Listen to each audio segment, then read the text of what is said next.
Okay, so we're doing a guide here, a quick just post-commentary walkthrough for Elden Ring Sorcery Only.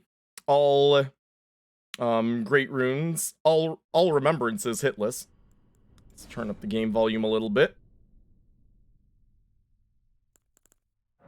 And so obviously we're doing sorcery, so we want to pick astrologer as our starting class. And yeah, if you guys in chat have questions during this, please feel free to ask. There's always things I forget to mention.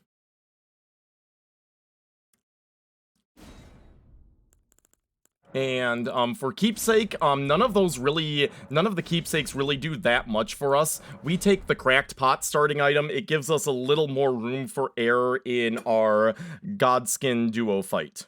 That's the only reason we take it, but otherwise, you can take whatever. It's not really too vital either way.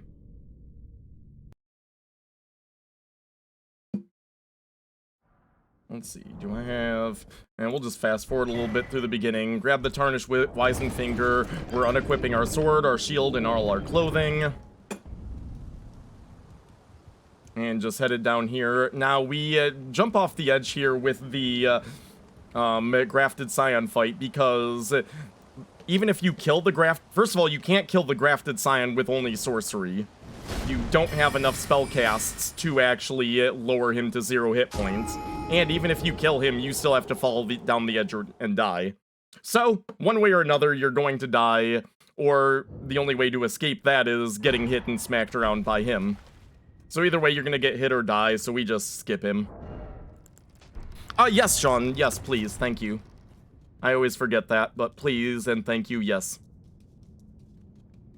So we unequip the Crimson Flask. I prefer to have the Memory of Grace on the pouch down. Do our squats on the elevator. Make sure we're good and warmed up. Always important to warm up before a run. And we smack Vari on the way out. Not because of any animosity, but just because I think it's funny that Vari's waiting out there, and then suddenly some naked fuck runs out of the tomb, runs up, backhands him, and then just runs away. That just is amusing to me.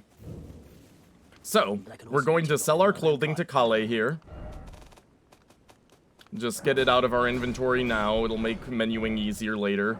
And we're going to buy a crafting kit.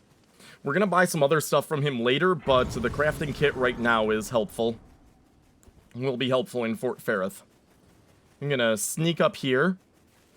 There are 4 Kukri, which the Kukri are very useful for distracting enemies. And there's a set of 4 right up here. We don't, strictly speaking, we don't need them, but it's always nice to have extras, and these are easy to get. If you were doing a more melee-focused run, this guy would be easy enough to sneak up on, backstab, do a charge R2 to stagger, whatever, so every run should be able to grab those. This boar knows what he fucking did. And that's all I have to say about that. Hey, have a great night, Baldy. Thanks for hanging out. We pick up the gold-tinged excrement. That is an ingredient for a fetid pot, which we will need later. Thank you so much for your generosity and for being here, Baldy. Have a great night. Take care. And thanks for the title change, Sean. We grab this bonfire. If you sit at this bonfire or the Gatefront Runes bonfire, that's the quickest way to get your horse. And so obviously we want that for running around. Blah, blah, blah, blah, blah. And we pass time until morning to get rid of the Knights Cavalry that is on the bridge to the east, which we'll be crossing in a little bit. But before we do that, we're going to head west first. I'm going to come around here and just gallop, run past all this stuff. And I've seen some people like do some weird maneuvering here, but I've found if you just go full speed straight down the road here, you'll be fine. And that's kind of the easiest and simplest way through here. Grab the golden seed on our way through.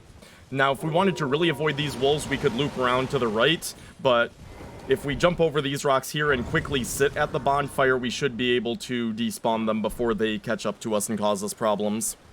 Have a great night, test subject. Thanks for hanging out. So we're talking to Rodrika in order to get the jellyfish Spirit Ash. We don't use Spirit Ashes for any fights and get the Stone Sword key from there, and back to Aegea Lake North. We don't use Spirit Ashes for any fights, but there is one talisman that the only way to get it is to summon the Jellyfish Ash. So we use it basically in a non-combat role as a key for one door, and that's it. We talked to Bach to get some mushrooms, which are useful in sleep pots and fetid pots. And then we're heading across this bridge. And if we hadn't waited till morning, there would be a Knight's Cavalry guarding this bridge. So that's why we passed time until morning there. Ride down here, we're grabbing the Somberstone 1. You could just buy that from EG as well later on, but since it's right on our path, we grab it. Up and around here, we're going to grab a gold Foulfoot. I actually messed up using it on the run, but there's a few places you could use it. Radahn, Morgott are all good ideas for the any percent. We're going to use it on Elden Beast, but we're going to fail in this specific run. Immunizing Meat. We don't need the Immunizing Meat for any percent, but if we're doing all Great Runes or all Remembrances, it's nice to have for one section of the Halig Tree. And we're just jumping up here, staying to the left to avoid aggroing the Sorcerer that's up on these ruins here. But as you can see, I think, if I remember right, we actually failed that. Coming over here, grabbing the Starlight Shard, Yep! And we accidentally aggroed this guy, so just kind of gallop past. Couple hits and he's dead. If you do that right, he's still facing away from you and you can just shoot him in the back. But the main thing we came over here for is the Royal House Scroll, which we just picked up. That will allow us to get Carian Slicer from Muriel in the Church of Vows. So now we're just heading down here and headed to Fort Height.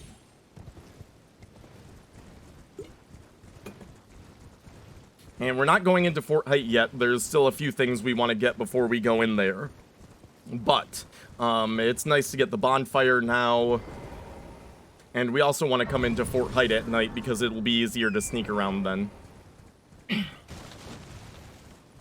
So we're heading north, just demolishing the fences because it's amusing to me. I'm not going to bother with the lilies in these runes because I don't want to deal with the giant bear. And up here, on the side of the road to the left, is a cookbook which will allow us to make fetid pots, which have one specific use in this run. So carefully grab it without aggroing that bear. And there's a couple gold-tinged excrements around the ground here. You only need one. But there's like a few around here you can grab. But as long as you've got one, you're fine.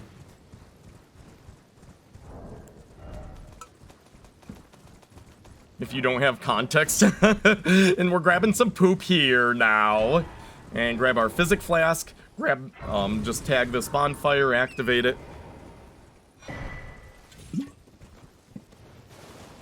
And grab the Sacred Tear there. And then we're headed north. We're gonna get the other cookbook that we need in order to make sleep pots. Deloads are banned, considered glitch.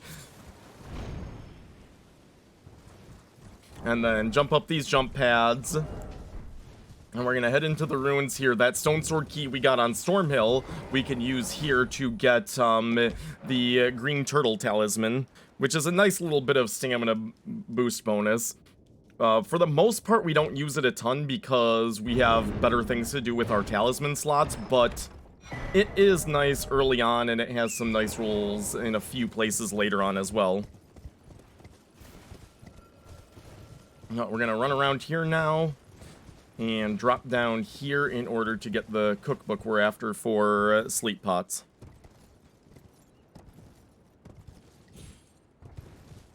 And we also get gather up a few nice runes that are here. There's 2 4s and a 6, and those are the main ones we're after. The 1s and 2s aren't really a big deal, but the 2 4s and 6 are nice to get.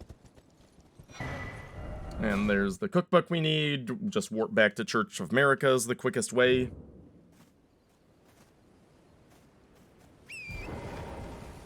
And now we're headed to Caelid. The quickest way to Caelid would be to go through the teleporter that's over there to the right. And that's the quickest way to get to Fort Ferrith, but there's a few other things we need to pick up in Caelid, so we're just going to come in here from the west instead. Namely, the biggest things we need are the Meteorite Staff, the Rocksling Sorcery, there is the Beast Repellent Torch, and the Newman Rune, which the Newman Rune is worth 12,500, which is a really good bonus right at the beginning of the run. Very helpful to get that. Technically, wouldn't they all be Churches of Radagon? Yes. But we ignore that little bit of incest trivia. We grab the Rotview Balcony Bonfire. For any percent, you don't need to bother grabbing that. Just ride it right on past it. But for all Great Runes, all Remembrances, we want to grab that because we want to come back here later to get the Green Burst Physic Tier. But we'll talk about that after the any percent. The bonfire we do want to get, though, is right here, the Caelem Runes bonfire. And now we're gonna ride south to get the Meteorite Staff, the Traveler's set, and the Rocksling Sorcery. They're all kind of in the same area down here in Streets of Sages Runes. Our Tarnish knows nothing about the world. He knows nothing but that he must kill. He must survive and he must kill. That is all he knows. That's all he needs to know. So over here, as long as you're quick, these mushroom boys won't bother you. Jump down here. As long as you land somewhere on the runes, you won't take any damage. Skirt along this edge, you can grab the Meteorite Staff. And then up or around through here, we grab the Traveler's set. Not strictly necessary, but it's very lightweight and has high poison defense, which is nice. And then down through here, we grab Rocksling, which on the any percent, the only boss we use this on is Fire Giant, but in the all Great Runes and all Remembrance run, it's pretty important for a few things. Okay, hop on the horsey, and we are off now to our next target. We're gonna go get the Beast Repellent Torch. And just checking to make sure I have the runes that we need. He only knows the pew-pews, exactly. And we're gonna grab this bonfire, because we're gonna be warping back to it a couple times. Have a great night, Nekara Zero. Thanks for being here, thanks for hanging out. Sleep well, take care. And we're gonna kind of ride up the middle at first, but once we pass him, we can ride right along this ridge, and this will be a safe way to get up to the merchant up here.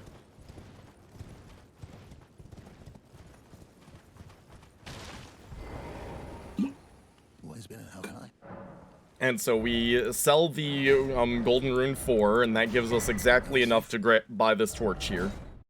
And back to Dragon Barrow West. Yeah, get some chocolate for this? Get some good chocolate, Dangerous. And so we're just going to ride up here. We don't bother with this Scarab. That Scarab has a Somber Stone 8, but there's an easier one we can get later, so we just don't even bother with that. Jump onto this tree branch here, jump over here, jump over Torch Dude, and then we're just climbing up here. And this is just an easy 12.5k. I'm not sure I would come out to the middle of Caelid for just this, but since we need to get all that other stuff anyways, it's worth it. And so a little talk about staffs here. So the staff we just picked up is the Meteorite Staff. That staff cannot take upgrades, so late game it actually falls off in damage substantially. But early game, it's really nice. It's about the equivalent of like a +5 Somber or a +12 regular. And it has pretty high scaling too, so early on if you're pumping intelligence heavily, Meteorite Staff is a fantastic staff, and that's going to carry us through Morgott. But once we have easy access to Somber Stone 6, 7, 8, and 9, we're going to swap over to Lusats. But even then, Meteorite Staff is still going to help us because holding it in your left hand, even if you don't cast with it, even if you cast with a different staff, will still boost gravity sorceries by 30%, which includes Rocksling and Meteorite, which will be helpful in a few boss fights. So, Boggett raided us here. Sir Boggett is an awesome streamer. You should all go follow her. And as we were riding there, we crafted a fetid pot. We're not using it to poison someone else, but we're using it to poison ourselves. Because the enemies in here, one of the greatest dangers from these enemies is them poisoning you. However, they can't poison you if you've already poisoned yourself. So we poison ourselves, we run in here, we sneak around like this on this exact path, and nothing really even aggroes until we're pretty much already at the ladder. And, like, normally they can, like, pump poison gas into here and even get you near the top of the ladder, but since we're already poisoned, it's fine. The poison from the fetid pot always deals 372 hit points of damage. Even as an astrologer, which astrologer has the weakest starting health, we have 396 hit points, which is enough to survive it. We sneak just like this path here, this exact path, and none of the ghosts aggro until we drop down there, so we don't have to deal with any of them. And the Beast Repellent Torch makes it so that none of these rats will attack us. We grab the Golden Rune 12, which is worth 7,500. We grab Radagon's Source Seal, which is useful for a few things. And then we go ahead and Dark Sign out. Radagon's Source Seal is +5 to all the physical stats, Vigor, Strength, Dexterity, and Endurance. The extra Dexterity gives us a little bit of cast speed. The extra Endurance is kind of the main thing for both Equip Load and extra Stamina. Jump down here. We're heading up to Lens Rise. This is one of the easiest memory stones to get. We could buy a memory stone from the shopkeeper in Round Table, but there's an extra 6,000 runes up here, and grabbing this stone at Lens Rise instead of buying it at Round Table saves us an additional 3,000, so it's a net 9,000 rune gain just for taking a 1-minute horsey ride up to here. And up here, Mario, what's up, man? I'll do that next stream. I'll do that next stream. So jump on the jump pad and drop down here. You could also jump directly up into this upper balcony if you want. That always makes me a little nervous, though, so that's why I do things this way. But the quicker way would be to jump directly to where we are right now. Run in here. We're going to grab the Memory Stone and back to Fort Ferrith. And now, the final little bit of horsing around we're going to do is we're going to go get the Night Comet spell and the Staff of Loss down in Celia. So riding down here to Church of Plague, we're going to grab the Starlight Shard that's here. There's one boss that we use the Starlight Shard for, Placidusax, and we also need 2 Starlight Shards in order to get the Magic Scorpion Charm, which is basically like this game's version of Magic Clutch Ring. Grab the Sacred Tear while we're here. Just grab the bonfire.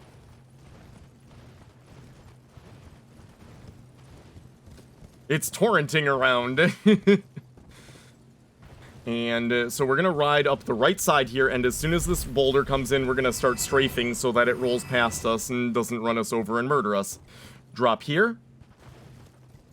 And then drop here, and now we're going to jump over to this bonfire, activate it, but then we're watching this guy right here. If he shoots, sometimes he'll immediately shoot as soon as he gets up. If he does that, you need to strafe first, because if you just try and sit immediately, he'll hit you as you're sitting.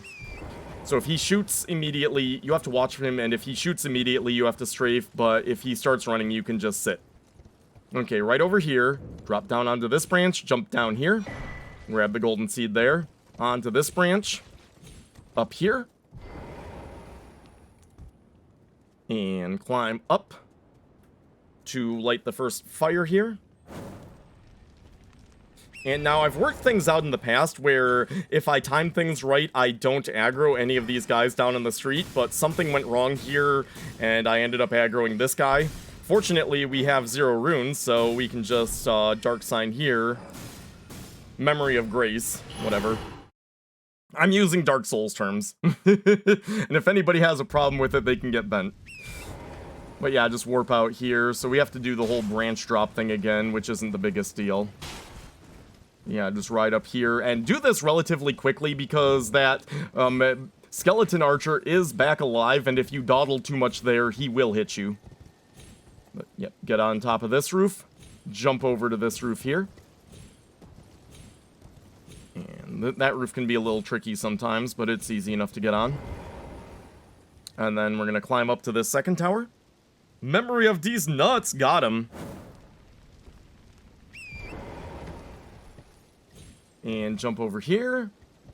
And this guy, you get him moving forward a little bit, and then you just kind of jump around him there, and you can get up here without even aggroing him, without having to deal with him. And that's the third one. You know, I wouldn't put it past Namco Bandai to do that. I would not put it past Namco Bandai to do that at all. To name him Torrent just so Elden Ring Torrent doesn't come up. So we warp back to the Backstreets bonfire, move over here. Once again, I screw up my timing. I should be able to slip past him without having to deal with him, but he's easy enough to handle. I just aggroed those guys for demonstrative purposes to show what to deal with. We did a Stizzle. We're doing a guide on it now. And so we warp back to Church of Ella. Whenever you warp, the first time you warp back to Church of Ella after having gotten Torrent, it will always turn to night, and Renna will show up there and give you the spirit calling bell. So we get that from her and then just sit. We sell all of our runes, except we save all of our 1 runes and one of our golden rune 6s. And the reason why we do that will be apparent later, but we save all of our 1 runes and all of our 1 runes and one of our golden rune 6s. So sell all that, and we buy the telescope and 3 cracked pots. And now with the rest of those runes, we're gonna level up. Everything into intelligence should hit 32 intelligence. We're gonna boost our flask up and allocate everything into Cerulean Tears. Well, thank you. I'm glad you liked that, Estizzled. Alright. And we're swapping from Astrologer's Staff to Meteorite Staff now. And we'll do some good damage. And we still have the Beast Repellent Torch in our left hand, which will help with the rats here in Fort Ferrith. So we kind of ride a little circular path around to the side here. Blast that one dude, grab the golden seed. Up to the side here, and we can jump and get up here. And in the fort, the main thing we need to watch out for is these 2 firebomb throwers. The rats won't give us too much trouble because we have the torch out. There's another rat behind those stairs, but he doesn't even bother us no matter what. Third guy there, top off. Run kind of right to this position here and start pelting the Knight Captain. And quickly get off the ladder before he can stab you with his Bloody Slash. And he was pretty cooperative this time. He climbed up after us immediately, which is ideal. If he doesn't do that, you might have to entice him a little bit, or you might just have to let him retreat a little bit. And then once he's withdrawn enough, hit him in the back there.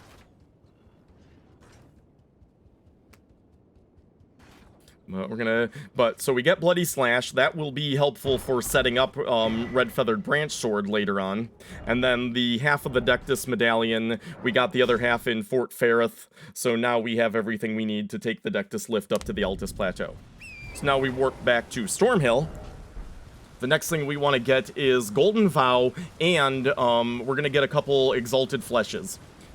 If you're just doing any percent, you don't need the Exalted Flesh.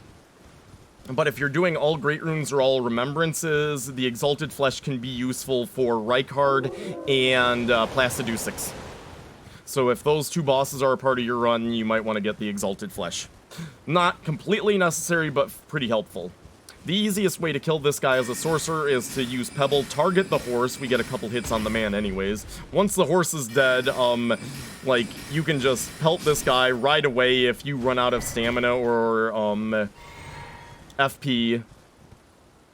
And like I said, if you were doing any percent, I'd just warp back to Stormhill now, but since we're doing all Remembrances, I'm going to continue on here, and there's a couple easy Exalted Flesh we can get right here. For the first one, we're going to ride to the left here, sneak into this camp. Right in this tent here, grab it, and out. Don't really have to deal with anyone in the camp. And then up and around here, when we come over here, we will see that Step Pod is stuck. And he needs the help of his Step Sorcerer. So, couple pebbles from behind, and he pops on out. Talk to him, and he'll give us another piece of Exalted Flesh. And we're out. Thank you, Cat Mato. How you doing today, dude?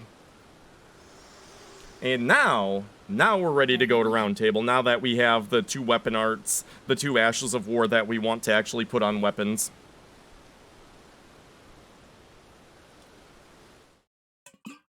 Hey, welcome on in, Chris. I think Rabbit just left, but, welcome on in. And so, in Round Table, we're going to come here and buy a dagger. We just need another weapon to put an Ash of War on, and the dagger is the lightest and cheapest weapon there is. And the next thing we're gonna do is slap Golden Vow onto the dagger and Bloody Slash onto the short sword. And that's all the Ash of War stuff we're doing this entire run. So, back to Stormhill.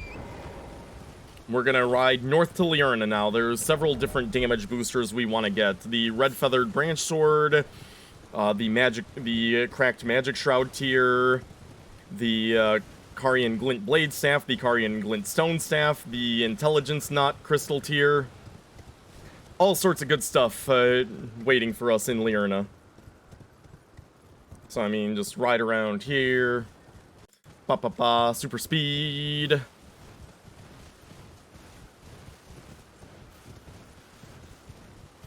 And yeah, there's nothing to this. There's some wolves, but as long as you ride by fast, they shouldn't be a bother to you. The bats aren't a threat. And as soon as we come out here, we're going to go into the Church of Ereth right here. There's another sacred tier that's very easy to get. To our right there was a graveyard, and in that graveyard is the Academy Scroll right over there. The Academy Scroll can give you Swift Glintstone Shard, which might be useful for a few things, but honestly, I don't really have much use for it, so I just don't get it. But if you wanted to get Swift Glintstone Shard, it would be very easy to pick up right there. But we're gonna ride on through. And we want to go northwest, but we're gonna kind of move around the left side of the Laskyar runes because there are a lot of scary enemies in the Laskyar runes, so we're just gonna kind of ride around this left side to avoid all of them. And then once we pass the Laskyar runes, we're gonna head north and even a little slightly northeast to kind of give to kind of correct ourselves since we went a little more westernly than we wanted. Now, if you're doing any percent, you don't need to worry about doing this Raya questline, but for all Great Runes, all Remembrances, doing Raya's little quest here is the easiest way to get into Volcano Manor, so it's right on our way anyways. So, coming up to these runes, and it's nighttime, so we will encounter the Deathbird. Now, birds are notorious for their inability to reach high places. Always watch out at the beginning, sometimes he'll attack in the beginning, and the key thing is we target the head and we don't bottom out our stamina. I'm doing 4 casts and then stopping to recover stamina. I'm never going to bottom out my stamina so that if he does decide to go aggressive, which he occasionally does, we always have something left in the tank to roll with. Classic birds, always failing to reach high places.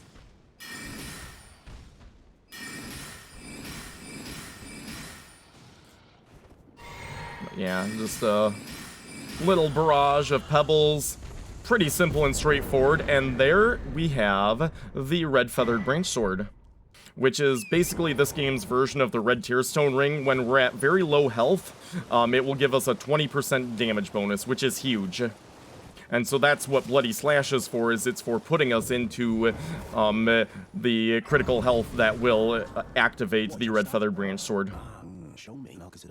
And so we just talk to this guy, we spend 1,000 runes to get Raya's locket. Just like the bird people in DS1. And then we're gonna gallop around down here.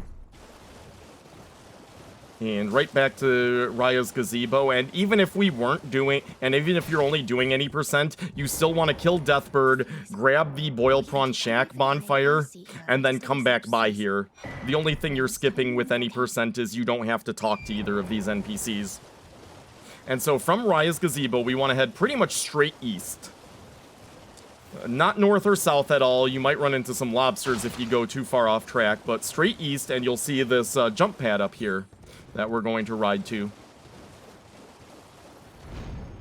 Oh my god, 69 runes. I didn't even notice that on the initial run. Good catch, Catmado. Blessed run is blessed. Okay, gallop through here. If you're fast, hold on, let me go back to that. The video cannot handle rewinding. Okay, but yeah, if you ride fast here, as long as you ride fast along that left side, the sorcerer will always miss you. So just be swift and ride along the left side and he'll miss. That one sorcerer will always be there. You kind of want to check to make sure none of the other guys are popped up around that area. But once it's clear, you can just climb up here. Sneaky, sneaky. Don't try and fight him. He's actually kind of a tougher enemy. And we get the Carian Glintblade Staff. The Carian Glintblade Staff will boost all boost all Glintblade sorceries by 15%, which includes Magic Glintblade and Glintblade Phalanx, which are two spells that'll be helpful to us in this run. And you don't even have to cast with it, you just have to be holding it in one of your hands. So holding it in your left hand while you cast with your right hand, you'll still get that 15% damage bonus. We just got it, Kazerfell, and we're doing kind of post-run commentary now while everything's still fresh in my head. But anyways, you just ride straight up here. We did get a third Starlight Shard just back there a second ago. 3 Starlight Shards is what we actually want for this run. There's a 4th Starlight Shard that's very easy to get, just straight south of the Stormhill Shack Site of Grace, but we don't need it. But if we ever did need an extra one, there's a 4th one right there that's very easy. Horse riding commentary. I'm doing my best to fill dead air, Mad Historian. Doing my best, alright? And we ride through here, our cheeks are clapping, and because we killed that one enemy at the highway tower, our runes are no longer nice, but that's fine. So you want to be at exact, as close to 7,000 runes as you can here, because there's 3 spells we need to buy from Turtle Pope. You gotta bust through his dialogue first. And we're going to give him the Royal House Scroll that we got earlier in Southern Limgrave. We're going to buy Magic Glintblade, Glintblade Phalanx, and Carian Slicer. And you see we have 12 runes yet left, which is ideal because for this next part we are going to have to use a Dark Sign. Carian Slicer, Pebble, and Magic Glintblade are the spells that we want on our spell slot. I prefer them in that order. The main thing with order is you want to order your spells in a way that makes sense to you and that you can easily memorize. So that if you're on Carian Slicer and suddenly you want to use Magic Glintblade, you need to know that's 2 presses away. And so you're not spending time looking at your hotbar here. You just know this spell is 2 spells away from this, which is 1 spell away from this, which is 3 spells away from this. You want to have that just kind of in memory so that you can just automatically swap to spells without having to look down to see where you are in your spell scroll. But so we grab the bonfire by Church of Vows, and we're riding southeast here to the Carian Study Hall.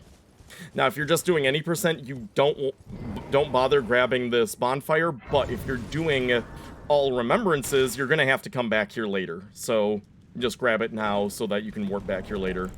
Right up here. And we're gonna stay to the left here. Oh, hold on, we're going to slow down to normal speed because this is actually kind of a tight part. So stamina management is important here. We still have the Green Turtle Talisman equipped, which will be helpful here. So we're going to run up the left side of these stairs, around the left side of this guy if you can, loop around him, and then up the right side here. We're going to do a little crouch, quick crouch to recover stamina. And then bolt left here. There's a few different things that NPC can do. If he does Disco Ball, don't worry, just keep running. If he immediately strafes left to get right next to the wall, go ahead and go around him to the right, but then you need to watch out for what he's doing. We grab the Carian Glintstone Staff and run right into the elevator, and as soon as the elevator starts going up, we use our Memory of Grace and get the heck out of there.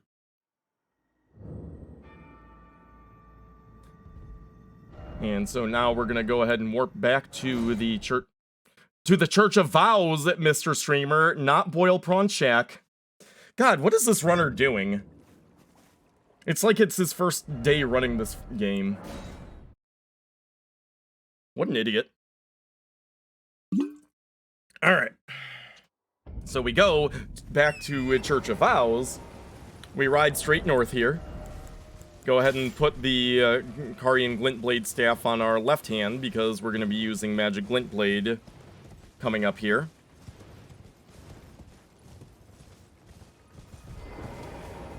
And now we have the scary drops. So right onto this ledge here, jump over to here. Now this first drop, we're just going to kind of be forward, lined up like this, and just slowly walk forward, and we should drop and land here. The second drop, we're going to line up with this point, the point of this rock right here. Just very slowly and carefully drop down onto this next.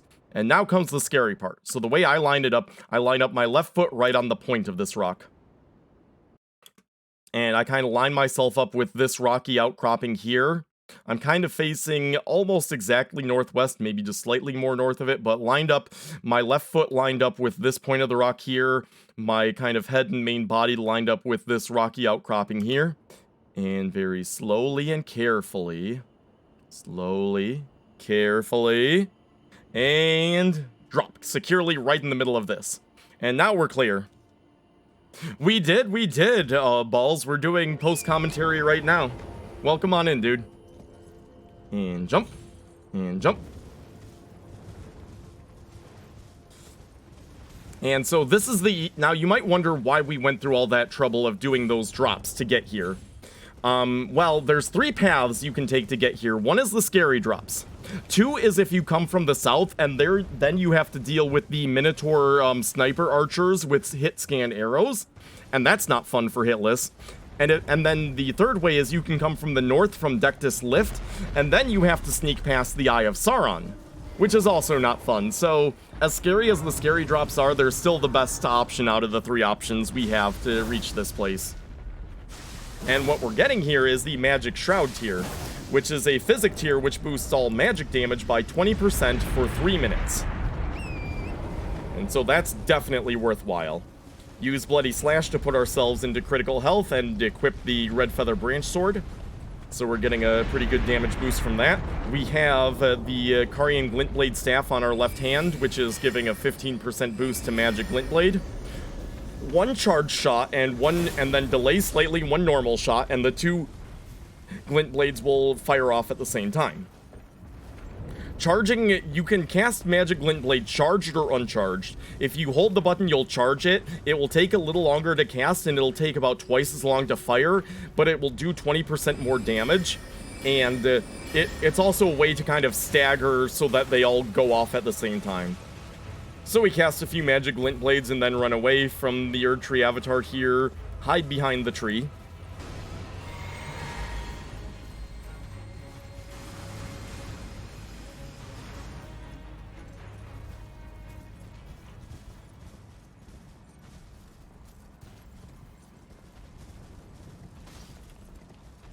And as soon as he kind of de-aggroes, as soon as we hear that music stop, we sneak around 2 charged shots, and then we just start spamming the uncharged shots. Yeah, 2 charged to 5 uncharged, and then we run away. But we do the 2 initial charge shots so that there's a longer delay before the Magic Glintblades start going off, so we can get more casts going before he starts getting hit and notices what's happening. So we just kind of we're listening. You can actually, if you listen carefully, hear which side of the tree he's coming around from. And we're using that just to stay on the opposite side of the tree. Once he de-aggroes, we take a second. You don't want to run after him right away, but you kind of want to take a couple seconds, and he'll completely de-aggro and start walking away. Then you can sneak up on him. 2 charge shots, 5 uncharged shots. And this is a super quick and easy way of killing this guy. I've seen other people snipe him from the cliff top, but I think this is both easier and quicker than sniping him with Rock Sling. Yeah, he's just got 1 hit left. I was considering going after him there, but then he just de-aggroed, so it's like, okay. And you could also, if you were feeling a little more daring, instead of de-aggroing him, just continually, like, run away from him casting Magic Glint Blade. Because the nice thing with Magic Glint Blade is that even if you're riding away from the enemy, it will still fire backwards behind you to hit them. So we drop this Erdtree Avatar, we get a few different tiers, but the main one we want is that Magic Shroud Crack tier. And so now we warp back to Boil Prawn Shack. Ride northwest. Grab the 3 lilies that are by that tree. Those St. Trina's lilies are the main ingredient in Sleep Pot, so we're gonna want several of those for all the Godskin we run into this run. And we're pretty much riding straight northwest. If you run into lobsters or other awful things, it's because you didn't ride straight northwest, and you might want to reconsider your life choices of not riding straight northwest. But yeah, we're gonna ride straight northwest up into this cliff here, and then eventually have to turn a little more west, and then once we get past the academy, we're gonna turn north.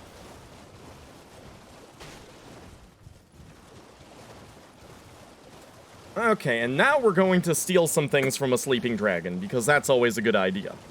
Now, once again, if you're just doing any percent, you don't really need to bother with this, but for all remembrances, you're gonna, all great runes, all remembrances, we're gonna climb up here, sneak in, we get the key before he even aggroes, grab the kukri, and we're out. And just smooth and easy like that. Not a problem, not a problem.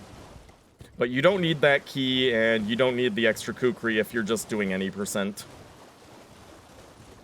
And from there, we're just going to ride straight north, kind of along the shoreline here. And by this tree, there's 3 more St. Trina's lilies. And now in the lake here, there's all these balloons with these kind of marionette enemies hanging from them. You want to ride up. Once you get close enough, shoot a pebble at it. Bear in mind that pebble does have a limited range, so you need to get somewhat close underneath these balloons to hit them. Each balloon will get you a golden rune 6. If you end up missing the balloon for whatever reason, go ahead and just leave it. These runes aren't strictly necessary, and trying to like hang around and get more shots on the balloon will probably get you hit by some of these enemies, especially the marionette enemies that have bows. They can be very dangerous, so these runes are nice to have, but if you miss 1 or 2, it's not a big deal. We go ahead and pop those as we ride on through here. We're going to ride around the left side of King's Realm runes. And up onto the stone here, just jump over here. We don't need anything from EG now, but we will later, so we're going to go ahead and get this Site of Grace activated. And now we're going to get the intelligence tier, so kind of right over here, drop down right at that little, like, pointy rock. Stay to the left here. We need to stay to the left because there's a hand. There's a little hand enemy right over here hiding, and as you ride by, he will pounce and hit you if you ride kind of straight like this, so I should have gotten hit there. Okay, do as I say, not as I do. Stay more to the left. I very well should have gotten hit.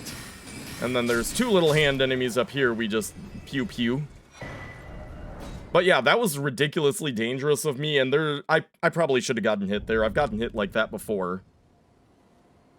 So, I'm very lucky I didn't get hit there. That was dumb of me. Okay, so from Manor, we're going to ride... Hold on. This is important. So the safest and easiest way to get to Carian Manor, we're going to ride up right along this side of the road in the straight line here. As soon as we hear the first arrows come down, we kind of jolt over to the right, and we keep along the ridge here. The next 3 barrages are all going to fall to our left, and we'll be fine. Then we're going to line up right past that rock. As soon as we pass that big rocky outcropping, we're going to ride straight north, just to the left side of this fence and right between these trees here. And the next couple will pass to our right here. The next couple barrages will pass to our right here. And then once we pass these trees, we're going to turn right, kind of go towards the door, but a little bit to the right. And as soon as the barrage comes down, we cut left along the wall there and activate the Carian Manor bonfire. We're going to need to come back here later. Even if we're doing any percent, we still need to go through Carian Manor for, in order to get the Meteorite spell for Elden Beast. And we ride along just the side of the wall here. We should be fine as long as we're careful, riding along the side there. And that's the Carian Manor run-up. Now we're going to come into this pond here and grab a few more lilies. There's like 4 here. Ba, ba, ba. And then across the little rock bridge here. And up into the Bellum Church. And if we were just doing any percent, we wouldn't bother grabbing this bonfire. But since we're doing all Great Runes, all Remembrances, we'll go ahead and grab that as well. Get the Sacred Tear, jump over the walls there, and just head along the cliff side here, north. And on our way, there will be a pickup right here, which is a Rune Arc that we need one to activate Godrick's Rune. We climb up these rocks here and completely bypass all the trebuchet nonsense.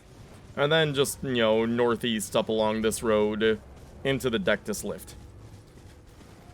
Now, doing all Great Runes, all Remembrances, I should have grabbed the bonfire here, but I kind of forgot about it. I think I just ended up grabbing the Altus Plateau bonfire, but that would be the simpler one to get down there. If I had remembered, but any percent you don't need either of them, you just ride on through. And there's Raya waiting for us, but we're gonna just pass her by. We'll take her invitation to Volcano Manor much later. But yeah, I could just grab the Dectus Lift bonfire instead of that, the Altus Plateau one. Doesn't matter really which one. And now we're going to run over here and get the Amber Starlight Shard, which is a quest item we need in order to get the Magic Scorpion Charm, which is 12% boost to magic damage, very useful to us. So there's an archer right on this rocky on this little rune right up here. So we're kind of gonna loop around a little bit to the east to avoid aggroing him. And then we're going to come right up into here. There's this rocky outcropping here we pass to the right of, and up into this little, like, cove grove thing in order to get the Amber Starlight Shard. There's some of the little land squids hanging out here, but if you're quick, you can just ride on in and grab them. If they make you nervous, you could just pebble them down. But just grab those. And then we're going to head around to the left. We're going to hug this left wall, because there is a rune bear up here. But as long as you're up against this left wall, you won't aggro him.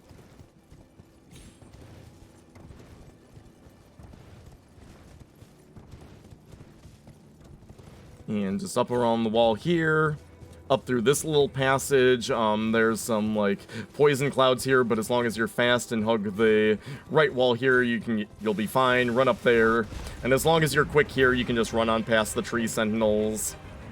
And by the time they react and realize what's going on, you're already gone.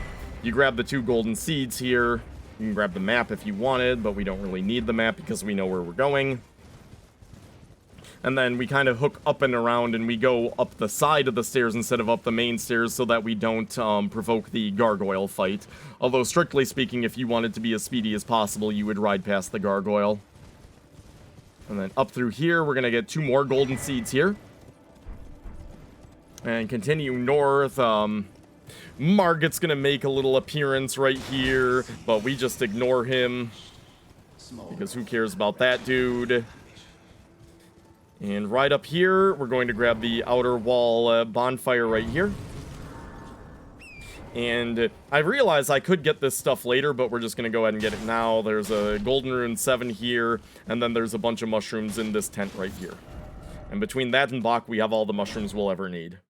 So after that, we warp back to Stormhill, and we are now ready to fight actual bosses and progress with the story now. It's about an hour of horse riding, and we're finally ready to actually play the game. So we just swapped the Carian Glint Blade Staff for the Carian Glint Stone Staff.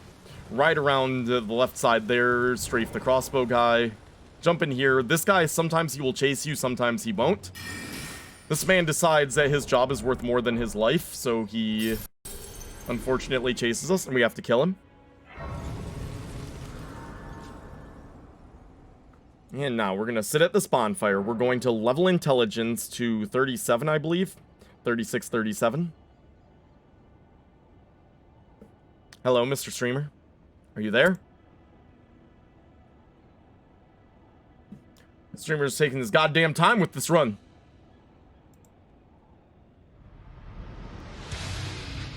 Welcome. Fixie. Welcome on in, Fixie. How you doing? Hope you are having a great day. Okay, there streamer goes. 37 intelligence. I'm going to put in the intelligence knot tier and the magic shroud crack tier into the physic. We're gonna level up our flasks some more. We'll have 8 flasks at +4 at this point, and allocate them all to Cerulean.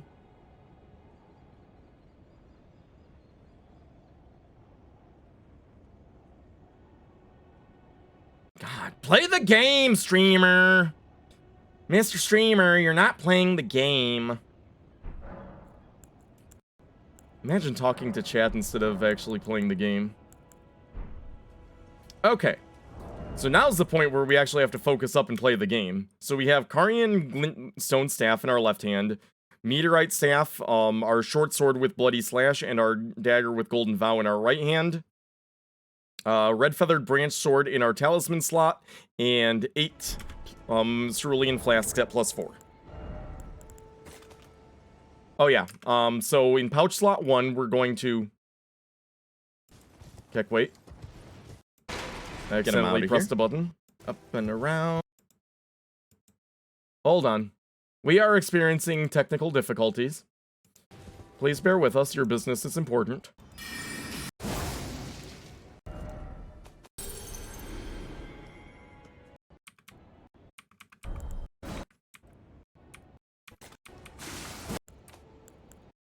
And we're going to put the telescope in my top pouch slot, the physic in the second pouch slot, and the starlight shard in the third pouch slot.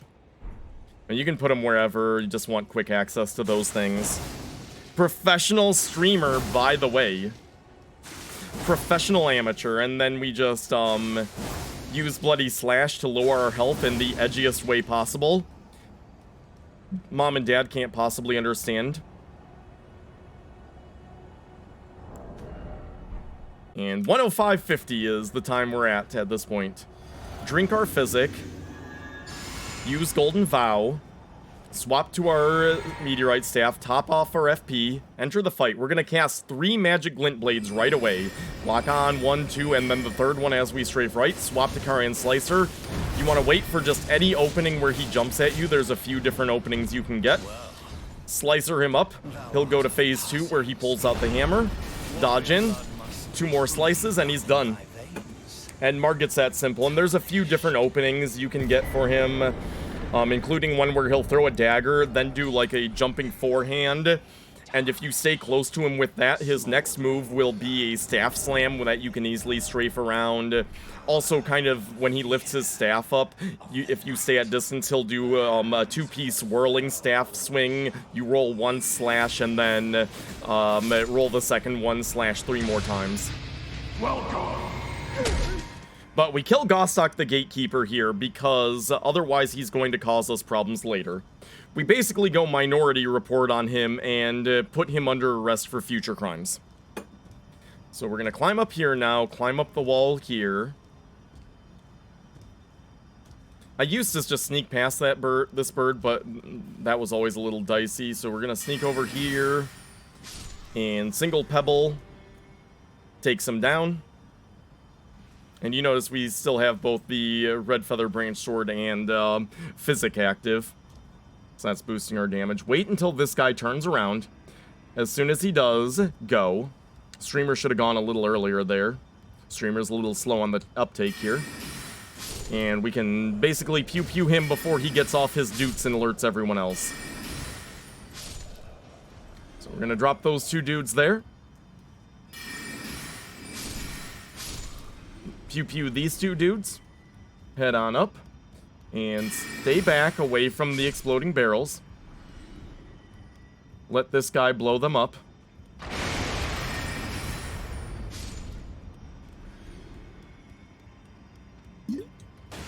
Up and around and through here.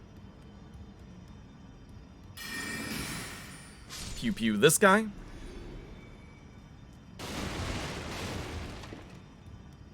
Smash on through the barrels, smash on through the boxes. Zap that dude. Top off our FP. And head into here. Now, if we had left Gostock alive, as soon as we stepped foot into this room, he'd lock the door and this knight would aggro. But since Gostock is dead, we can sneak in here, sneak behind him. And we do 3 carrion slicers, because if the physic wears off, then we need 3 hits to kill. But, you know, sneak behind him. 3, even 4 slices is safe. We sneak behind him, slash, slash, slash. He dies. We get the key we need to proceed on through here.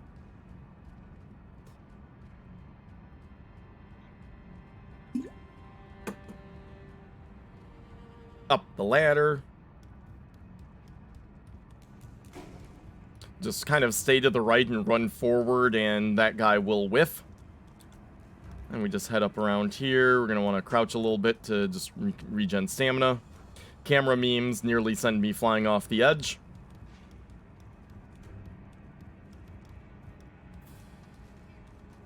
And we're going to head through here. We're going to sit at this bonfire. We want to level 1 point in mind and then everything else into intelligence, which I think at this point we only have, we can only put 1 point into intelligence.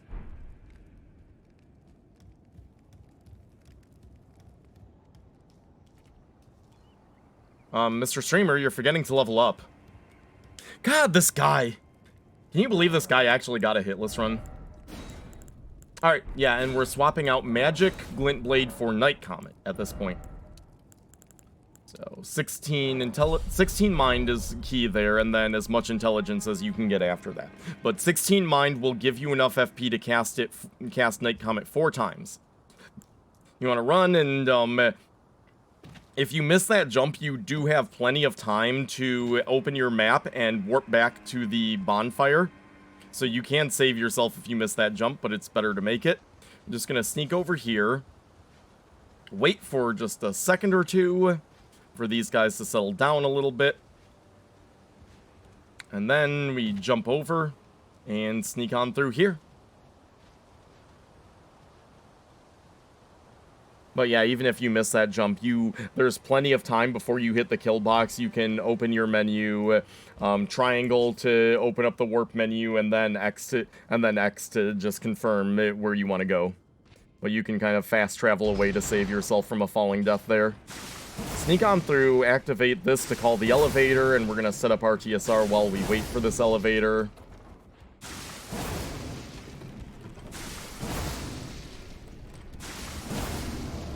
And then we're going to take the short sword off. We're going to swap to the Glint Blade Staff and... no. Carian Glintstone Staff and Staff of Loss. Those are the 2 staffs we want in our left hand. And we just pebble a couple of these pots.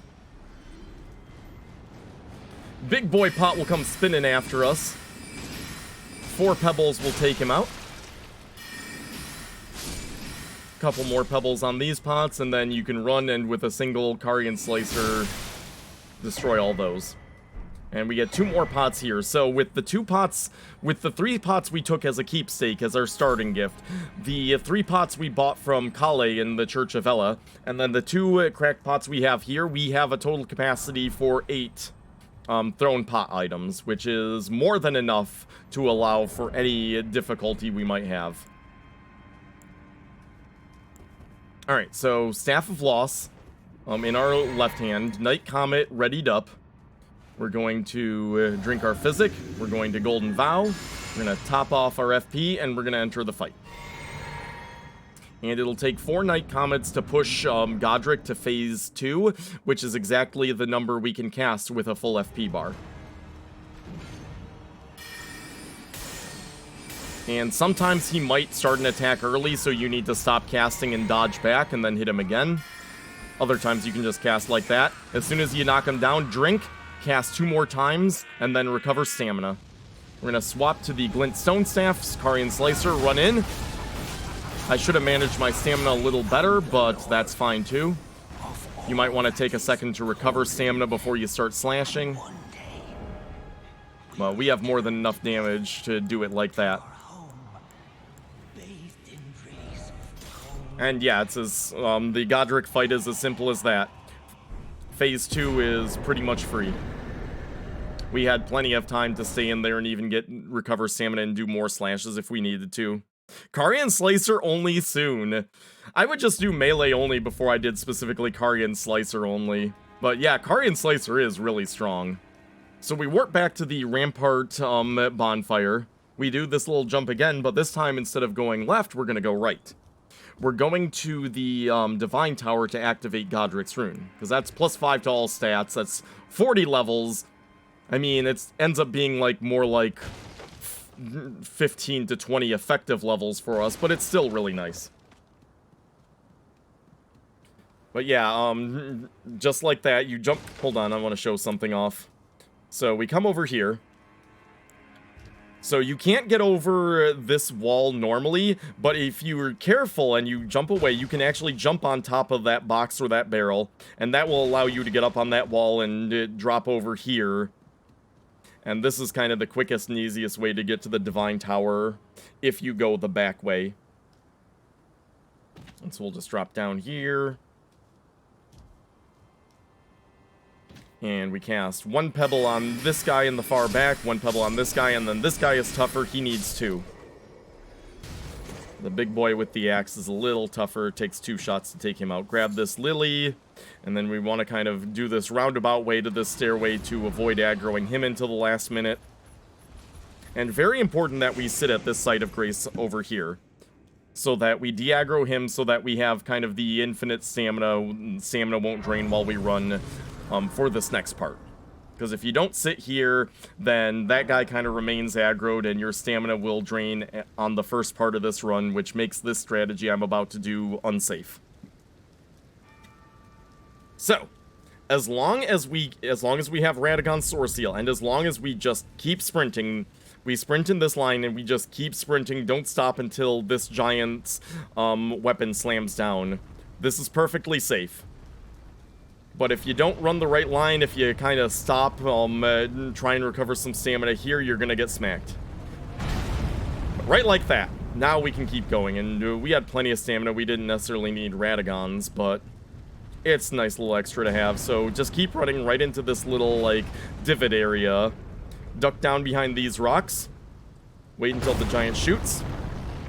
And then up and out. And then we run right past this guy, straight for the portal. We can give the tip of the giant's arrow a little smooch there. And we're in.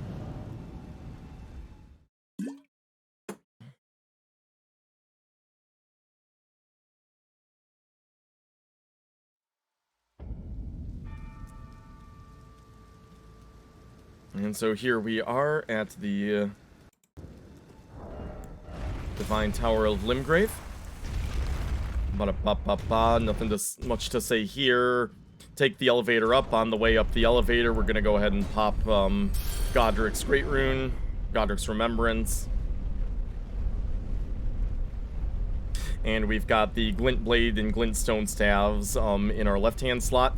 Do some squats. Make sure we stay warmed up. And up and around here.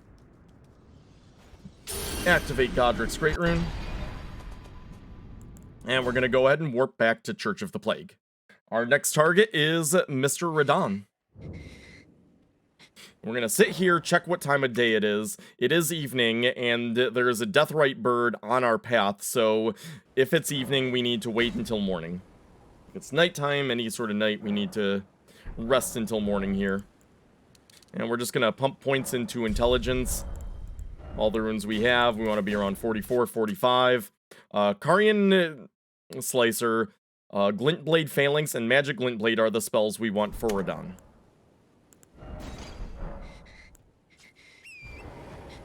We're going to ride out to the south here. Make sure not to take too hard of a fall here. And we're just going to ride south.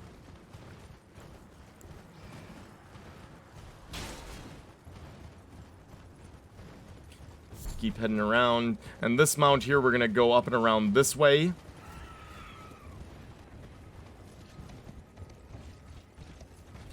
And we want to drop. We're looking for this right here. These little like these little fungal outcroppings is what we're looking for. That's where we want to drop here. And if it was nighttime, there would be a Deathrite bird right here. So that's why we go during the day. And then we just keep proceeding south. This is the tree we're looking for right here as our next signpost. Drop there. There's a little lion there, so we kind of want to go up and around this way behind and above him. And then at this point, we're just kind of riding along this cliff side. Don't go too far this way. There's birds you can aggro and dogs as well. But if you just stay along this kind of cliff side here, you'll be fine. And south to the teleporter here. And that's a quick and easy way to get to Castle Redmane.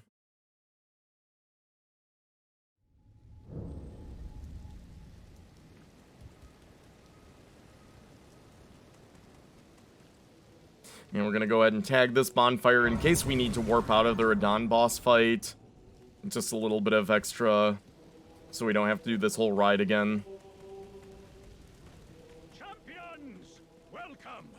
But blah, blah, blah, blah, blah, blah. We activate the Radahn Festival. Over here, there is a Somber Stone 5 that we want.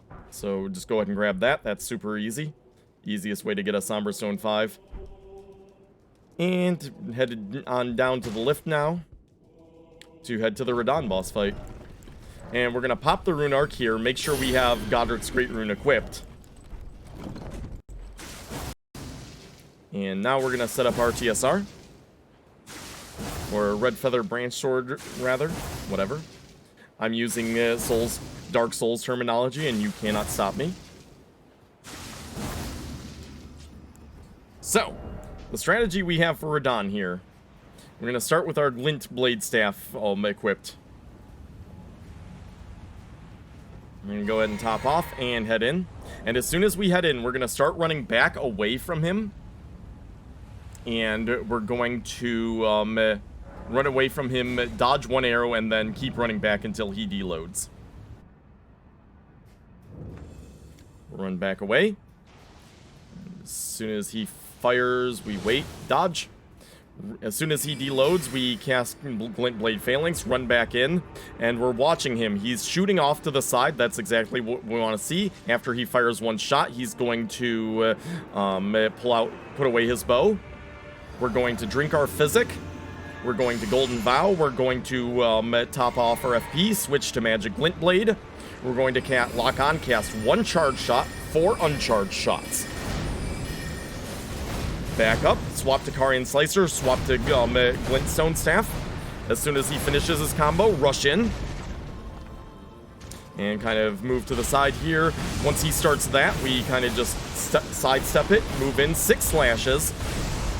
Roll that in front of him so that you trigger this slam down attack. And then just a bunch of slashes. And the key thing to emphasize there is notice I'm not sprinting at all. If we go back, notice I don't sprint at all when I'm setting up my attacks. I'm using those times when I'm moving to recover stamina. But yeah, I'm just kind of jogging and just easily sidestep right past him. 6 slashes. We move to his front, roll at the explosion, and then just casually walk to the back of the horse. You don't need to sprint, you're not in a rush. You need to actually not sprint so that you can recover stamina, so that you can swing more. That poor goddamn horse, Catmado. Hardest working horse in video game history. And one more thing I should note with this is that he won't always do this combo here. Sometimes he'll just ride up closer to you and do a jumping double slam. It pretty much works the same, except you need to move in quicker. but not so quick that you trigger a follow-up attack to the jumping slam. The timing's a little tricky with that, but that's something you can experiment with and figure out easily enough. But yep, you notice how casually I'm just moving around him. I'm taking the time while I'm maneuvering to recover stamina rather than trying to sprint around being worried about anything. The kind of softer and easier you take that, the easier it'll be. What do you do if you get a different attack? The only other attack I've seen him do from there, Azaz, is he does a jumping double slam. And the key thing there is don't move in too early. If you move in too early, he'll do follow-ups and things will get a little weird. But you kind of wait until he's starting to recover and not do any more attacks, and then you need to rush in quickly. And the timing gets a little weirder with that, but it's still pretty easy on the whole. But that kind of stomp and 5-piece combo and just riding up to you and doing a jumping double slam is the only 2 attacks I've seen him do. Hey, what's up, James? Welcome on in. Hope you are having a good night. But, okay, so we're leveling intelligence to 45. With Godrick's rune, that will be 50 intelligence, and then with the intelligence tier in our physic, that takes us to 60 intelligence, which is the soft cap for the meteorite staff. We want to hold off at 60 until after Morgott. And then we're going to raise mine to 23. With Godrick's rune, that's 28 intelligence. That's a really nice point to be at as far as FP is concerned. It puts us in a nice spot, and we save these extra runes until after Morgott. That's when we're going to just pump our intelligence up to 65 to hit the soft cap of 80 that Lusat staff has.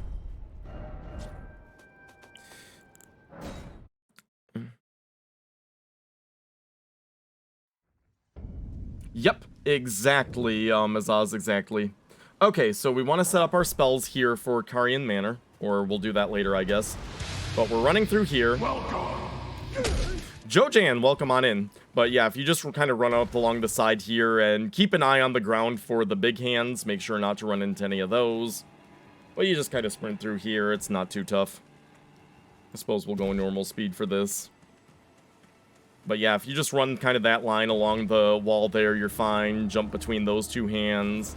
And just sprint in here, even if that big hand fires a finger laser early, you can just, as long as you're quick, you just outspace it and it's easy. Okay, so this next part is probably the most dangerous part of Carian Manor. We're gonna just run through here. Go around the left side.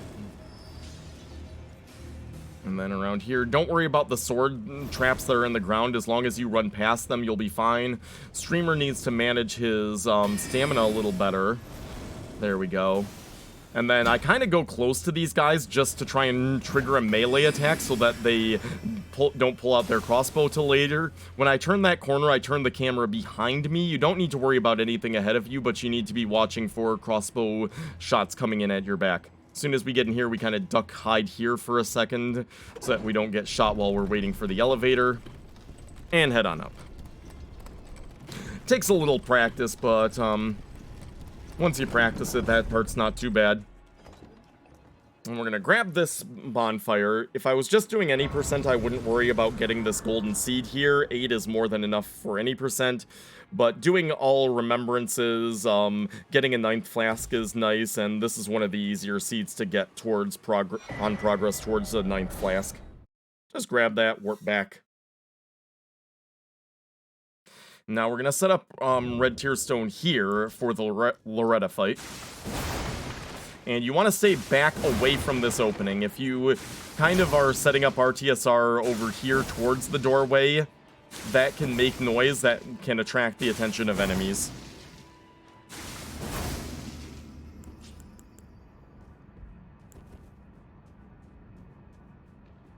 And then sneaky, sneaky. You want to sneak behind this wolf. It's kind of off to the side here. He's going to do kind of a sharp turn around that way. And we just sneak behind him, and that's way easier than trying to fight this wolf.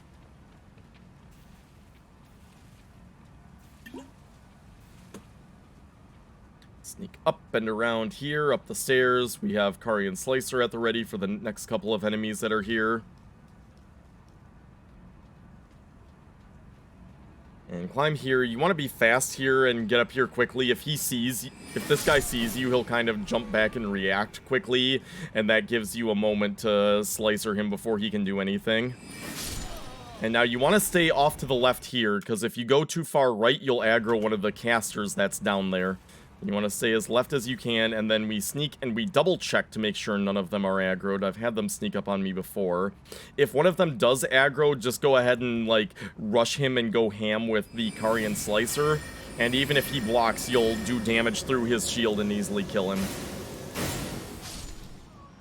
One charge and a couple uncharged magic glint blades easily takes out that guy. Sneak up here. And now the Loretta boss fight. Loretta is pretty easy to quick kill as long as you set this up precisely. We get that chair out of the way so that none of our glint blade phalanxes get hit against the chairs. Go ahead and cast that with the glint blade staff in our left hand. Then we swap to our glint stone staff. We're going to physic, vow, top off our FP, and then we're going to run in. We're going to do 7 slashes with Carian Slicer. As soon as we touch the water, Loretta will spawn 7 slashes. 1 or 2 of them may miss, that's fine. And then we're going to immediately start sidestepping left to avoid those. And then we're going to rush in right away. Because of the extra damage we did there, she's going to kind of go to her phase 2. And the first thing she'll do in phase 2 is summon a greater version of Glint Blade Phalanx. And while she's summoning that, we just rush in and finish her off. And even if, like, one of our slicers missed there while she was in the air, even if 2 of them had missed, that would be fine. You want to grab the bonfire that's there in the moon gazing grounds. We go ahead and cast Glint Blade Phalanx with our Glint Blade Staff out. Then we're going to ride up along this kind of cliff face here. Stay away from that dragon. And then slip right between here. And then what we're looking for is these kind of arches right here. And then through this arch, we ride straight in. And we blast that dude before he can give us any problems. There's a hidden stairway here. And this is where Sluvius's puppet sex dungeon is. So we're just gonna ride down into his puppet sex dungeon. Check the message here. Sex puppets property of Sluvius. Do not touch. And we come down here so that we can laugh at him about his creepiness later.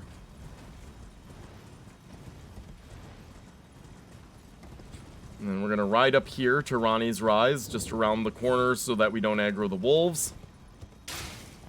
And there's just a bunch of riding around and talking at this point, so we're going to double speed it. Up the rise, we're going to talk to Ranni, then we have to talk to the little, like, phantoms of her servants here in the tower. Blah, blah, blah. Just mash through this, just, you know, agree to be in her service, whatever, yada, yada, yada. Then we head back down. And we're gonna activate the Grace, talk to EG, blah, blah, blah.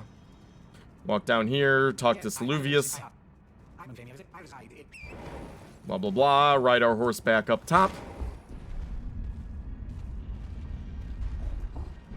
Send the elevator back down because we need to come up here way later. And as soon as we talk to her, we can teleport again, warp back down to the bottom of Ranni's Rise. And then we're going to head over to Sluvius's tower right now in order to get the, whatchamacallit, the Magic Scorpion Charm is what we're after. And so we'll accept his task, get his potion, go to Round Table, talk to Gideon here so that he goes to his office. We're going to talk to Enya here. This is going to give us, since we've gotten 2 great runes, this is going to give us an extra talisman pouch. And we need to talk to her anyways to get Gideon in his office. Now that Gideon is in his office, we're going to button mash through his dialogue. Blah, blah, blah, blah, blah, blah, blah. And give him Sluvius's potion. Because we need Gideon the all-knowing genius to come up with the brilliant plan of just throw Sluvius's potion away and tell him that you used it on Nepheli. Only the genius, the dizzying intellect of Gideon the All-Knowing could come up with such a brilliant plan. Anyways, now we warp back to Ranni's Rise, ride back to Saluvius, enact Gideon's brilliant plan, and then we talk to him about his puppet sex dungeon, and he gets embarrassed. Oh, one thing I do want to go over here quickly. And we're going to choose we need to buy both of these in order to progress Saluvius' quest line. We get one for free. We're going to choose the one on the right, the Jarrite puppet, because that's the more expensive one. That costs 3 Starlight Shards instead of 2, so we want to get that. And then, if you're doing any percent, don't bother buying any of his sorceries, but if you're doing all Remembrances, Ice Crag is very useful for the right card fight. So we're going to go ahead and buy Glintstone Ice Crag now while we're here. And now we need to, in order to progress this questline, we need to teleport away, reload the area, talk to him again. He's not going to have any new dialogue for us, but then if we reload the area again, a second time, then he'll have new dialogue for us.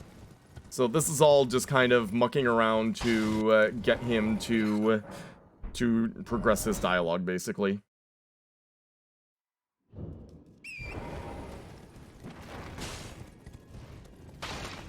Ba-da-ba-da-ba.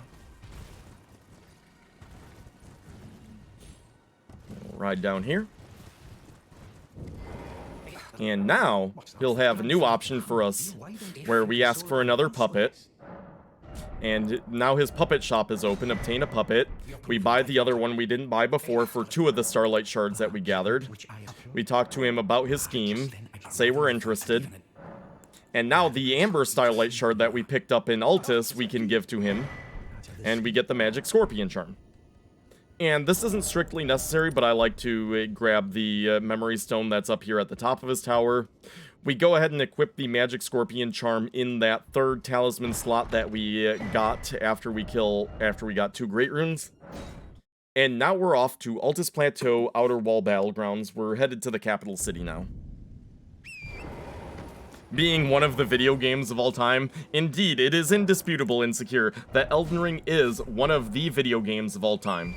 Okay, so we attune Magic, we attune Carian Slicer, Night Comet, and Magic Glint Blade. Those 3 spells are what we want on our scroll right now. And we're just going to ride along this road. Eventually, once we pass the cliff faces, we're going to turn right. Once we get past these cliffs, we're going to turn right and head down here.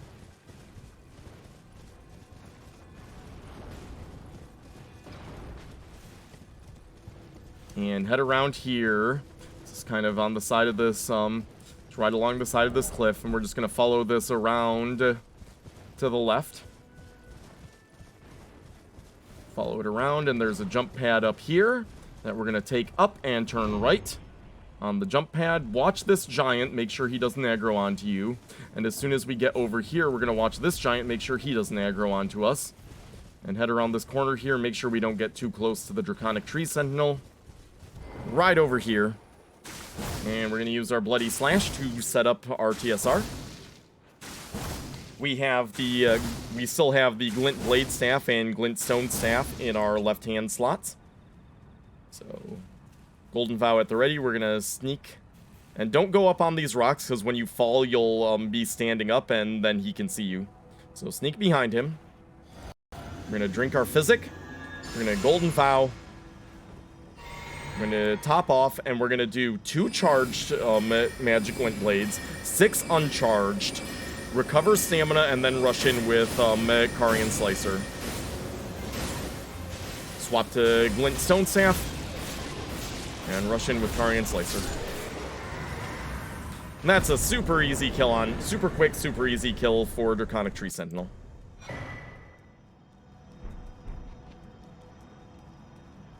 Now we're just gonna sit at this bonfire here. We don't want to level up or anything. We just need to recover our hit points because we're gonna take a couple drops here in order to skip through most of Lane-Dell. Elevator up.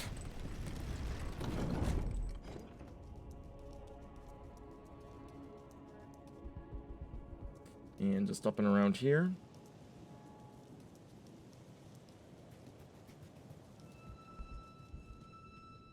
tag this bonfire. We're going to want to warp back to it later.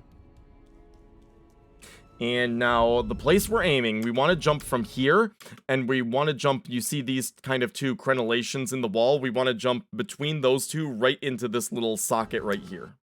So right between these two, right into this little nook right here, from here. Simple line, we don't sprint, we just jog and jump. And we do an R2 there, just to kind of cement our position. We jump, and if we want a quicker RTSR setup, we're aiming for like right around here, and we're gonna do an R2 as we fall.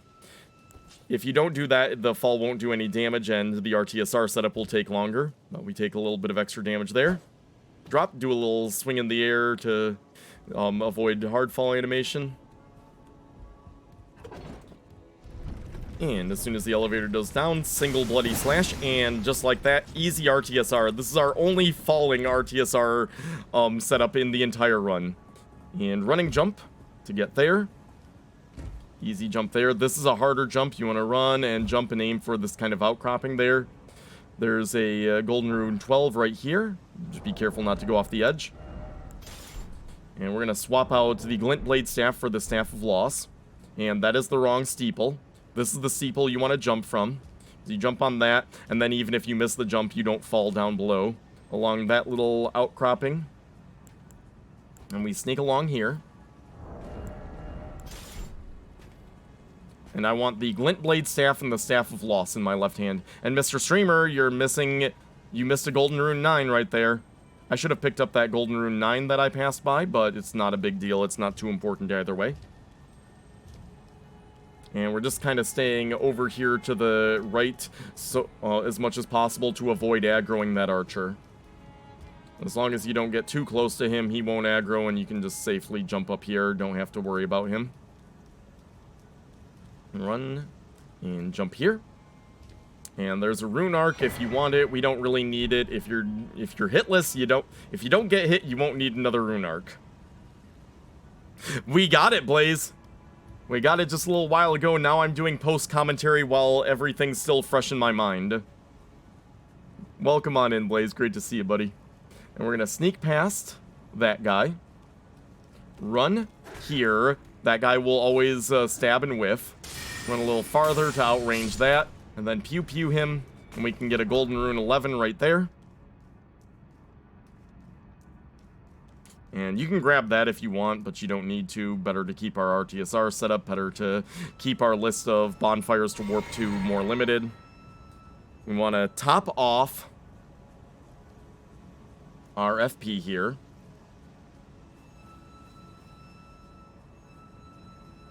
Irrationally happy. It's some beautiful bars you wrote there, Insecure. Okay, so before we go past this first guy, we want to drink our physic now, because once we pass this first guy, we're sprinting, we're running straight into the boss fight. So we have Glint Blade Staff and Staff of Loss in our left hand. Meteorite Staff in our right. Magic Glint Blade and Night Comet on our spell bar. And we just run right past all these guys. We do little, like, crouches to recover our stamina. If you crouch really quick and then stand up, that's the quickest way to recover a bit of stamina while you're sprinting without losing much speed. As soon as we get in, we run to the left. The right up here. 2 of those to draw him in, and now he's at this end of the room. We cast 2 in quick succession, then dodge right past him. Now, Night Comet is invisible to the enemies, so they don't react to you casting it. So we just get some distance, cast a set of 3, then cast a set of 2, drink, and then 4 more will kill him. Easy.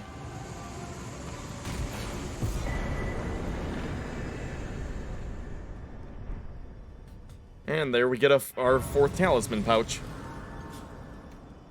Yeah, Blaze, it's great to see you, dude. Hope you are doing awesome this morning, or afternoon for you, rather. So after gold free, you just want to keep on going straight on through here, carry your red tier stone and physics setup.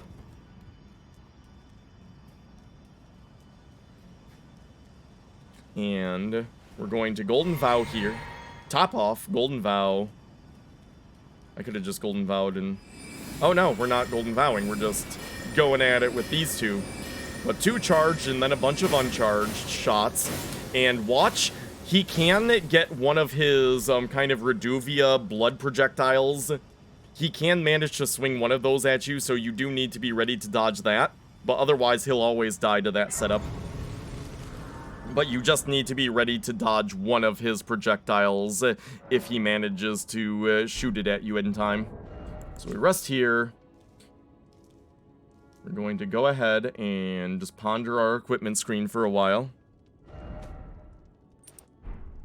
And we're going to put the green turtle in our new talisman slot. So we want Carian Glintstone Staff and Staff of Loss in our left hand. We're going to be using Slicer and Night Comet for this fight. Going to set up our TSR. And the idea with this fight is we want to trigger him to go to phase 2 without him doing the Sword Rain attack, so that he uses his Sword Rain attack as soon as phase 2 trips.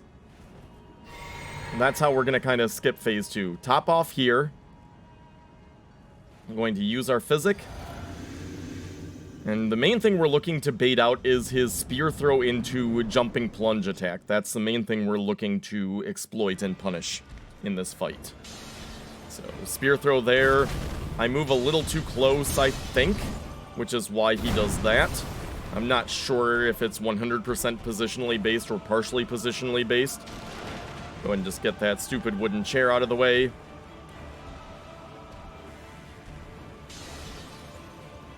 Bait it out. And right there, we run around. And 1, 2, 3 slashes and no more. Any more and he'll go into his Sword Rain, and we don't want him to do that until the start of phase 2. But yeah, I'm kind of staying to the outside so that when he does his, when he starts phase 2, he's more against a wall. I should have rolled to the right instead of left. But run around, we're going to do 7 slashes here. 5's going to send him to phase 2, and we do an additional 2. Drink, get away. Watch for explosions on the ground. Don't back up too much. And then as he's finishing, we do 4 Night Comets. Get out of the way of the Sword Rain. And one more finishes him, 2 just to be thorough. And then we just wait for the Sword Rain to dissipate. And that's Morgott. Okay, speed this next part up. We just need to run up here to the tree there. And if you're just doing any percent, that's a good spot after Morgott to use the Gold Foulfoot. We're going to pop the runes we picked up, but we're saving Morgott's Remembrance because we want to make sure we have enough runes to buy the upgrade materials for Lusat's staff and upgrade it. And let's sit here, button mash through her dialogue. We're going to level up to 64 intelligence. We would like to get to 65, which we will eventually do, but now after Morgott, we can just start pumping runes into intelligence until we hit 65. And nothing else we need to adjust right now. And so we are going to go back to the East Capital Rampart. And this drop is going to be just the same exact thing we did as last time. Jog off, aim right between these 2 crenellations, right into the little nook there. And we do those little, like, R2s there just to get a little bit of extra fall damage, so that we can quickly and easily set up our TSR.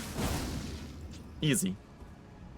And then we have Meteorite Staff and Staff of Loss in our hands.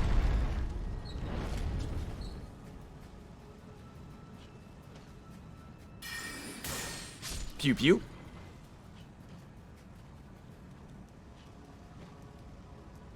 And run up here right to these rocks. Shoot him. And then you can be sneaky and grab this sneakily, but that has failed me in the past, so we're just murdering everyone now. That's those 2. And then we're trying to get an angle on this guy, which can be a little difficult. I think if I just went more down on the stairs, that would be easier. But look at this runner. Can you believe this guy has a single hitless run to his name? Jesus.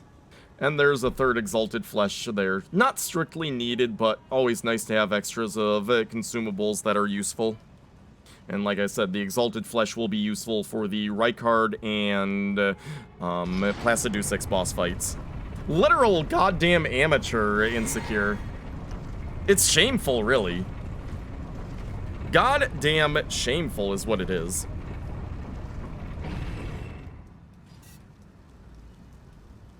Alright. And we're gonna head up here now. And there's a dude on our left we're gonna give a pew pew to. Dude straight ahead. And dude just snoozing over there. Imagine only having one Hitless run. I can't imagine it. Because I have more. And yeah, we wait till that night turns like this, and we can just sneak past both of these guys. We don't have to bother with them. And wait till he turns again, we can complete sneaking past. Super easy. And then this is where we get our Somber Stone 6 from. Shoot this guy a couple times, he'll transform into a bigger beetle. I have no clue why. But that's just what he does, and you get a Somber Stone 6. Runner should watch your video, maybe he'll do it right. One could hope, but from what I'm seeing from this guy, he's pretty much fucking hopeless.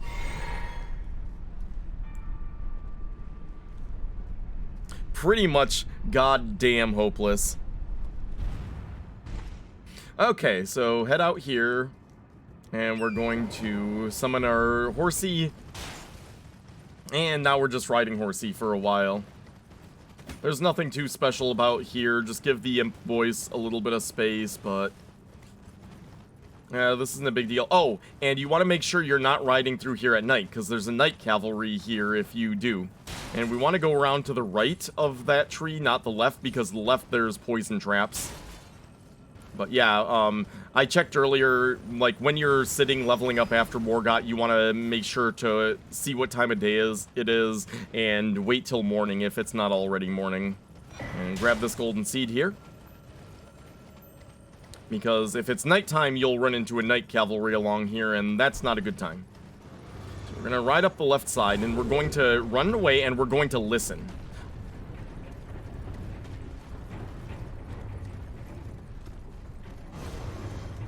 And you see, as soon as I heard that, I kind of moved to the left. You can kind of hear, that guy does have a projectile attack, and you can kind of hear it based on audio cue. I don't think he actually did the projectile there, but you want to be alert and listening, and if you hear him fire a projectile, just dart to the side to strafe it.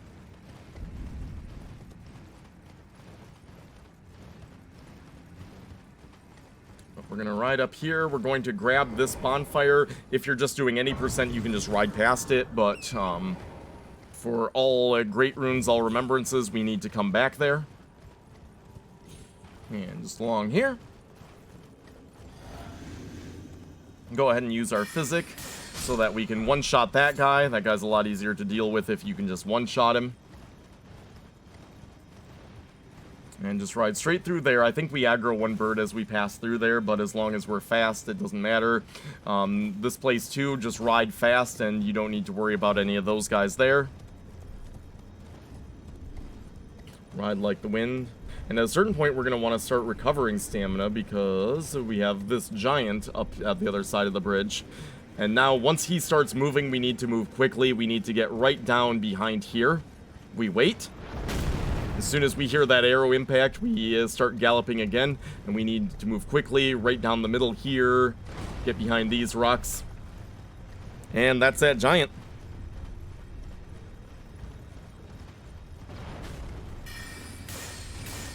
And boom, boom, killed that scarab. We get our 8 stone there, up and around here.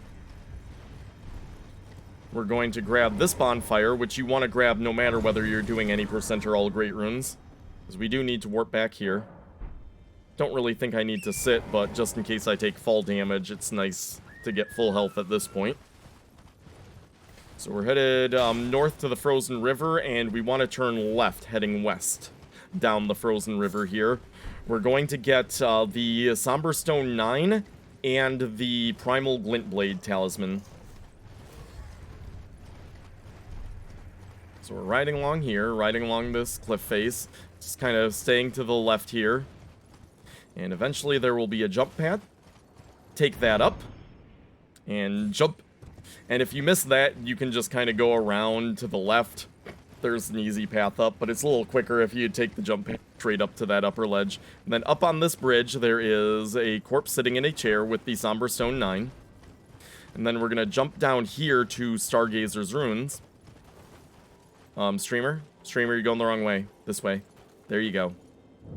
And yeah, you land at the bottom. See, if I had been in RTSR setup, that would have killed me. But that's why I rested and healed there. This is the one and only time we're using any sort of summon. We bring out the Jellyfish Spirit Ash in order to unlock this door. And that gets us access to the Primal Glintstone Blade. And that's the only way to do it, and that's the only thing we use any Spirit Ash for, is just as a key to open that door. And then right along here. And so if you were just doing any percent, as soon as you get the Primal Glint Blade, you just want to warp back. But if you're doing all Remembrances, you want to go ahead and continue on here. You just ride kind of straight north under that guy's armpit. It's safe. And just continue along this way. While you're up here, like in the area of Stargazer's Ruins, you want to go ahead and grab the Soul Castle bonfire. It'll save you a couple minutes doing it now. But if you were just doing any percent, as soon as you get the Primal Glint Blade, just go ahead and warp back to actually, we're going to Church of the Plague. Yeah, we need to get Lusat Staff now. That's right. We've got the upgrade materials. Now we just need Lusat Staff. And actually, yeah, Celia Backstreets is closer. Not Church of the Plague, Celia Backstreets. So we want to get our Glint Blade Staff on, because Magic Glint Blade is the best spell against these guys. So we're going to use the boss's input reading against them. They dodge anytime they see you cast a spell, instead of dodging when the projectiles actually fire, which makes Magic Glint Blade a very good spell against these guys. So, set up RTSR, Physic, Golden Vow, top off, head in. We're going to lock onto the Swordstress first because she's more dangerous. And you see how she's kind of dodging every time we cast there? So we cast 4 times, and then just stop so that they don't dodge anymore when the Glint Blades are actually firing off. It only takes 3 to kill them, but 4 is kind of the good timing to keep them dodging, and also 1 extra just to make sure in case one misses or is blocked by the other. But yeah, 4 times, lock onto the Swordstress, cast 4 times, wait for the Glint Blades to kill her, and then lock onto the Priestess, cast 4 times, and then wait for the swords to kill her. Simple as that. So now we're going to pop Morgoth's Remembrance. We saved it for here just to make sure we would have enough for everything we need to spend here. We're going to buy a Somber Stone 2, 3, and 4. And so now we have all the stones we need to take Lusat Staff from +0 to +9. And we have plenty of rooms left over, enough to grab another level up. So now Meteorite Staff has been replaced by Lusat Staff. And we're just going to pump our intelligence to 65.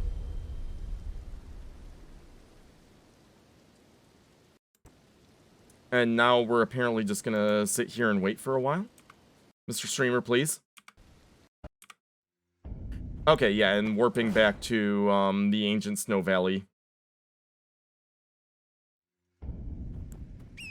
Okay, and now it's just more horse riding. Don't really need Staff of Loss for this area in case, but just in case I run into something.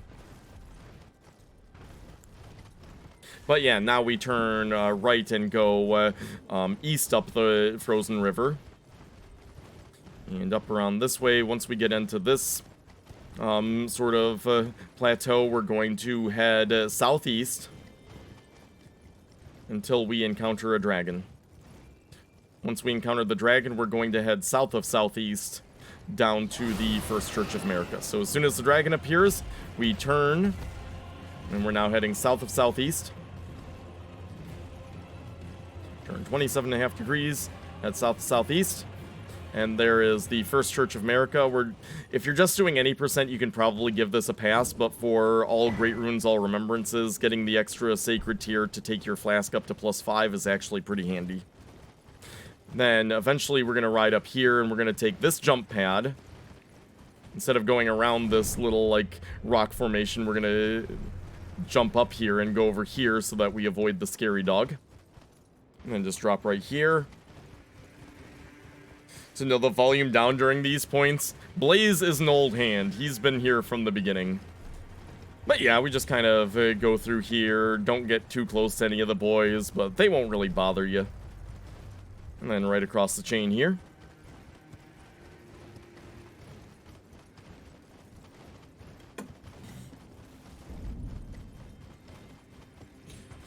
And then, I don't have a perfect pathing here. I actually think I kind of get a little too close to some of the handsies. But, boom, around there. Just around the corner here, and then when you see that bird pecking, you know you're almost there. You just kind of around the left there.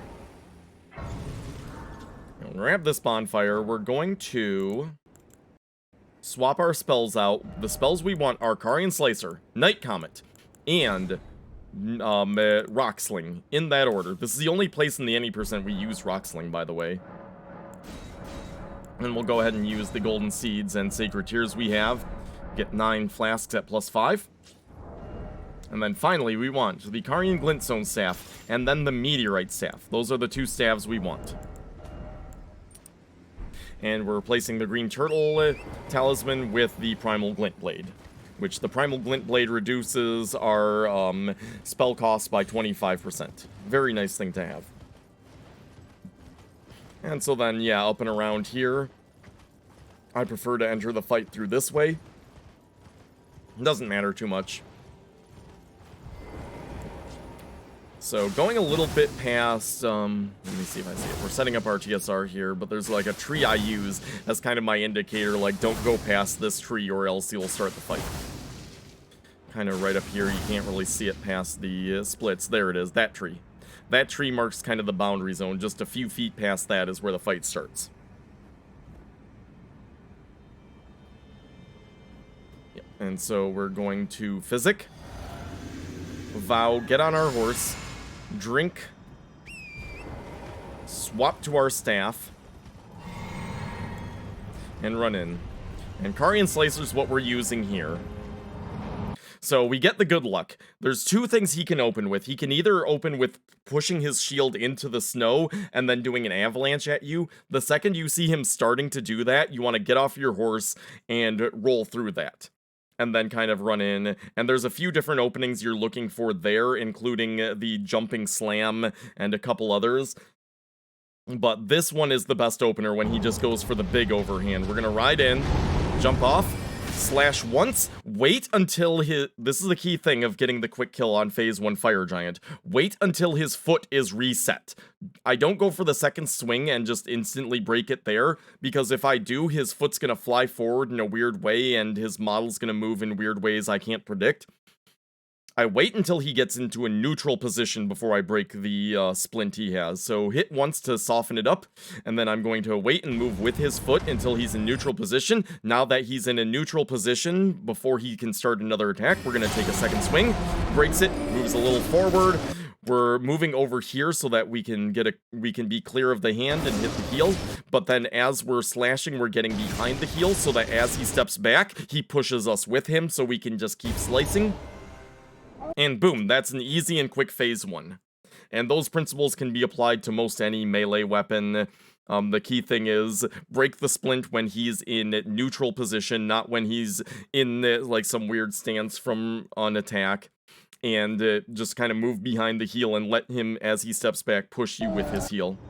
So, as soon as Phase 2 starts, we're going to drink. We're going to swap to Rock Sling. We're going to lock onto him. We're going to swap to our Meteorite Staff. That cast once. Now, depending on how Rock Sling hits, it can take 2 to 5 hits to stagger him. It's usually going to be 3 or 4, though. But after the second, you can see we did a big hit there the first time. So after the second one, I'm going to kind of pause, make sure it doesn't stagger. When I see it doesn't stagger, I know the third one will. As soon as we stagger, we swap back to the Glintstone Staff, swap to Carian Slicer, rush in, and slice his head open. Hey, what's up, Lockplart? I think Iskarl has left already, but... Okay, one more time from the top. We'll watch the whole fight again. LRSG! Welcome on in, LRSG. Hope you're having a great day. So, yeah, Physic Vow, top off, run in with Carian Slicer and the Glintstone Staff in our left hand. Dodge past that, Slice once to soften it up, wait for him to get into a neutral position, then break the ankle. Maneuver ourselves behind the heels so that he pushes us with him. Then, as soon as phase 2 starts, drink, swap to Rock Sling, swap to Meteorite Staff, lock on. That first hit is big, so he might stagger in 2, so after the second one I kind of stop for a second. When I see he doesn't stagger, I cast the third. I'm pretty confident he'll stagger at this point. Swap back to Glintstone Staff and Carian Slicer, run in, and start slicing.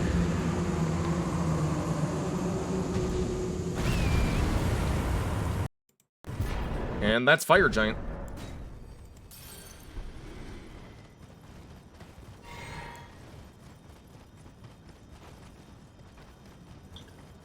Alright, head up here. This kind of thing always makes me nervous. I'm always afraid I'm gonna, like, Torrent's gonna do something dumb and I'm gonna go flying off the edge.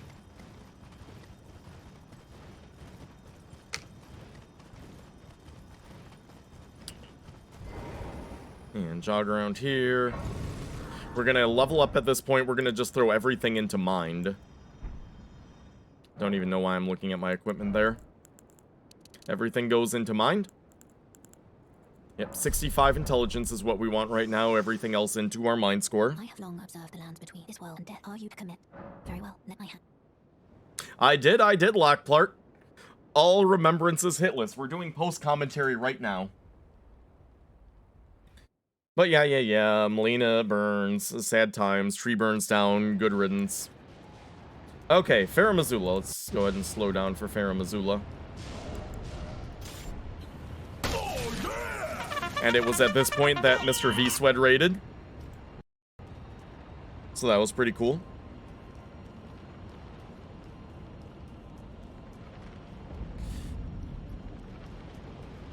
And so now... And yeah, there's a bunch of follows and such. Go ahead and...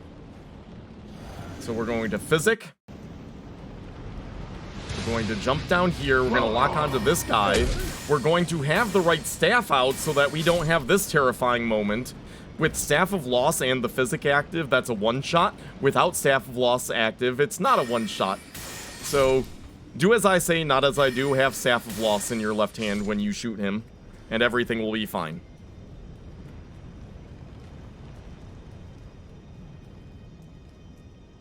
And we're just gonna sit here so that we can, we have this little, like, icon, teleporting is inactive, but we sit here, and now if we get into any trouble, we can always Dark Sign out. And we're placing Rock Sling with Magic Glint Blade again. So we have Slicer, Night Comet, and Magic Glint Blade on our spell scroll.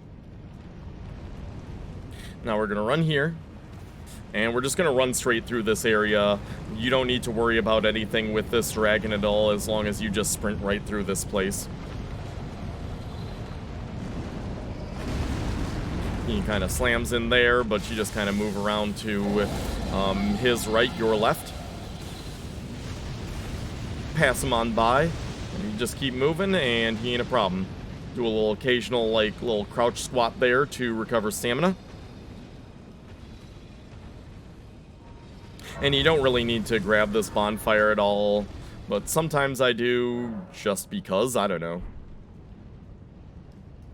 And now sneaky here. We're just gonna sneak right on through, kind of hook around here, so that we don't wake up the guy that's back there. Around here, drink our Physic, take it right here, and with one shot we can take out this guy. Welcome. And then we run right to this kind of broken pillar, jump there, clear that. Welcome. And then as long as we keep running like this, we're fine. And jump here as we fall, we recover some stamina, get to full stamina, jump here. run here. We want to kind of land more on the right side here so that we have some room to regain our running. If you try and take that part too fast and do your second jump too early, you won't have built up enough sprint momentum, and your second jump will be a baby jump and you will die. So you kind of want to take that running path there on that little island a little less efficient so that you have time to build up sprint momentum for your second jump. Thank you for the congrats, man. Get some good sleep. Thanks for hanging out. Thank you for the beautiful bars and for the clips, Insecure. Take care, man. Welcome. Okay, and I think I'm still greeting raiders or something. So anyways, we sit there, and then we sneak here. We sit there to kind of reset these knights' position to spots we know. We crouch walk and sneak right here. And sneak around here.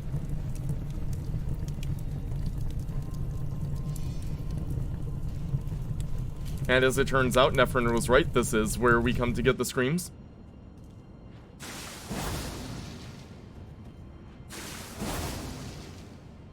Is this where we come to get the screams?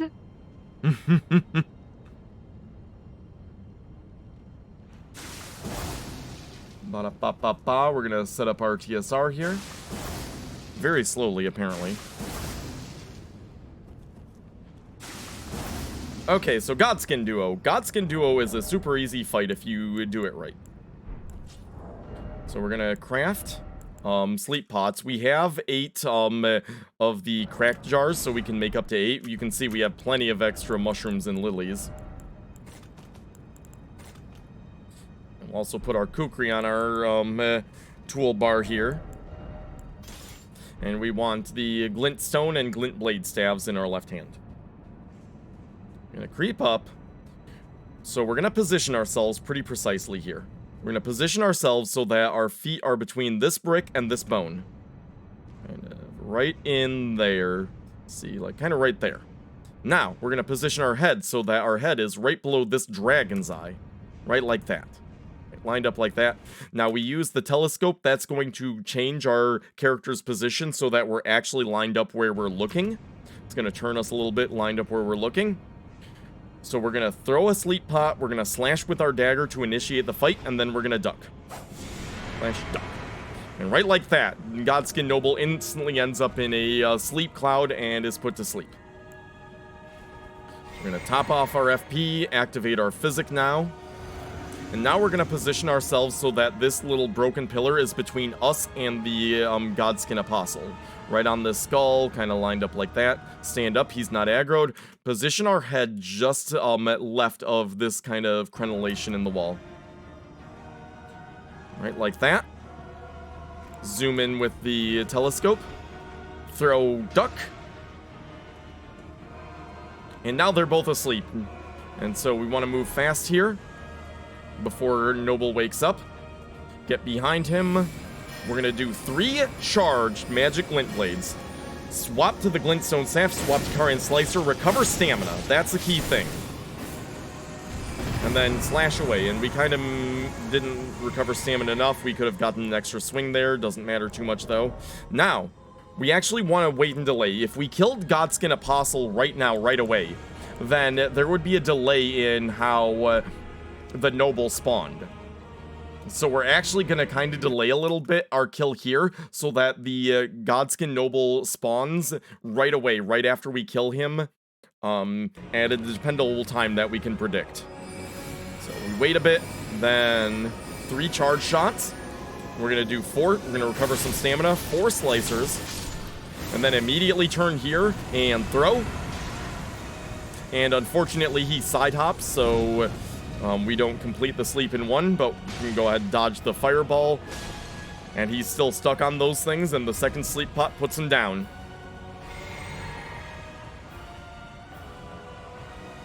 And get behind him. 3 charged magic glint blades. Swap to slicer, swap to glintstone staff, recover stamina. And then once our stamina is full or near full, we just go in swinging.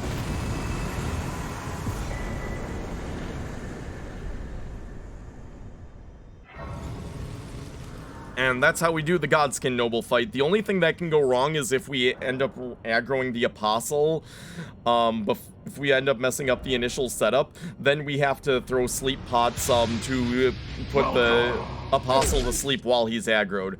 And the only thing that is a hassle with that is you want to throw them not directly at him, but kind of in front of him to lure him into the cloud. But otherwise, the sleep pots make this fight pretty easy.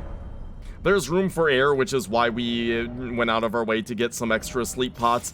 You can see their near perfect fight. We have 4 extra. So we have some extra leeway in case things don't go exactly according to plan.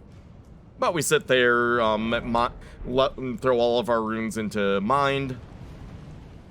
Now we're going to drink our physic. And we're going to just peek over the edge here. And Night Comet with Staff of Loss and Physic is a one-shot on those guys. We're going to come over here the normal way. Down these stairs. Being a very careful boy. Shoot him. And then head up through here. And then from distance we can shoot this dog. And then over here, blast that guy. And then shoot the 2 dogs here. God, all this talk of shooting dogs, it's like I'm no, don't say it, Jeff, don't say it. No, bad Jeff, no, bad streamer, no making that joke. No, bad. Okay, whatever.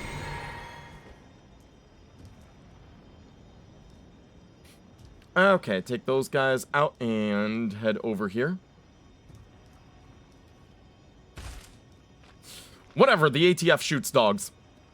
Anyways, heading on through here. And run on down here, yada yada yada. Blah blah blah blah blah blah blah. The dogs have been old yellered, indeed, indeed, Blaze. Sad times. And yeah, just around like that, simple enough pathing, as long as you move fast, it's safe. We're gonna go ahead and sit here to get our physic back. I'm gonna drop here. Pew pew this bird. Carefully move around the corner here. Don't go too far, you'll aggro that bird, but just kind of slip around there. Pew pew second bird. Up around this way. Avoid the lightning. I think I actually had really bad luck with the lightning on this run through here. Okay, now very important, this coming drop up here. Don't drop while the lightning is active, because you can end up getting a hard fall and just getting screwed or put in a very bad spot. Wait until the wave of lightning passes and then drop. Yeah. Oh yeah, that's terrible. Just those 4 right there. Around me and everywhere forward. I had to move back a bit.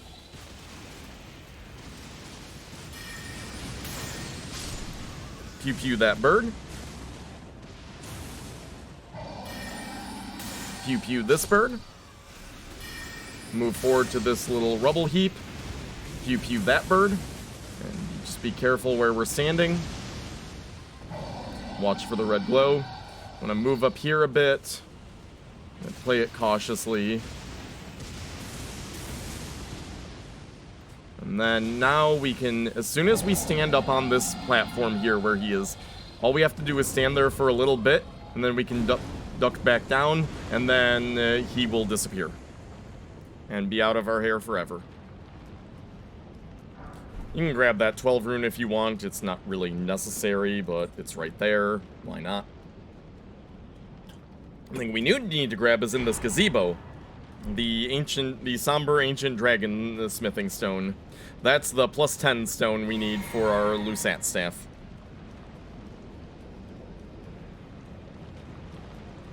Up around here. And before we turn this corner, we're gonna go ahead and drink our physic.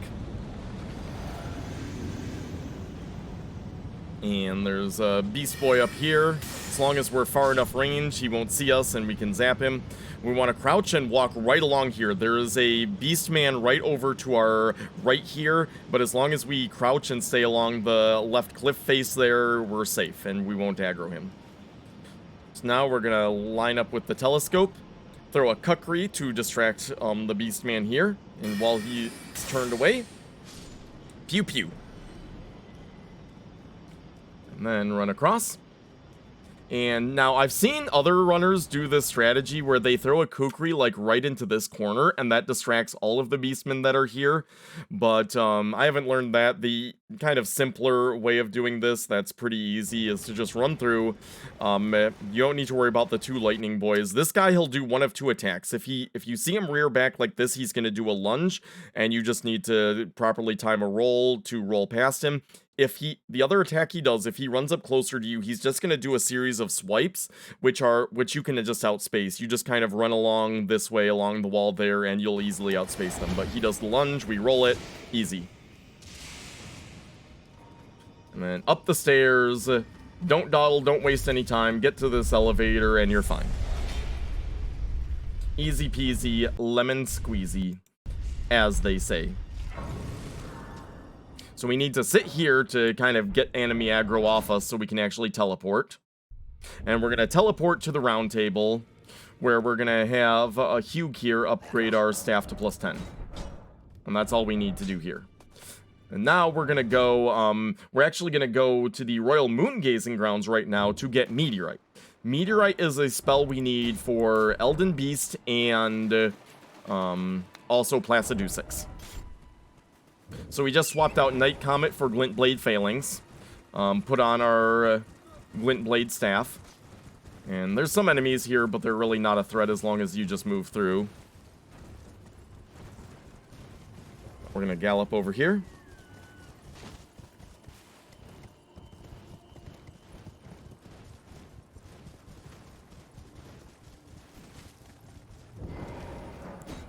And enter the Royal Everjail. But yeah, set up RTSR.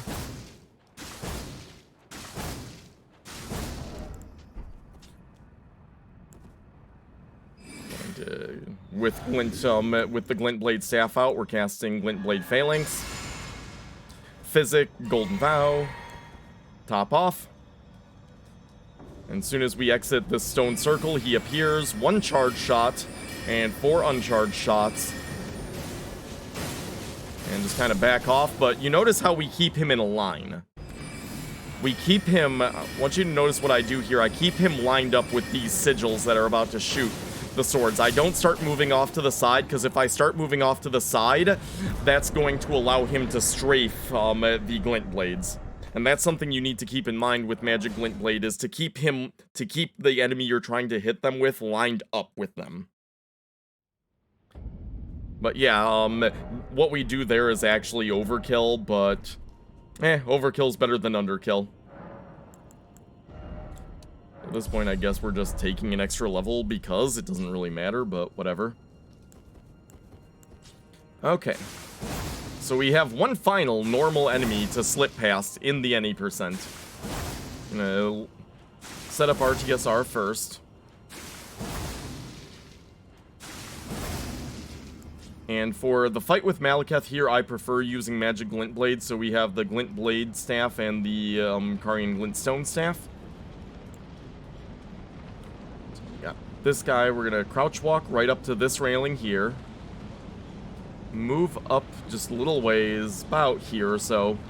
And we want to aim and throw a Kukri right about there. That's perfect. So we kind of move his attention that way. And then we can crouch walk and slip past him this way. Easy. And we set up RTSR before because we want to just be able to move straight into the boss fight. He turned around a little bit, but that's fine. I should even physic before slipping past him. But it doesn't matter too much either way as long as we do the sneaking right.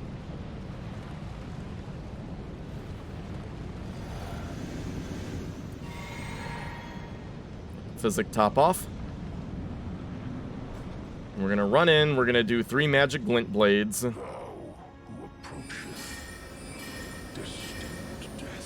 then kind of move back and dodge his initial lunge there. And we want to move him to the outside of the arena. We want it because if we're in the inside of the arena, the interior of the arena, then the pillars can cause us problems. But if we get him just kind of chasing us around the outside, then it's super easy to avoid him. So roll in on the rock sling and we can get a cast off safely there. That's one good opening. If we roll in on the rock sling, it takes him longer to recover. Another one is when he does this slam down, like claw up thing. That's another opening that's good. And third opening is if you can space that dagger lunge. Those are your good openings in this fight. Okay, so we've hit him 6 times, so we want to top off our FP.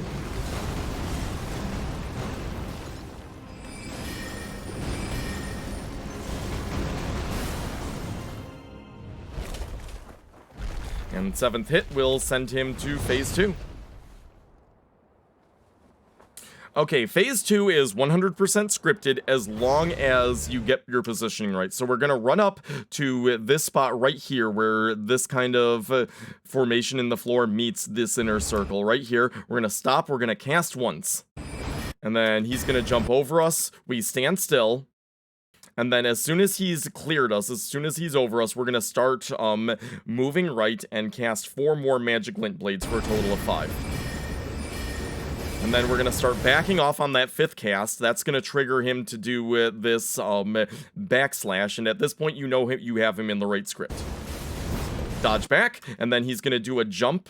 And we're running away. We're going to swap to Carian Slicer and the Carian Glintstone Staff.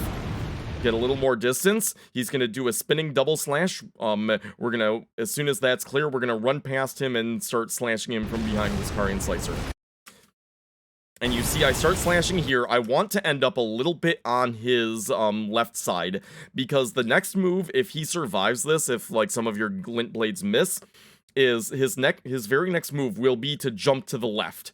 And if we kind of get to his left flank like this, when he jumps to the left, he'll push us with him, which will give us a couple extra swings on him. If we get too far forward, he'll go into a different pattern. I think his immediate thing will be to jump away and do the one of the projectiles, or he might do the spinning slash. And if we're too far behind him, then he'll successfully jump away and we'll be swinging at air. But there's kind of an extended script past this if this isn't enough to kill him, but for this run with these strats, this is a very easy kill here. So I'll show that in all one motion here. Boggit, welcome back in, Boggit. Your raid was the good luck I needed to get this run, by the way. 3, 4, 5, sidestep that. Start moving back. Draw out that backslash. Run away. Run in. And swing, swing, swing, swing, swing, swing to death. But yep, this was the run you raided me at in the beginning, Boggit. Was just what I needed. And there's Malekith. Easy peasy, lemon squeezy.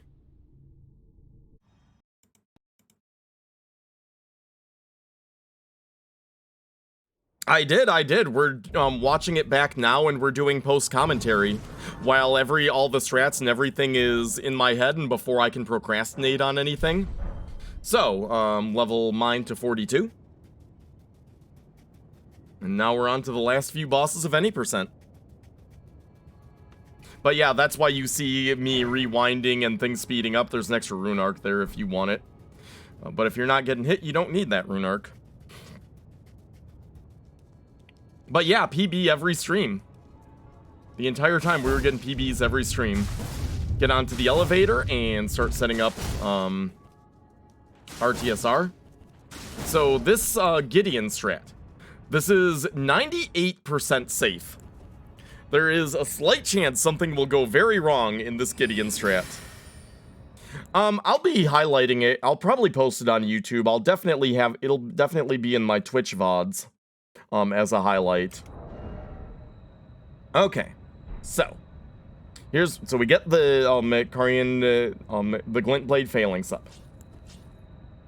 We're going to Physic, Vow.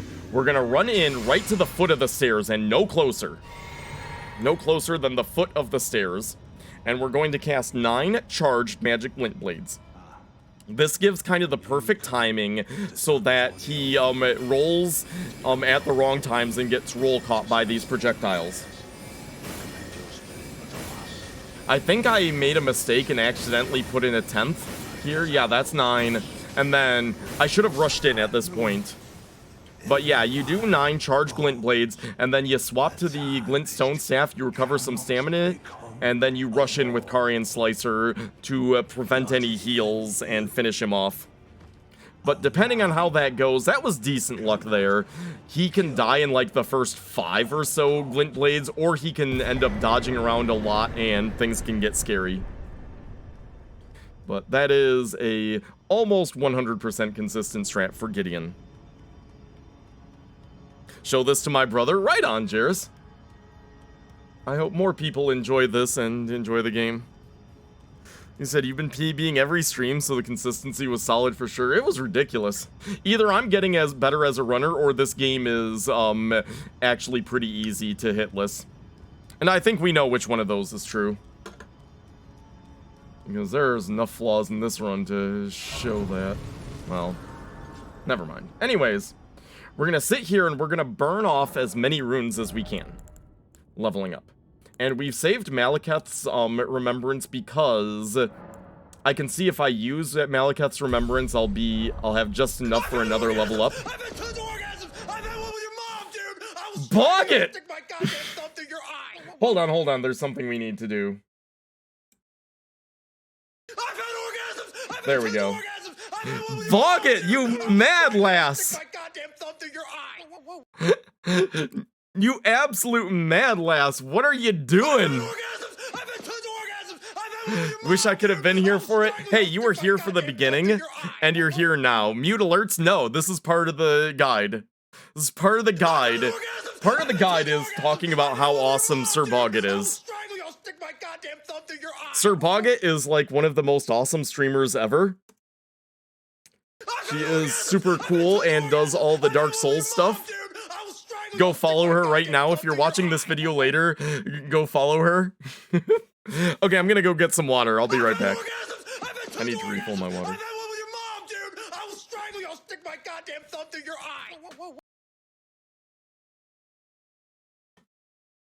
I've had orgasms! I've had tons of orgasms! I've had one with your mom, dude! I will strangle you! I'll stick my goddamn thumb through your eye! I've had orgasms! I've had tons of orgasms! I've had one with your mom, dude! I will strangle you! I'll stick my goddamn Oh yeah, and you should all subscribe to Sir Bogget too, because she has literally the best emotes on Twitch. I've had orgasms! I've had tons of orgasms! I've had one with your mom, dude! Like, look at these Bogget emotes.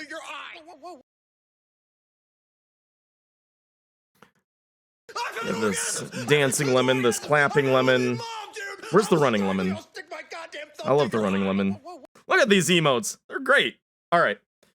Alright, so let's keep on with it. Ignore Mac talking about orgasms. It's fine. But yeah, we're gonna pop Malekith's Remembrance. Because for Horlu here, we're going to use the Dark Sign, the Memory of Grace, to exit the fight so that we can start the fight at maximum distance from him. TVUSERNOTICE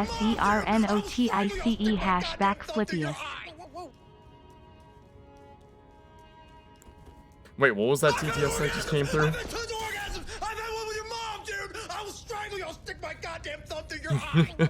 Alright, so we're gonna head up here now. And as soon as we enter the fight, we're gonna run back slightly to avoid his opener attack.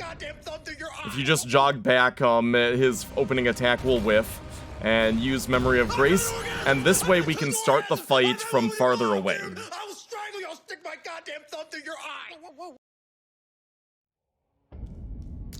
Kill is old, welcome on in. Welcome to the stream. And yeah, we're setting up for Elden Beast, but the only spell you need for Horalu is Night Comet. So we're gonna set up our TSR. I will strangle you. I'll stick my goddamn thumb through your eye. I've had an orgasm. I've had tons of orgasms. I really need to get a group alert. I'll stick my goddamn thumb I through your really eye. need to set up a group alert. I was thinking I needed to do that today, but it was like, okay, I either set up my alerts, I either set up new alerts, or I do a run. And I decided to do a stream and do a run instead. It was the right decision, but okay. So Physic Vow, top off, and we're in the fight. We're gonna run up to like this stone part right here, right about here, and we cast. And we were a little too far away, but we want to hit him 3 times. 3 times, no more, no less. Then drink, get back a little bit, and 4 times. And at some point, he's going to do his stomp now. If he starts doing his stomp late, you can drink. Otherwise, wait and drink after you jump over the stomp. 1 more hit will send him to phase 2. We're lined up well enough to where the Night Comet that sent him to phase 2 will also hit him in phase 2. Because projectiles are persistent. We could have finished him there a little quicker, but we didn't manage our stamina well enough. But that's Horalu. And I feel really bad about how we do him dirty, because this is like one of the best bosses in the entire game. No, it's funnier if it's in the middle of the run, Boggett.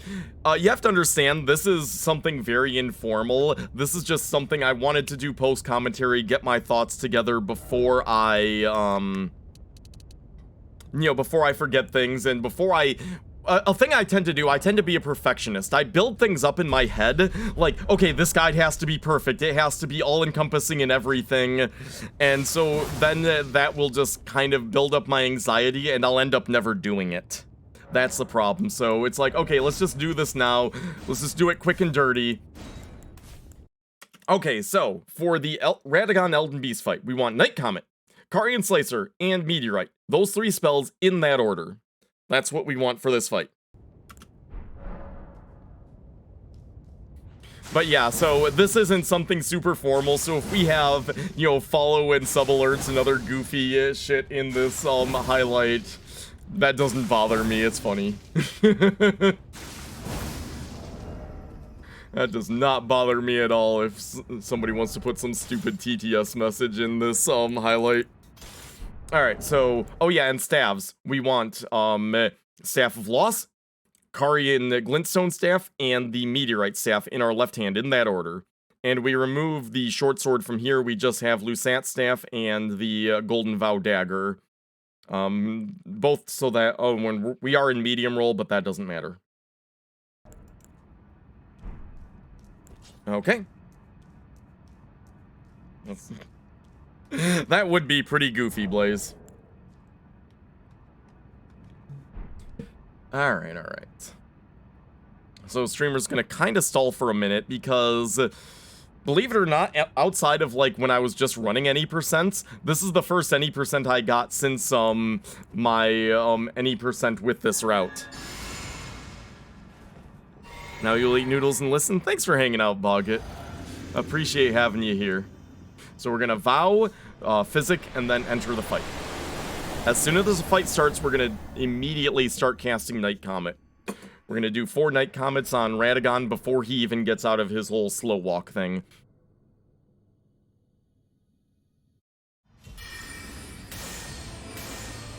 And because it's Night Comet, he's not reacting, he's just tanking those 4. Now we swap to Carian Slicer and the Glintstone Staff. He does his Super Slam, we dodge past, 3 swings, run away. And he can sometimes, at that point, he'll do a follow-up. Hold on. So, we dodge past. We could safely do 4, but we want to do 3 just so we can get some distance. Sometimes he will do immediately go into a combo, so you might have to dodge 1 kind of attack combo from him. But then, with this much damage, he'll go into these slams, roll past the first one, swing once, roll past the second one, swing 4 to 5 times, and that'll kill him. Immediately Golden Vow and double drink after the fight is over. And we swap up to the Meteorite Staff and the Meteorite spell for the Elden Beast fight.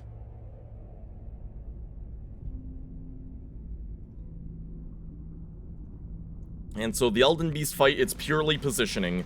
As soon as we enter the fight, we want to run. We want to get right at his hindquarters, not entirely behind him, but just kind of behind and off to the side. Get behind him and start channeling Meteor. I probably did that a little bit early, but it's fine. And we do 16k damage. That's more than fine enough. Now, as soon as he swims away, we're going to double drink, and we're going to watch what he does. So, Elden Beast, in this patch, we need to explain Elden Beast's AI. In previous patches, at certain hit point thresholds, he would always do certain things. Then in patch 1.04, they made him completely random to where he wasn't guaranteed what attacks he would do at what HP thresholds. Then in this patch, they made it so that when he's at certain HP thresholds, he almost always does the same things, but not always. So for example, in that first meteorite I cast, one time, he actually went directly into the needle rain here. And if he does that, what you want to do is just keep casting and take him down. Another time, he swam away and then did a melee attack on me, at which case you want to stop channeling meteors and dodge. But for the most part, most of the time, he's going to just kind of rear back and swim away, which is your ideal. And that's 16,000 damage. Anything 12,000 or more is good. 16,000 is fantastic. And then we're watching him here. He can do a few different things. If he goes for the needle rain attack, I'm just gonna bone out. I'm just gonna dark sign out and leave the fight. If he goes for some melee attacks, I'll dodge those attacks and swing at him with Carian Slicer. I'll swap back to the Glintstone Staff for that. And then, but what I'm watching for him to do primarily is the rings. And as soon as he goes into the rings, I face straight north. I line myself up with true north here. And I'm going to jog forward for just shy of 2 seconds. This is for positioning later, but as soon as he goes into rings, jog forward for almost not quite 2 seconds. Don't sprint, don't walk, jog forward, just barely less than 2 seconds. Straight north. Then we stop and wait, and we're waiting for an audio cue. We're waiting for the shing audio cue that the rings have. As soon as we hear that, we're going to sprint forward, we're going to jump over the ring, and then we're going to turn, as soon as we clear the ring, we're going to turn northwest, get clear of the explosion, and then start channeling Meteorite. You hear that right there? That's our cue to run forward, jump over here, turn northwest. I'm a little bit too much west, but we're fine. And we immediately boom him down. Alright, one more time from the top, one continuous. So we move around here, just almost behind him and off to the side. Then as he rears up, we're going to move behind him, start channeling. I did that a little too early. I should have kept jogging a little bit more, but it's fine. 16,000 damage is great. Double drink as we watch to see what he's doing. He's going into the rings, so we face true north, jog forward for just shy of 2 seconds. As soon as we hear that, we sprint forward, jump over the ring, turn northwest, and start channeling meteors.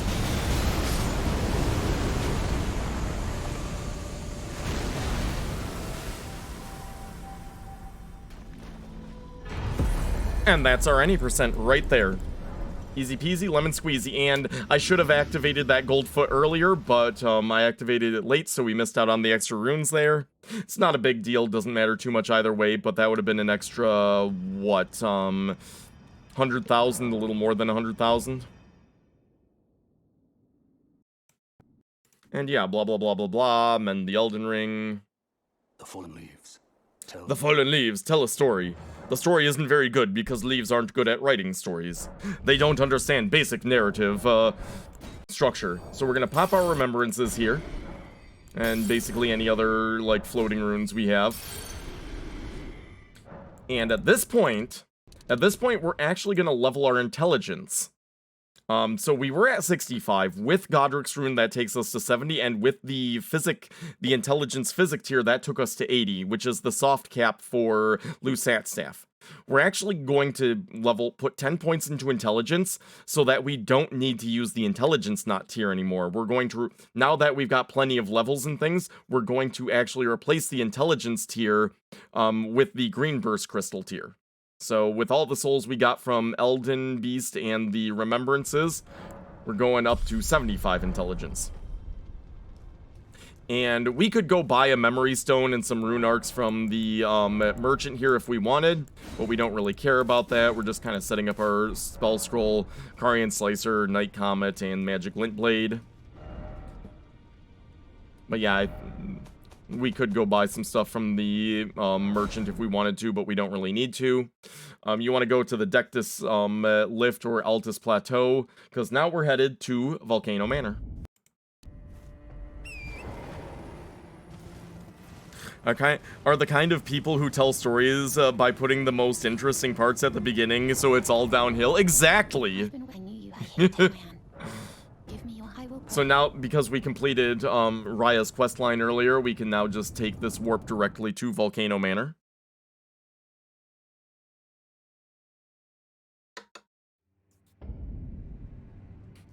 And we button mash through Tanith's dialogue in order to I am Tanrias, a warrior. Perhaps will you rise with us? get the drawing room key. Blah, blah, blah, blah, blah. And that just allows us to unlock this door and actually proceed through Volcano Manor. I could use the Beast Repellent Torch to repel these snails, but I just rush in, slicer him, run down here. We're gonna drink our Physic, Staff of Loss, and Night Comet with the Physic. We should be able to one-shot him. I don't even think we need a charge shot here, but yeah, why not? No kill like overkill. And that gives us the Bloodhound Claws, which gives us the Bloodhound Step Weapon Art, which will be very important for several areas of this. And so, Mr. Streamer, there's a lot of things you need to do. So we're going to kind of do a slightly different weapon setup in the optionals than we did in main game. In our right hand, we're always going to be holding Bloodhound Claws and then our Lusat Staff. In left hand, it's going to be whatever staff we want to use to buff our magic and the Golden Vow Dagger. And we're going to do a Lava Walk, so we want to equip the Traveler's gear. And we're swapping out Scorpion for the Green Turtle Talisman for this part. And we're going to allocate 1 flask to Crimson, just in case we need to heal while we're down there in the lava. Shouldn't be necessary, but nice to have just in case. So run past here. We're going to run right up to this kind of tower here and run right kind of against it. That's going to drop us right here perfectly. We turn around entirely behind us and jump down to this area. And get to the top here. We're going to make sure we're at full stamina. And then we jump down here and Bloodhound Step to this island, this little bit of land right here. And I should probably heal here, but I decide to dice it instead. Bloodhound Step across there, and then Bloodhound Step here. And I was 2 lava ticks away from death. I really shouldn't be pushing it like that, but for some reason I just did. We get onto here. We want to drink our Physic Flask, because there's a lizard man named Kyle who can be up here waiting for us. But he's actually over here, so we're fine. But you need to be ready to pew-pew him if he's right near you there. And then once we're heading up this elevator, we can set up our TSR. Don't do it on the first elevator. You'll aggro Kyle. And now, we should be able to kill him in 1 charge shot, but we can't because we forgot to re-equip the Magic Scorpion Charm. So we'll do that now. And we want the Carian Glintstone Staff. Carian Slicer at the ready. We want our Sleep Pots. We're going to probably go ahead and craft more so that we have plenty in case anything goes wrong. So the setup for this. Top off. We're going to go up to the 3rd set of pews. So 1st, 2nd, 3rd set of pews, and then we're going to stand right between the 2 crests here. You see the crest here and the crest here, right with our feet kind of, with our forward foot kind of right between these 2 crests and just behind that space between the crests. That's where you want to stand, right there. Then we're going to look up, we're going to line our head up right with kind of the bottom of this chandelier. Sofu Rebel, welcome on in. Sleep Pots are not sorcery. We're not dealing damage with Sleep Pots, Lansov. Also, consumable damage is allowed, but we're not even dealing damage with it. Exclamation mark sorcery will give you the details on the exact challenge. But line our head up with the chandelier here. Use the telescope to just make sure we're perfectly lined up. That will kind of adjust your horizontal position in particular so that you're lined up where you're looking as opposed to where your character was actually positioned. And then we throw the pot. Hello? We throw the pot. Mr. Streamer, stop stalling. We throw the pot. That initiates the fight and causes the Noble to instantly be in the sleep gas. Golden Vow. Rush in. We don't even bother with Magic Glint Blade here. We just slash, slash, slash, slash, slash. Well, welcome on in, Lansoff. Hope you're doing great today.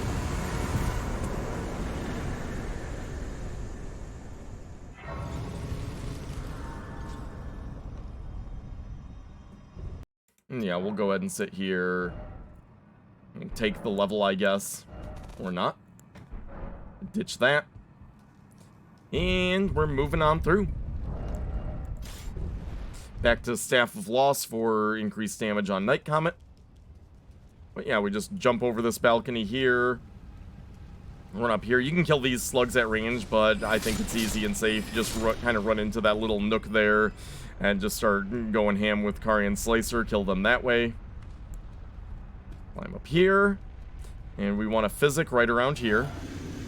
We're going to jump across here. We're going to draw this Virgin Abductor back a bit and then run past. He'll always do this right hand overhand slam, so you can just easily run past like that. Open the door, move to the left because that I've had that Virgin Abductor hit me while I'm standing in that doorway, so we immediately move through the door, move to the left. And then this guy will stop here and you can just pew pew him as soon as he gets clear of the staircase there. Yes, King Dude, welcome on in. It will be at least on my VODs page and probably also on the YouTube later on. Pew pew. Oh yeah, important note. So there is this guy, if you don't see him up here at first, stop here and wait for him to come up the stairs, because the last thing you want to do is encounter him just as he's coming up the stairs and run into him and have an awkward thing there. Port Coffee, what's up, dude? How the hell you been? It's good to see you again, man. And then we top off, head through here. There's a lizardman patrolling the top here, this level here, but that's Jackie and she's cool. You don't need to worry about her. One shot for him. Two shots. First shot will be blocked by his giant head, but then he'll stand up and the second shot will hit him. Take the teleporter.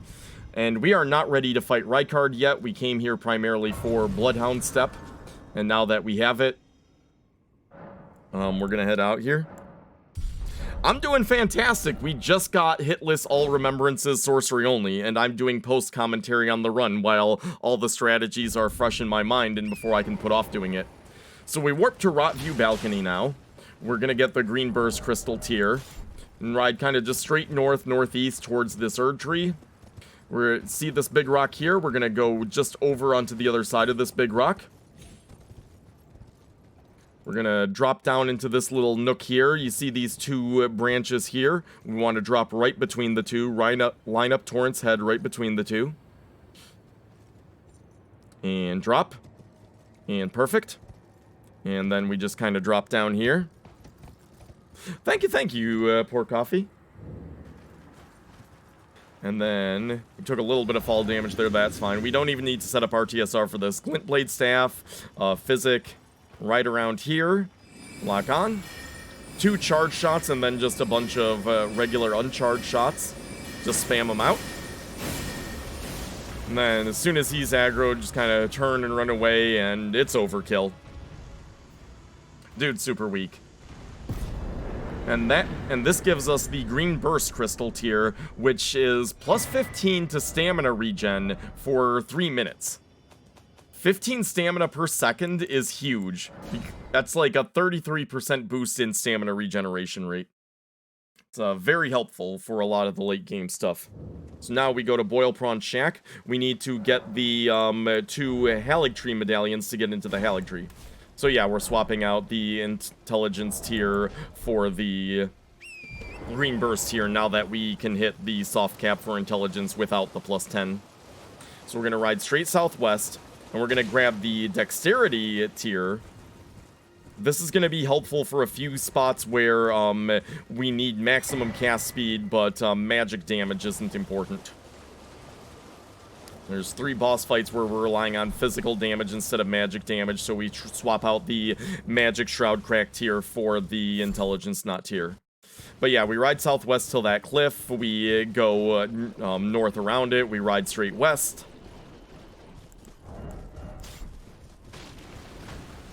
And just ride straight on through here, past that crab, and we're in Village of Albinaurix. And go ahead and physic here. There's only one enemy we really need to worry about, and we one-shot them. This perfumer right here. Boom. Easy.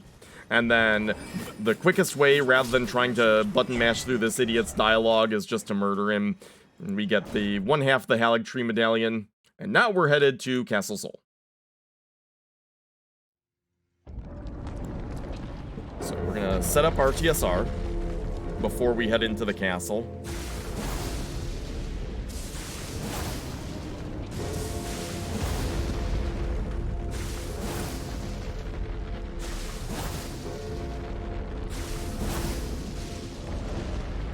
I'm gonna swap that back for the claw. And then I think, if I remember right, I actually screw this up and get it. Yeah, I accidentally aggro this guy here. Don't do that. Stay below the stairs and wait for him to kind of walk away. Do what I do the second time, not the first time here.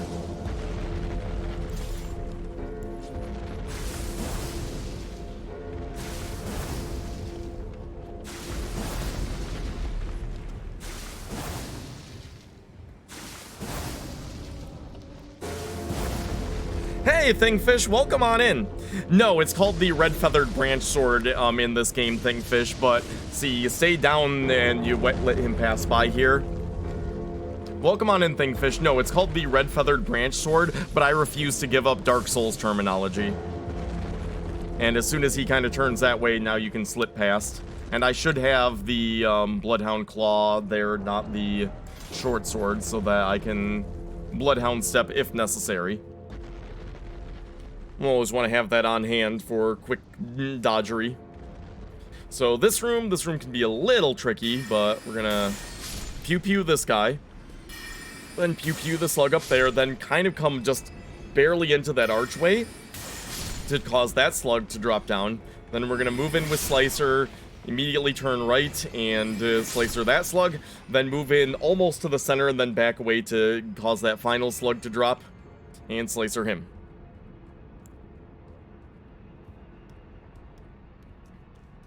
And so we're gonna turn east, jump over that wall, head left into this room, top off. And we're gonna move in here. There's gonna be a few guys who appear.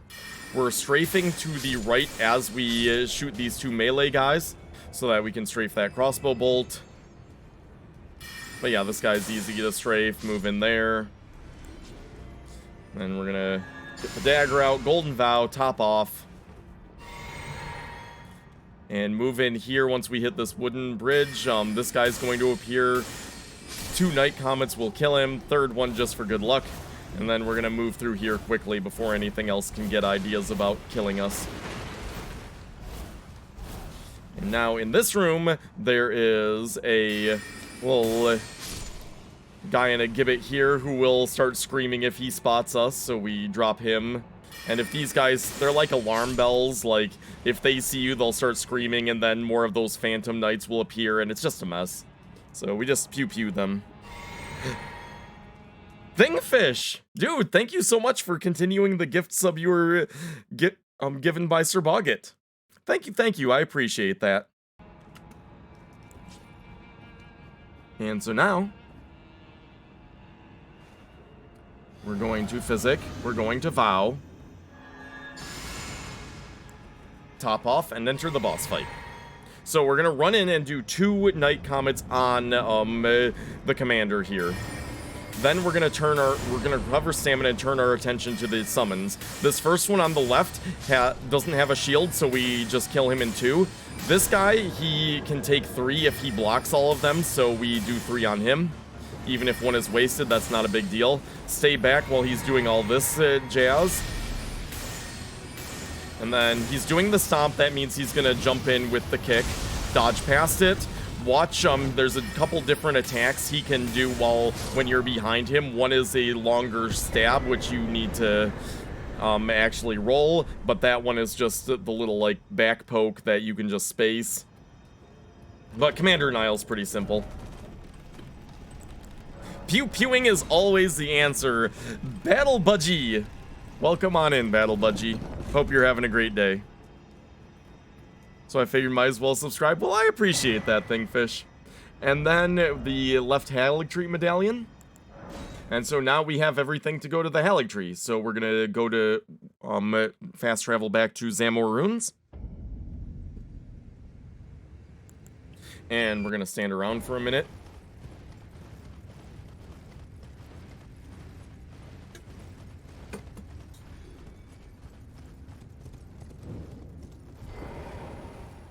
And we're gonna take this elevator down, and then we need to go across and make sure we use the secret medallion to head back up to the Consecrated Snowfield, or Path to Haligtree, then Consecrated Snowfield.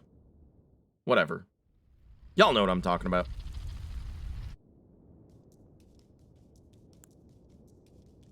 Okay, so I don't have a perfect strategy for this part. I have a good enough strategy. So just bear this in mind if you're actually doing this run yourself. There's room for improvement right here. So we're gonna go through the door. We're gonna sneaky. There's this guy right here. We're gonna get a good angle. And pew. That's good. Now there's the second guy at the top of the stairs. We're gonna kind of creep up to where we can see him and get a lock on. We're gonna start casting as we move forward so that we finish our casting right as he aggroes and we hit him before he can do an attack. There's room for improvement with that, though. There's definitely safer ways of doing that, but that's how we do it. We let this land octopus fall.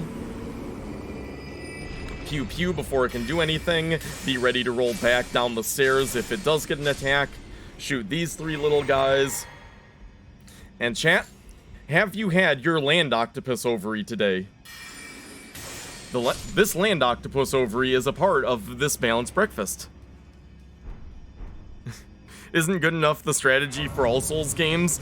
No, I pride myself on doing perfected strategies, but there's a couple places here where we didn't have time and we just developed good enough strategies. Okay, Consecrated Snowfield. I've seen a lot of people do a lot of convoluted paths through Consecrated Snowfield. I'm gonna show you the most efficient, safe path through. So as soon as we exit, straight north. North as the crow flies. We're gonna drop here. That's our first drop. We're gonna go kind of a little west around these cliffs and then continue straight north as the crow flies. And then eventually we're gonna do a second drop.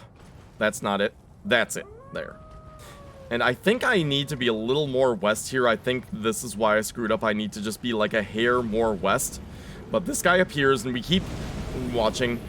He appears there again, which he shouldn't have. Oh, I was too slow. Okay, that's the problem I had here. So you hear him appear to my left.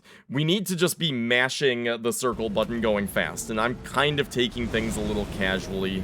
That's why he appears here, but we just keep moving and we're fine. As soon as we... Oh, yeah, I'm way too far off. I should have been much more west. That's the problem there. But anyways, we come to this rock formation. We jump over it. We continue on north, and then we're going to come to another cliff face. We need to stop and ride alongside it. There's going to be these twin rocks here and here. We're going to drop between those 2 rocks, and then we're going to continue north, and then the Site of Grace is going to be on our left. There. And that is how you do Consecrated Snowfields, straight through, easy and safe. Now, something we forgot to pick up earlier that we need to go pick up now. We need to warp back to Bellum Church. Welcome. Because in order to get the Masked Raven Talisman, we need the Bewitching branches. Fortunately, there's a merchant right down here that sells them. We could have just bought one on our way through, but I prefer to save the runes and just buy them all here. This guy also sells a few rune arcs if you want any of those. I don't want any trouble. But yeah, we're just gonna buy out his stock of bewitching branches. We only need one, but may as well have extras just in case something goes wrong. And I'm glad you're enjoying the stream enough to follow, Battle Budgie. Welcome on in.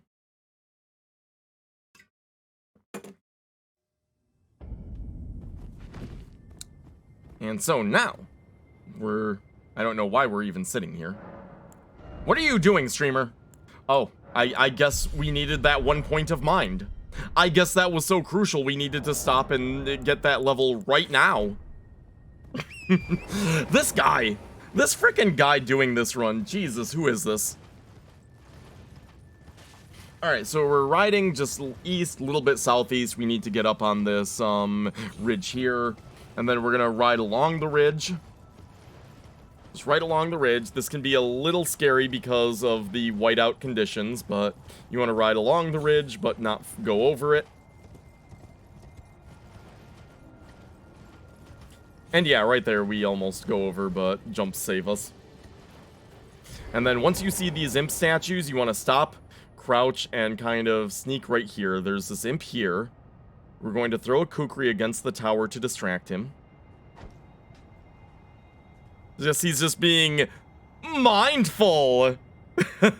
Oh, Jairus. So anyways, we distracted him with the kukri. Now we're gonna sneak up right behind him.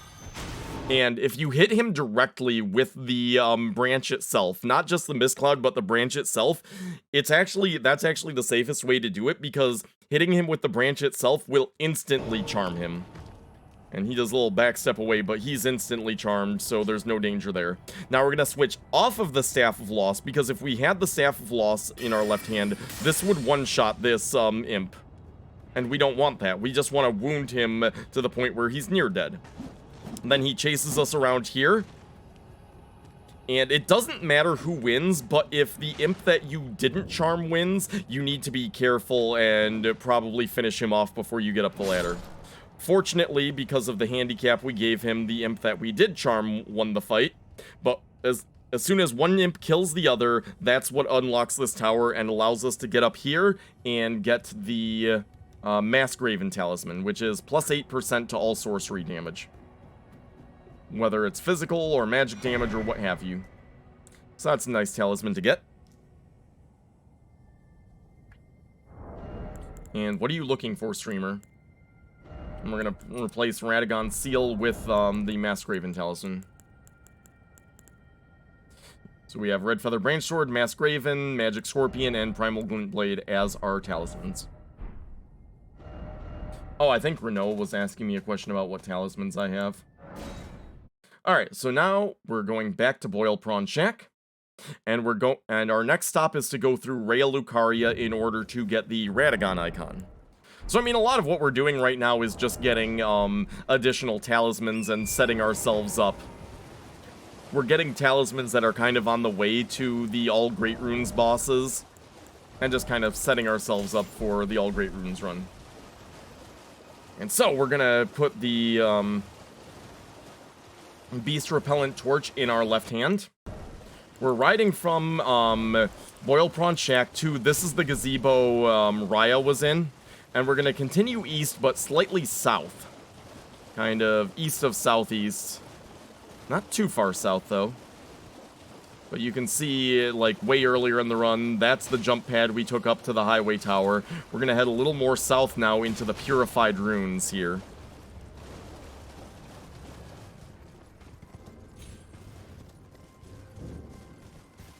And up and around here, this is where our portal is. This takes us right to the doorstep of Raya Lucaria Academy.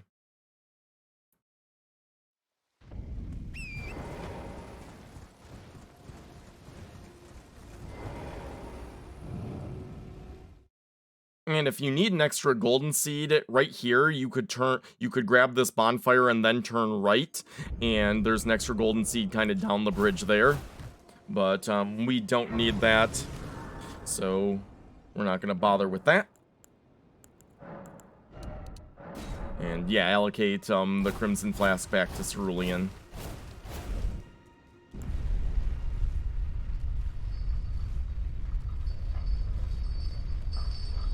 Yada yada yada, head up the elevator here.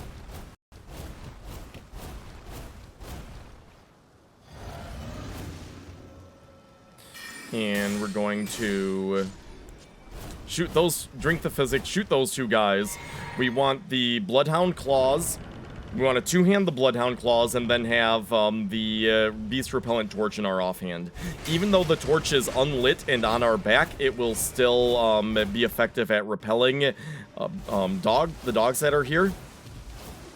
I want to just Bloodhound step through all this nonsense. We kind of rest first at that doorway, now on this bridge. Recover stamina there. And continue Bloodhound stepping. Kind of recover a little bit of stamina there. And again here. And then we're going to have some guys lunge at us here. That dude's always scary. I should probably be more mindful of him. And watching for him and timing my Bloodhound step better.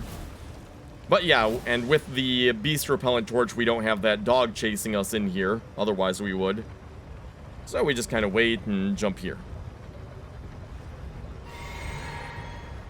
And that makes that part pretty easy.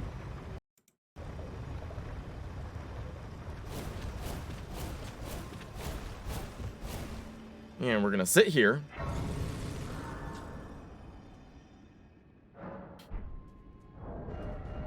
And yeah, we swapped to Radagons and Green Turtle for that running section just for more stamina. Okay, when you're setting up RTSR here, make sure you're back away from this doorway. Make sure you're back on this wall away from this doorway. If you're too close to that doorway, the noise you make doing Bloody Slash will actually aggro that caster. And that's a bad thing. We're going to sneak up as soon as his back is turned, rush him, slicer him down, swap back to Mask Raven and Scorpion. Now, with the claw out, we're going to Physic, and then we're just going to Bloodhound step through this whole area, go straight into the boss fight, not mess with any of these guys.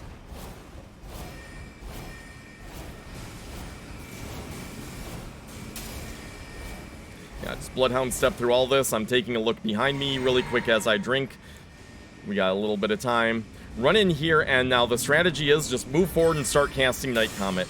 He will often dodge the second one, but the third or fourth will almost always get him. And it only takes 2 to kill.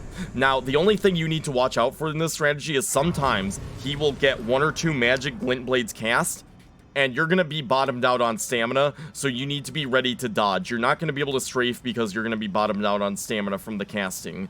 So you just need to be ready to dodge them, and they come out very fast, faster than you would expect from a magic glint blade. But just be ready to dodge if he gets any of those up, but otherwise, that strategy has never failed me. And that's an easy way for us to take out the Red Wolf of Radagon. So now we go around and up here, and we're getting Radagon's Icon, which Radagon's Icon increases your cast speed. It's the equivalent of 30 points of virtual dex. And this is going to be vital for us reaching the casting speed cap for the Renala, Rykard, and Placidusax fights. So we're replacing Primal Glintblade with Radagon's Icon. And we are now headed to the Consecrated Snowfield. We're headed to Ordina and the Haligtree. Is there a dex cap for casting? Yes, 70. The cap is 70. We're gonna get up to 25 dex in hard points. Godrick's Great Rune gives us an additional 5, bringing us to 30. The Radagon's Icon takes us to 60, and then the Dex Not tier, it brings us up to 70, which is the cap for Dex boosting casting. So the only thing to note about traveling up here to Ordina is don't go too far to the left as you travel up here. You notice I kind of curved around to the right a little bit, because if you go too far left, there is an NPC who can invade you. But yeah, we didn't really need to sit there, but whatever. And up through Ordina, we are going to set up our TSR.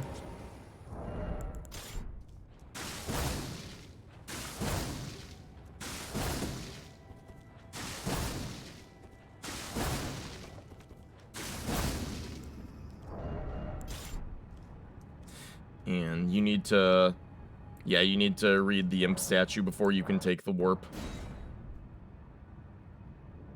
Okay, so as soon as we get in here, we're going to take out the 3 archers. We're going to drink our physic, come forward and around here, and just to the right, jump up on here, and we lock onto this archer back here.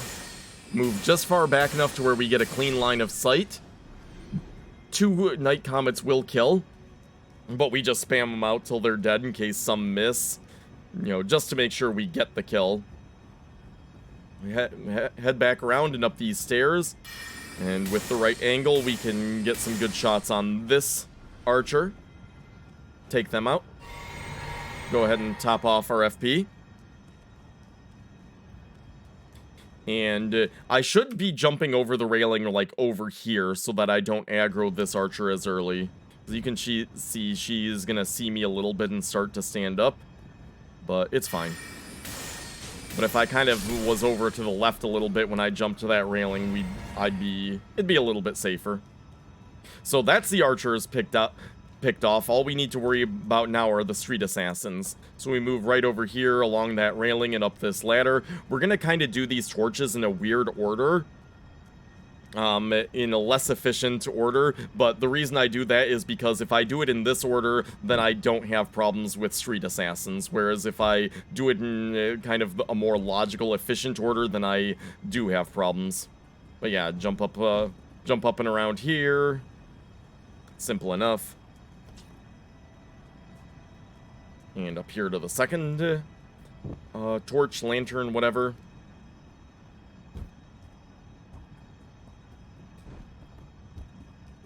And then I'm gonna jump across here. Doesn't matter if we miss that. It's just a little bit more quicker if we don't miss it. Up around here.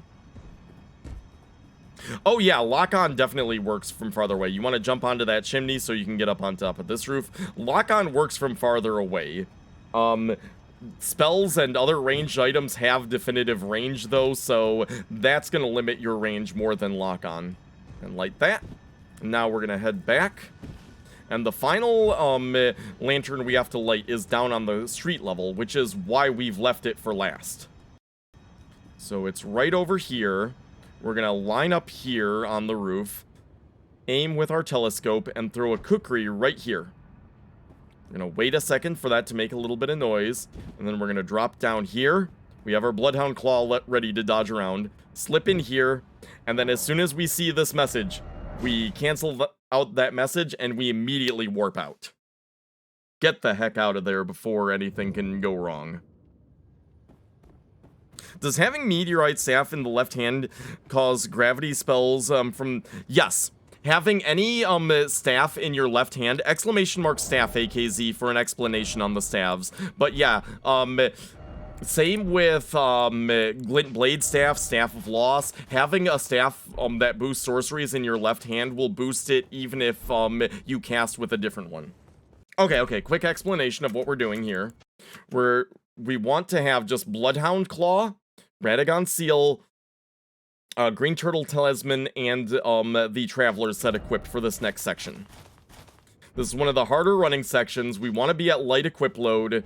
We have Bloodhound Step. We have the clothing on for extra poison resistance. And then we have Radagon's Icon, which gives us increased stamina, and Green Turtle Talisman, which gives us increased casting speed.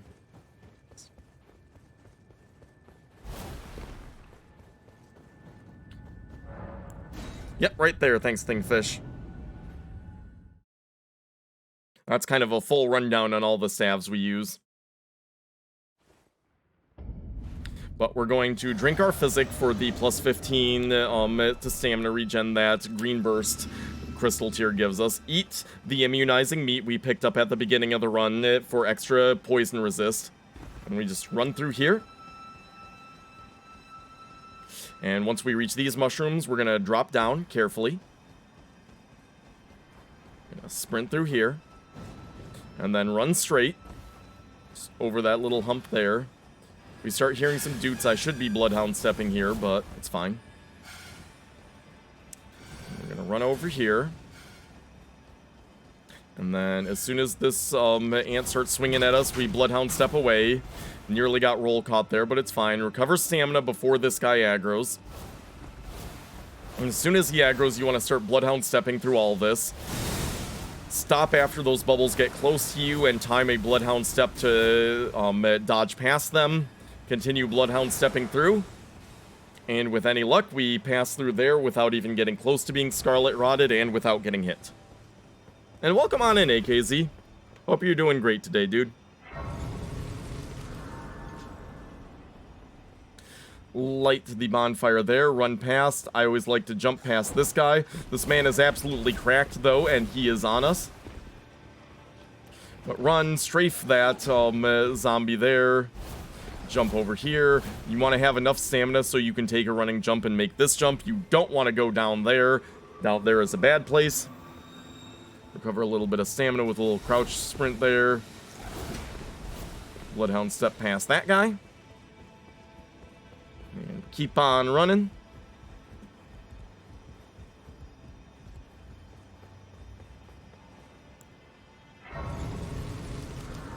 We don't really need to light that, but just go ahead in case anything goes wrong. We can warp back to that.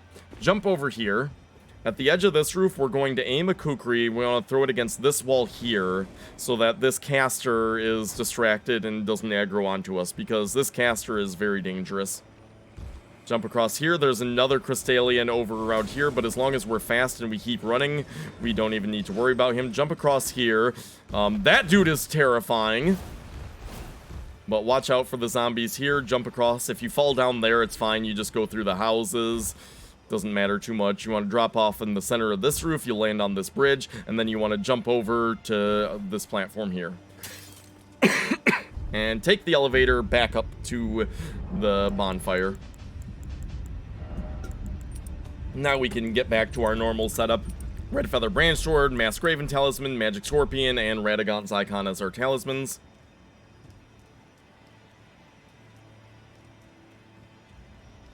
We'll go ahead and sit here to get our physic back.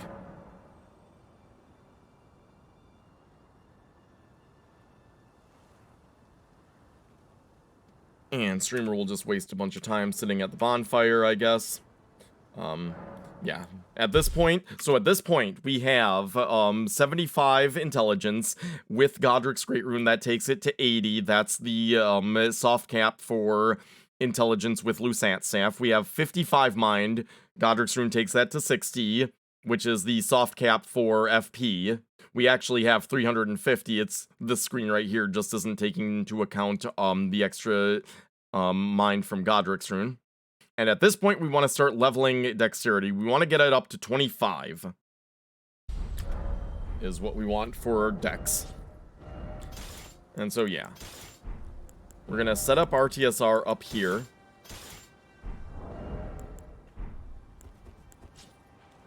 Before we take the elevator down.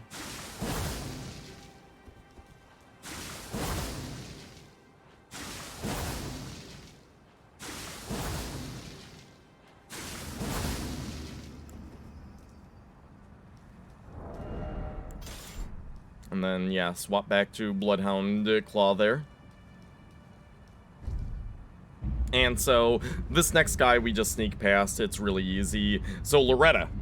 Here's the setup for Loretta. Loretta, 6 hits with Night Comet will send her into Phase 2. And she takes a total of 11 hits with Night Comet to kill. And at full stamina, we can cast Night Comet 4 times. So what we want to do is we want to take her to 5 hits, then get 6 and 7 in quick succession, and then while she's doing her phase transition to Phase 2, then just finish her off with 4. I don't think that quite works out for us, though. It's not something you want to try and push too heavy for, but it's something you can go for. So, Physic, Vow, top off, head in.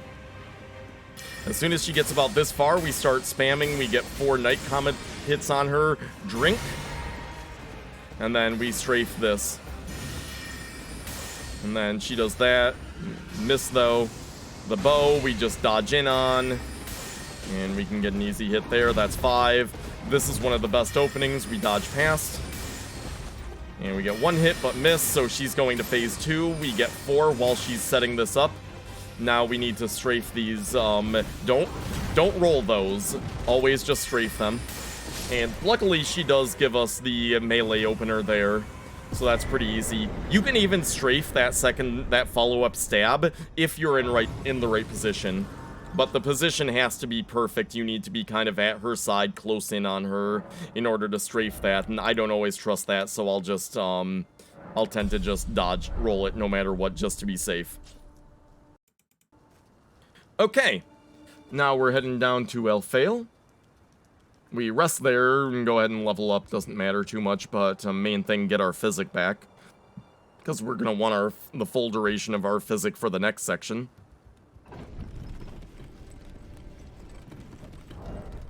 Head on down.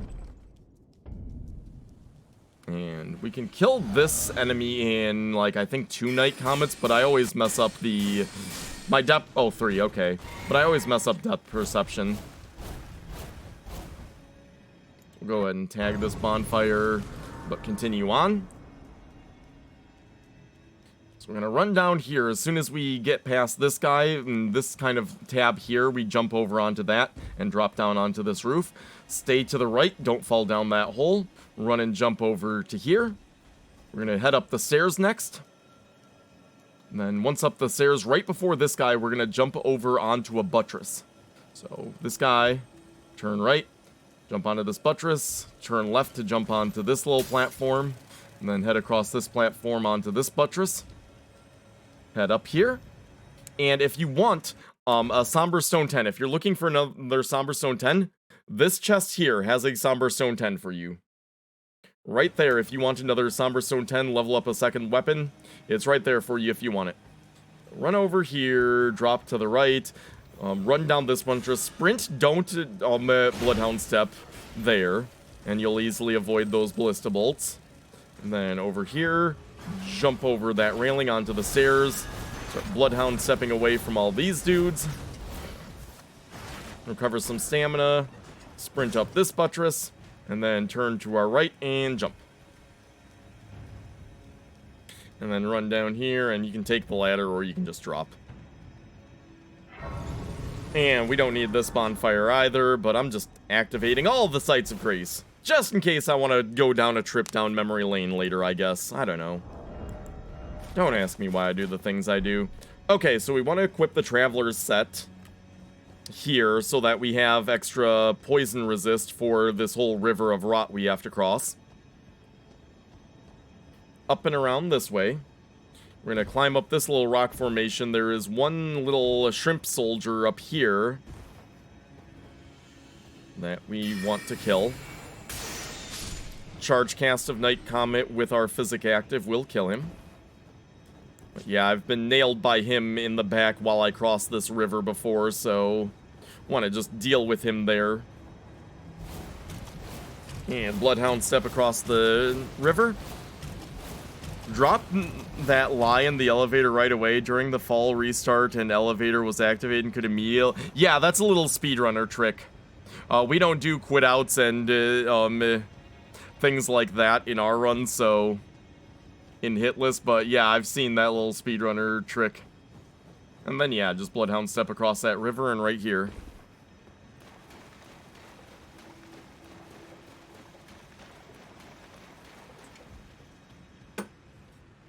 And I mean, I guess we'll sit here to recover our physic. But yep, I know what you're talking about, Dutch. And you have a menu delay on this patch? Wait, is it? Oh yeah, with the with the fast travel there is. Okay, we don't need the Traveler's Clothing anymore. But yeah, we don't do quitouts and things like that in Hitless, so... But yeah, I've seen that little speedrun trick. And then just down this buttress along here. And ends up the easiest way through this whole church is right through the front door. So yeah, down onto the balcony, but then just right over here to the front door. Go ahead and drink our physic. And with our physic, we can, with a charged Night Comet, kill this guy in one shot. Did a second shot just to be sure, because I couldn't remember whether you could one-shot him or not.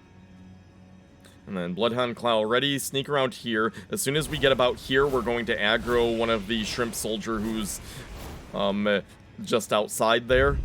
So we just Bloodhound step to that corner, hide there for a quick second, and then down the elevator. Yes, pretty much. Unlike Attunement in DS3, Mind doesn't affect your number of spell slots. You need Memory Stones to get additional spell slots in this game. It's an item, but Mind affects the amount of FP you have. But yeah, it's the equivalent of Attunement, but it just doesn't do quite as much. It only affects your FP and not your Attunement slots. Okay, so Malenia. Oh, I didn't get to show off Duck Dance in this, but the main reason we have Bloodhound Claw is to avoid Duck Dance. We just kind of Bloodhound step through her Duck Dance. We space the first one, Bloodhound step through the second flurry, and then Bloodhound step twice away from the third flurry. But I don't think I get to show that off in this fight. So, RTSR, Bloodhound Claw and Lusat Staff in my right hand, Staff of Loss and Golden Vow Dagger in left hand. And phase 1 Malenia is pretty easy. Malenia in general is pretty easy with a ranged build. Or decently easy. So we'll Physic and we'll enter the fight.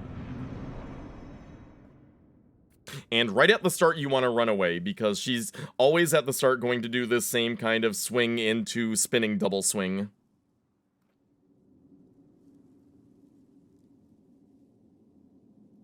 This boss is actually, for sorcery, not too bad, as you're gonna see Thingfish. And so, yeah, just run away, and this will always whiff.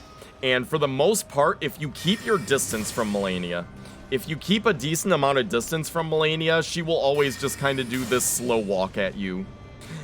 And now, most spells will cause her to do other things.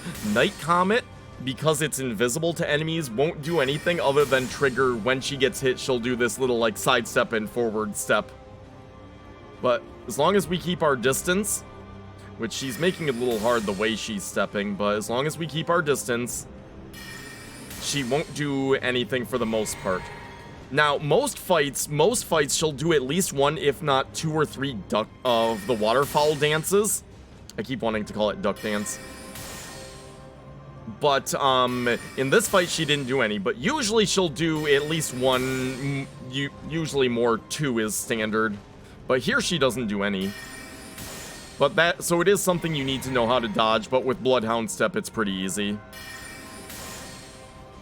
Night Comet is invisible to enemies, so we want to top off here. So she's one hit away from phase 2. So at this point, we want a Golden Vow. We want to top off our FP, and then send her to phase 2. Now, right away at phase 2, we're going to cast once and hit her while she's up. She's going to open with Scarlet Aeonia. We're going to cast once while she's in the air. Then we're going to swap to our Bloodhound Claw. We're going to Bloodhound Step past. So, cast once, swap to Bloodhound Claw, Bloodhound Step once, twice, 3 times, get away. And then while she's recovering, this is a huge opening. We can do 4, recover a little bit of stamina, 2 more, and double drink to recover FP. And now we're waiting for her. Oh, we only drank once, but now we're waiting for her to go Scarlet Aeonia again. This whole, like, phantom thing, you just want to get distance. Just get distance and you don't have to worry about that. That's a swoop into stab. Just know that timing. That's just a jump into explosion. That's easy. But we're waiting for her to do Scarlet Aeonia. There it is. Wait. That was early, but it was fine. Bloodhound Step past. And 4. Recover a little bit of stamina into 2. But yeah, we just heavily punish the first Scarlet Aeonia. Then dodge around a bunch. And wait for her to go Scarlet Aeonia again. At which point we have a wide enough window to kill her.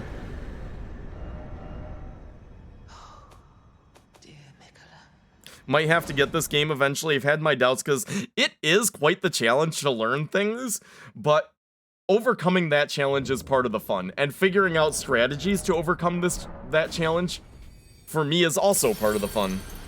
Dawood! What's up, Dawood? Welcome on in. But no, the challenge and figuring out strategies and gaining skill to overcome the challenge is a part of the appeal of these games to me. Okay, so level up Dex.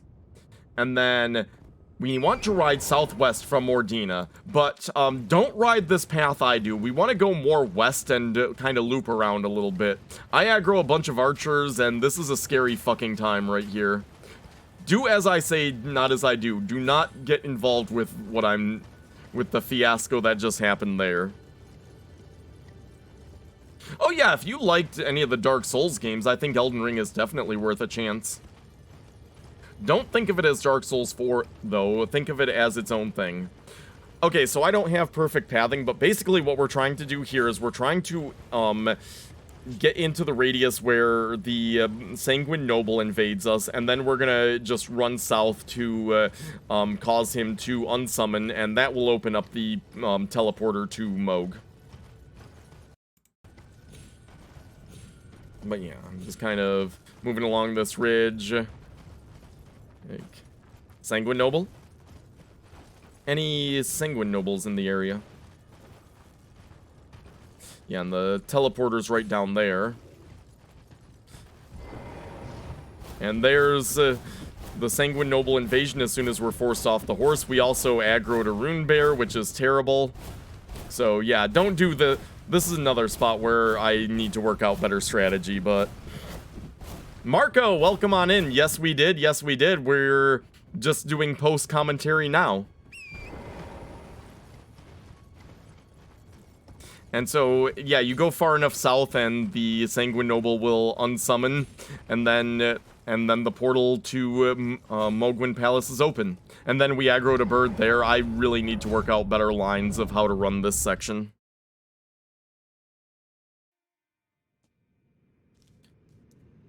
Yeah.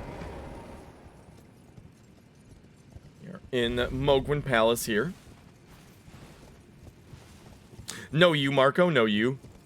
And yeah, we just ride down here. Well, north, I guess, so up here. Stay away from those guys. Hug this wall on your left. Around here, I cut this. I should have gone wider around because, yeah, that was close and scary. But I should have cut a wider path there. But yeah, follow this wall around.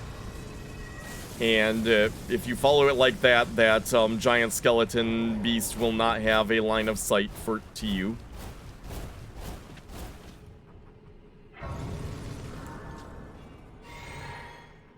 Thank you, but you did all the work.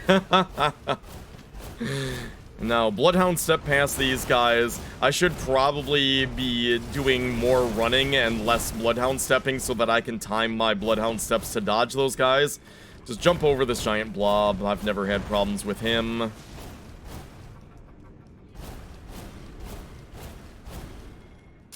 Through the dark here, we don't need a torch, we just memorize where to go. You want to head left at the first junction, then right. Through here, go ahead and grab the Lord's Rune. Straight through and up these rocks, and then you want to turn right. But just like Tomb of the Giants, we just memorize where we go, and we don't need to have light to see where we're going. You just memorize the pathing. It's pretty simple. Okay, so now we're setting up for Mohg. We want these spells in this order. So, our setup for Mohg, let me explain Mohg real quick. We're not on the run. Read the title, Rob.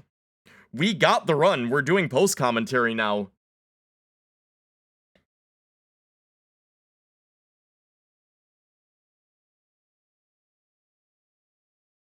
Boom, boom, boom. Welcome on in, Rob. How you doing? Okay, so Mohg. We need to stagger him, but we need to stagger him at a specific time. We need to stagger him right before he goes into Nihil. So we have a very specific setup for doing this. So we want these spells in this order. We want Loretta's Mastery. We want Night Comet. Then Rock Sling. Then Carian Slicer. Those 4 spells in that order. Thank you, Rob. And now, and we want these staves in this order. We want, whatchamacallit, Staff of Loss, Meteorite Staff, and Carian Glintstone Staff. Those 3 staves in that order. And once we're on the elevator, don't try and set up RTSR before the elevator. You need to be heading up the elevator before you set this up so you don't aggro any of the Blood Albinarchs down there. Okay, and I should unequip this dagger before I enter the fight so that I'm still on light equip load, but I forget to do that. It ends up not mattering, though. And I'm kind of running through everything in my head here. Or I think out loud, actually. But, okay, so we're going to Physic Vow, enter the fight. Mr. Streamer, can you get on with the run, please? Thank you. Physic Vow, top off, enter the fight. We're going to do 2 charged Loretta's Masteries right at the start of the fight. Cast it, charge it, fire it. Cast it, charge it, fire it. Now we're gonna switch to Night Comet, drink. Gonna do 1, 2, 3 Night Comets. We're going to swap to Meteorite Staff, recover stamina, throw the rocks. I should have recovered a little more stamina, I was a little too far away. Break lock on and angle our camera up so that we can get some headshots with our Carian Slicer. And move around to his left side, our right, so that when he goes Unas and swings his staff down, he doesn't hit us. One more time with everything, so 2 charged Loretta's Masteries. Drink, swap to Night Comet. 3 Night Comets. We're gonna swap to Meteorite Staff and Rocksling here. I should have moved forward instead of back here. That was cowardly of me. Hit him with that. Unlock. You notice every backswing is hitting for heavier damage because we're getting headshots. And then we move around to his side there and swing and finish him off before he can even start Nihil.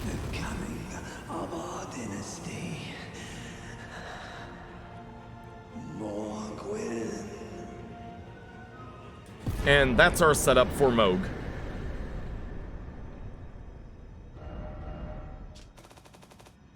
But yeah, I should have moved in a little more with Rocksling. And the thing with Rocksling is you need to make sure Rocksling hits him not when he's in the middle of Duo, but when he's done with it. So you want to start casting it as he's doing Duo, because he actually can't be staggered while he's in the middle of one of his counts. So you want to hit him, start casting Rocksling either while he's in the middle of doing Duo or after he's done Duo, but not before that, because otherwise it'll hit him while he's doing Duo, and that will, and then he won't stagger, and then your whole setup is messed. Okay, so now we're going to transfer over the next 3 bosses that we're going to fight. We're using Rocksling and Meteorite. So we're transferring to the physical sorcery, so we're going to change our setup a little bit here. The big thing is, first of all, we're gonna, level up. Okay, so 25 dex. 25 dexterity, hard points in dexterity. Godrick's rune takes that to 30.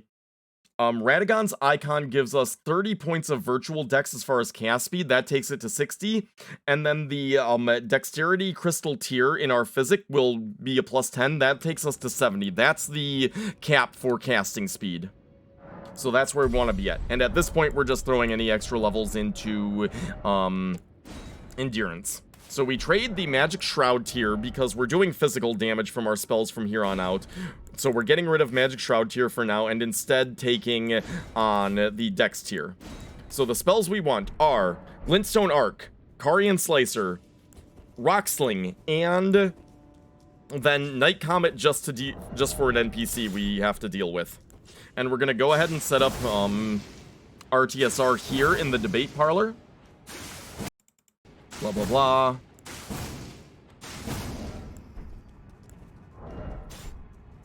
And yeah, this section is pretty simple and straightforward. You just run out here, run up to here, drop down on the second buttress, jump onto the stairs, and you run up to kind of this point right up here, and this boulder will always follow that same path, and so it's easy to avoid if you just run like that and stop there. And then this guy, just a couple Night Comets takes him out. Oh, and I should show what I was doing with... So we're trading in... The other thing we're doing with our physical setup is we're trading talismans. We're trading in the Magic Scorpion Charm, because that only boosts magic damage and we'll be doing physical damage for these fights. We're trading the Magic Scorpion Charm for the Primal Glint Blade.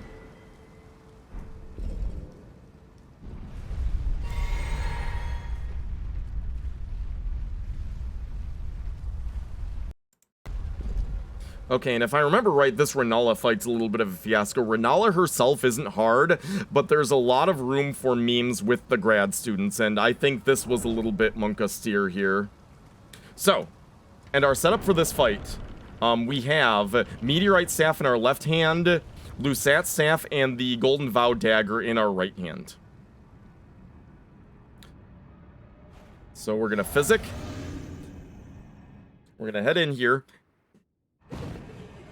And as soon as we see somebody with the golden glow, hold on, you slow down to normal speed.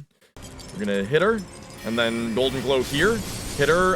We have a chandelier falling there, so we need to run out of there. She's throwing books. We can't cast while she's throwing books. We have fire there, so we need to get away and around here. And this is turning into a fiasco very quickly, and now we have a chandelier dropping there, so we don't want to pass through that area. And this is just a giant fucking fiasco. So I swap to the Slicer for a quicker attack. And run in. Once she's done throwing books, we can Slicer her. Immediately Golden Vow. And we're kind of stuck in an awkward spot, but Rock Sling on her here.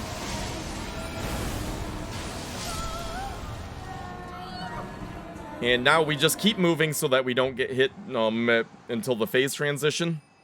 Now, when the fight starts, we're going to immediately cast Rock Sling, lock on and hit her once with that. Then we're going to run back and to the left. Rock Sling, run back and to the left.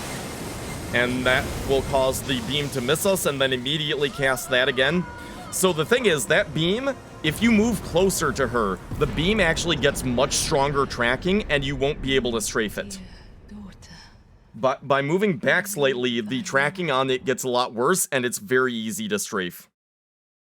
So that's why we run back a little bit and then left, and we're easily able to strafe it. And 2 Rock Slings, you know, Rock Sling deals pure physical damage, and we're super high leveled, and Renala is like an early mid-level mid-game boss. So it's a very easy kill. We just need to watch out for grad student memes there. That's kind of the biggest danger. Okay, so same talisman and physics setup for Rykard, but different spell setup. Mr. Streamer, you need to change your spells. So we want 2 spells, Rock Sling and Ice Crag. Ice Crag is a very quick and efficient way of setting up a Frostbite proc when he's staggered, and Rock Sling is kind of our main spell we use against him. Alright, I'm gonna try and explain this as best I can, but this is a very complex fight with a lot of moving parts, and I don't want to spend half an hour on this. So, Mr. Streamer, you want to go ahead and go? Oh yeah, so in our right hand we want Bloodhound... In our right hand, we want Bloodhound Claw and Lusat Staff. In our left hand, we want Meteorite Staff and the Golden Vow Dagger.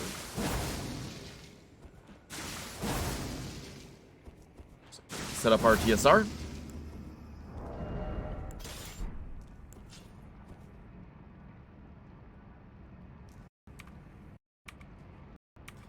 Come on, Mr. Streamer, go in. So we enter the fight. Soon as we get past this rubble pile, we're going to Golden Vow and then drink our Physic.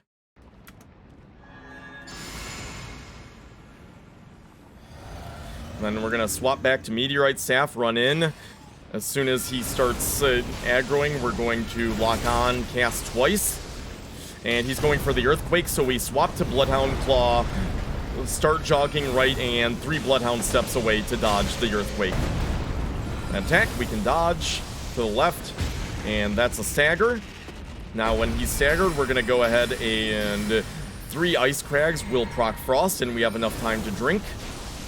And then throw a Rock Sling as he recovers. He recovers slower in phase 1 from staggers than in phase 2. Dodge back from that. Make sure there's no follow-up, and then cast again.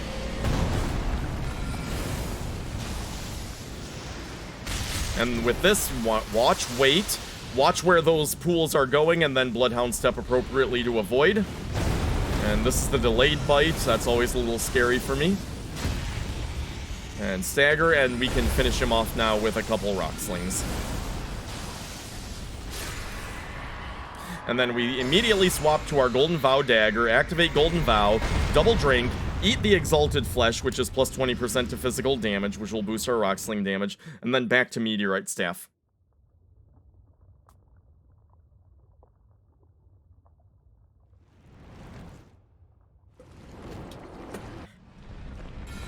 And then we're gonna move in. 2 Rock Slings, get into sword range, too late, he's already going for Rancor. This gives us a good opening to punish him now, but causes problems later. When he staggers, 3 Ice Crags will proc Frost, and then we kind of need to be very defensive here. We need to keep track of where this skull is at all times, so that we don't accidentally put ourselves in a bad position with it. But I'm drawing out, he's going for the slam here, so I kind of run away and just outspace it. I knew the skull was over there, so it was safe to cast. But I need to be very mindful of where that skull is at all times, and also be controlling, based on my positioning, controlling what Rykard himself is doing. I'm getting a little cornered here, so I need to kind of slip out to the right and back. Okay, you see this sky here. I know he's going every time. Let me show you guys something with this fight. So every time he does certain sword slashes, this one here, I think, you see this red mist here. That mist is going up into the sky, and that's incrementing the hell phase count. And that's going to turn the sky darker red. Once he does 3 of these attacks, the sky will be completely red, and that's when he goes to his hell phase. So that's how you know when that's happening. Going back seems really good for this fight. It kind of isn't, but kind of isn't as Oz. Part of the problem of going back, first of all, Rock Sling has limited range and will start dropping off very quickly. Second of all, he's more likely to do the Rancor attack if you are at range, and we actually don't want that. That makes the fight a lot more dangerous and complicated. And third of all, he'll just keep he'll also is likely to just keep spamming his jumping backslash, which will cause Hell Phase to trigger very quickly. So you see kind of the sky gets darker red. And at this point it's fully red. The next thing he does is going to be Hell Phase once it's completely gone to red. So we stagger him here. I realize what's happening. We get the Frostbite proc here quick. And I get back away. It's safe. It's somewhat safe to do this. He's gonna stomp. There's gonna be geysers coming up, but we're far enough away to we're not in great danger of getting caught in a cast from that. But yeah, we stagger him. We take 1 more punish, and then we need to get out of here because, yeah, there are scary things coming down from the sky. So we have Bloodhound Step. We have the stamina boost bonus from our Physic. So we just need to manage our stamina carefully and avoid all this stuff. These big skulls are going to come up to us, get close, and then after a short delay explode. So we can kind of wait for a second when they get close to us, but then we need to Bloodhound Step away. And eventually he'll slam his sword down. I want to get close to him before he goes for Rancor again, but he goes for it again because we got terrible RNG this fight. And because the first one wasn't a headshot because I cast too early, it takes 4 instead of 3 casts. And now because we already proc Frostbite twice, it takes 4 Ice Crags instead of 3 to proc Frost. But we're able to get that. And Rykard's dead. So there's kind of a lot to keep track of and try and manage as far as spacing goes. You kind of want to be at a mid-range just outside of his sword range, so that you can trigger him to kind of move forward a bit and waste time like that. He didn't do the jump at all. The jump and smash is one of his best, like where he just kind of jumps and splashes lava everywhere, is one of the best attacks. It's easy to avoid and it's a good punish window and it doesn't increment the hell phase at all. That was some of the worst RNG I've seen in that fight, but we learned the fight well enough to where we were able to pull it off. White, clear as crystal. Oh yeah, and you're gonna have a bunch of people doing that right now. So yeah, I took a second to kind of calm down and celebrate. Stick my goddamn thumb through your eye. But yeah, so that's kind of the basic strategy. You want to stay like kind of right at the edge of sword range, baiting out sword attacks or baiting him to just move forward a little bit. Like that. That's the simplest way of doing the fight, but that got out of hand quickly, but we knew how to manage it. And for illustrative purposes, that it's actually best that we got some kind of bad RNG there, I guess. So, good to see, good to see. Alright, we have one more, so now we're going on to all remembrances, and so we have 4 new splits on the bar here. And at this point, like I said, with levels, we're just leveling endurance because there's nothing else we need or that is that useful to us. And for going after Placidusax, we get Magic Lint Blade, Rock Sling, Meteorite, and then Loretta's Mastery and Night Comet. And we pray we don't have to use those last 2. We're in trouble if we actually need to use those last 2. Blah, blah, blah. We go to, beside the Great Bridge in Faramazula. Oh, and welcome on in, Brutality. Good to see you, dude.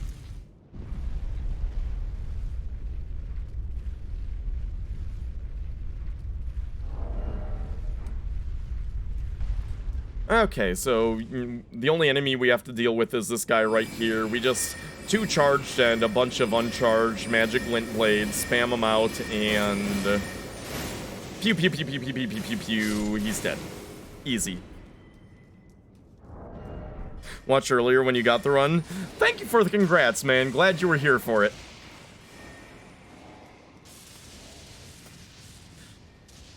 Alright, and I always have a little bit of trouble finding exactly where I'm supposed to drop, but it's like right there's that kind of little dip there, and that's where you want to drop there.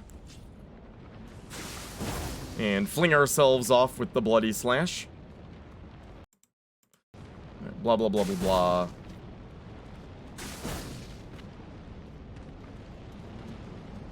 blah. It is indeed. It is indeed. Up until yesterday, I was the only person to have even done an any % sorcery only. And no one's done sorcery only, all great runes or all remembrances.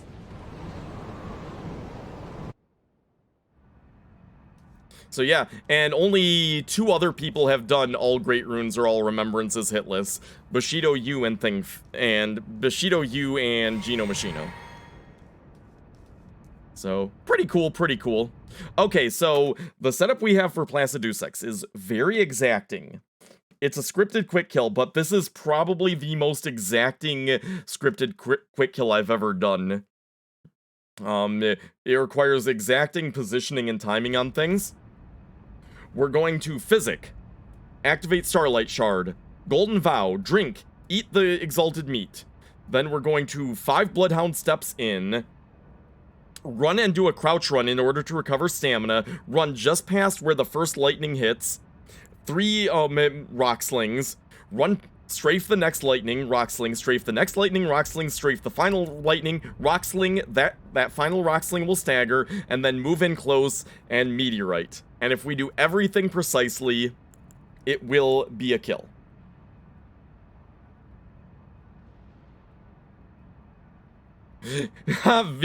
V-Swed, this is why I don't run sorcery, as I was explaining everything we're doing here.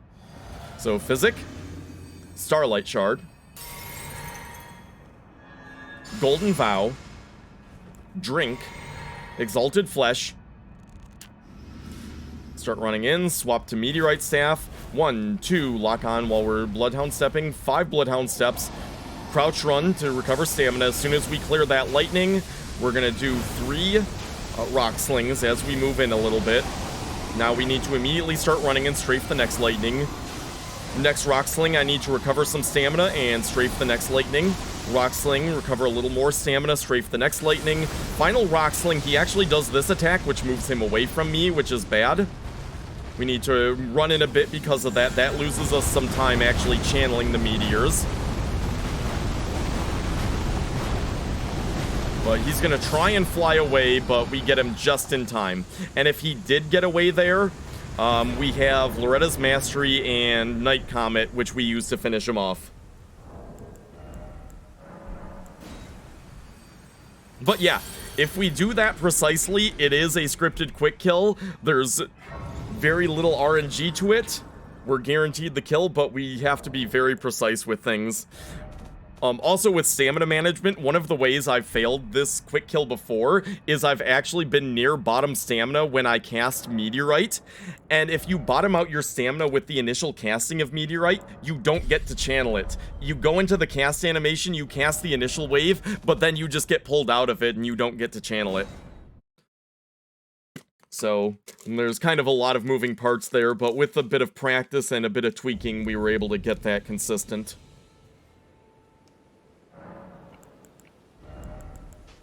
Okay, and at this point, we only need 3 spells to finish the game, and actually, I don't even think I use... Well, we use Carian Slicer a little bit. Carian Slicer, Night Comet, and Loretta's Mastery. Those are the only spells we need for the rest of the run.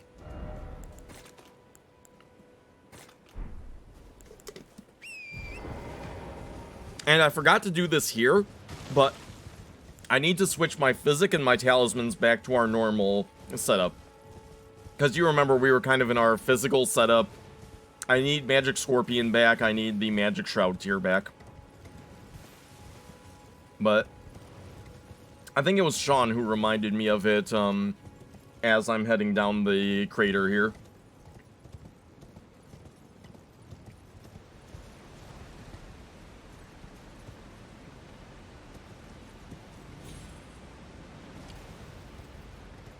And down the crater. Wouldn't it be embarrassing to lose a run here, like drop the wrong place down this crater? I was so terrified of that as I was coming down here.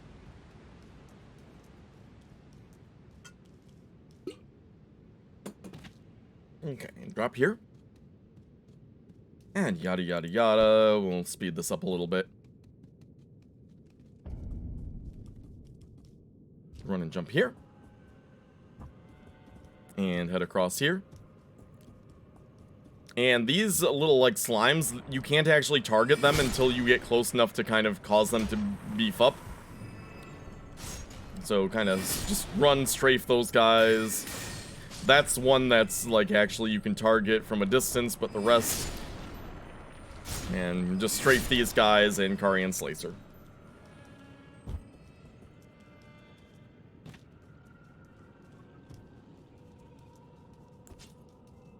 And yeah, just run, drop down here. And sprinting here is actually safer than the kind of stop and go motion of Bloodhound Step for that little section. And yeah, here's where I remember to actually reset my setup. So we trade out the Dex tier back for the Magic Shroud tier. And also trade the Primal Glint Blade back for the Magic Scorpion. And Staff of Loss in our left hand. Bloodhound Step through all this.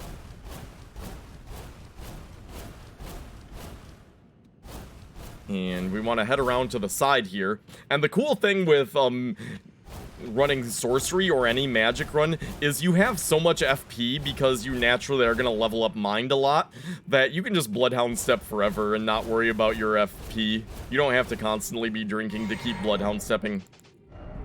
Okay, so for Mimic tier, we have, in our weapon slots, we have the Golden Vow Dagger equipped and nothing else. This dude might actually be dangerous if he could cast spells. So we run in with just the Golden Vow Dagger equipped. Once he spawns in, we change and we get our staff back. And most of the time, he will start off the fight by trying to use Golden Vow. And it's just an easy, quick kill. Now we set our equipment slots back to normal. Lusats and Bloodhound Claw in left hand, in right hand. Staff of Loss and Golden Vow Dagger in left hand.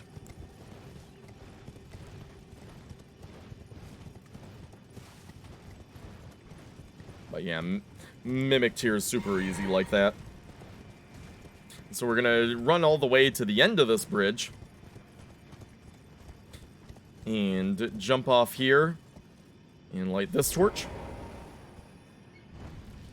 And we're gonna head along the cliffside here. Encounter these two guys, just pew pew. Watch out for goat rolling. I was so terrified of getting hit by a goat roll there. Onto this torch. And then we want to head up and around this way. The third torch is right there by that singer, but we want to kind of head up and around so we don't aggro them.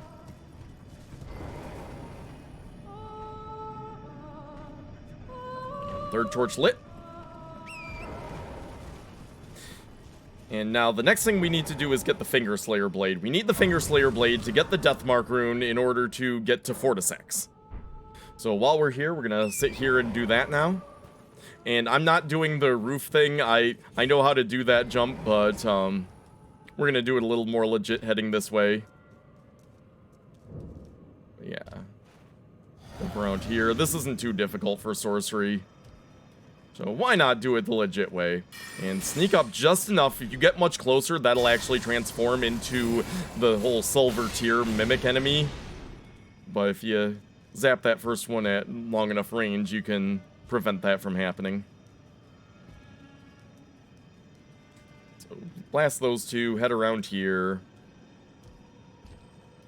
Head across this broken wall.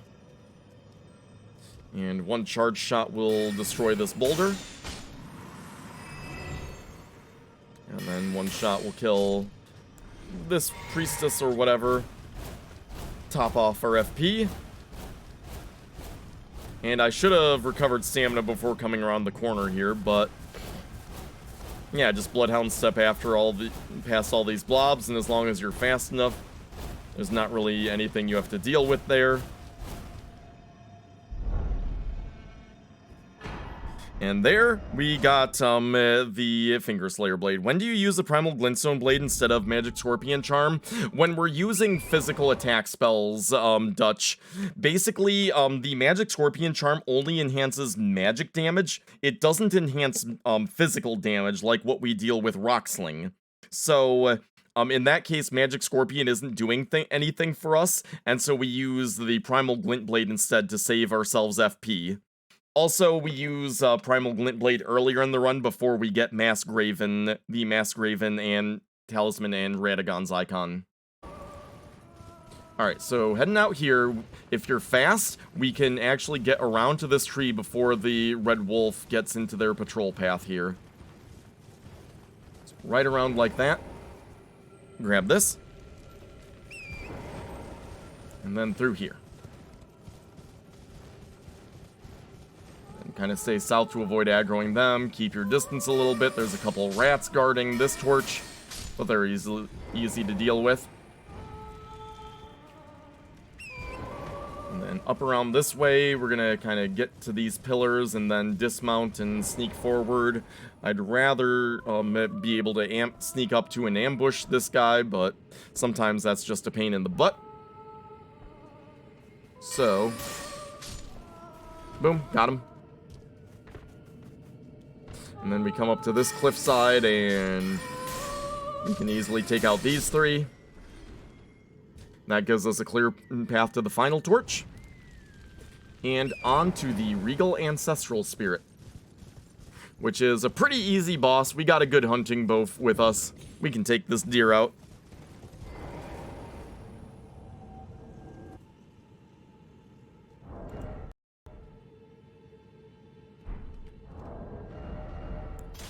We want to set up our TSR here in the cave.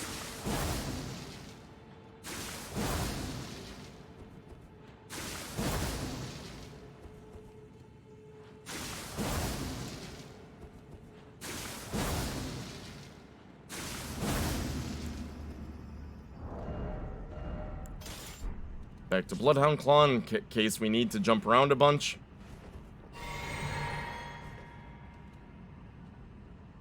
Physic Vow, top off our FP and head in.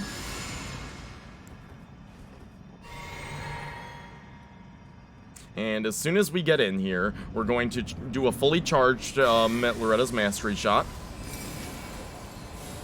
And then we're just going to start spamming off the normal casts.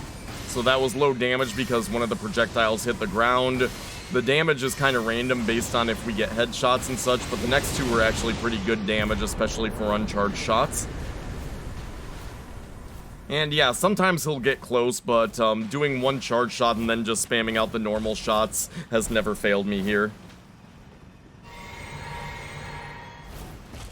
Yes. Yes, that is the basic understanding, Dutch. You are correct.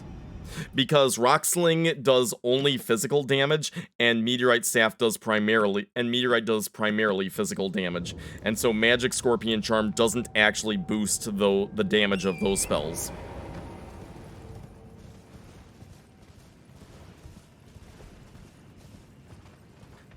Ah, you're great, Dutch, thank you. I'm glad to help, man. And don't worry too much about your English, the best way to learn is to practice. And yeah, so for this next part, we just follow the jellyfish, and the jellyfish will lead us on our path to the Siofra Aqueduct.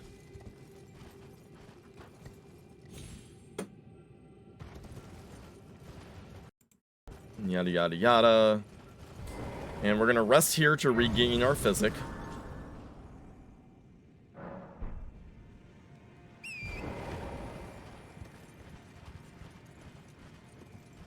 And from here, we can just jump right from this cliff into this little area here.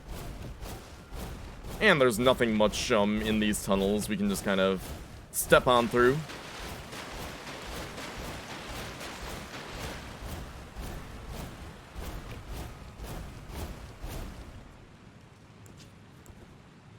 Hey, take care, Sizzled. Have fun at the barbecue, dude.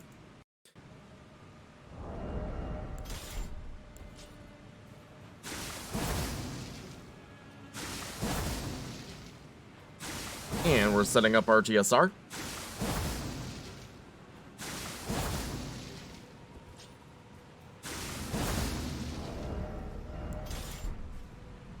Bloodhound Claw at the ready, just in case. Golden Vow. Physic. Oh, top off, FP, Physic. And as soon as we trigger the fight, we're going to start charging Loretta's Mastery. One charge shot. Do another charge shot. And I thought he was getting close enough here. I was switching to Night Comet, but then when I realized, oh no, he died from that. Now we can start charging our next Loretta's Mastery. And then just start spamming out the bow shots. And yeah, I'm surprised they both died in two, but the damage can be kind of random based on whether we get headshots or what happens there.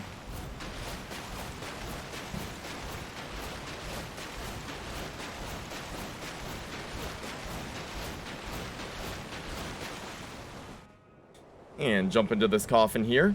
Coffins are an efficient and economical form of transport in the Souls universe.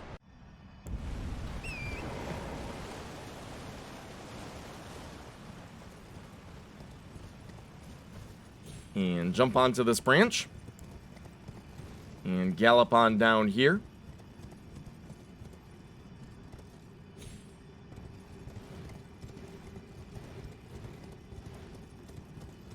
It's just how you get around.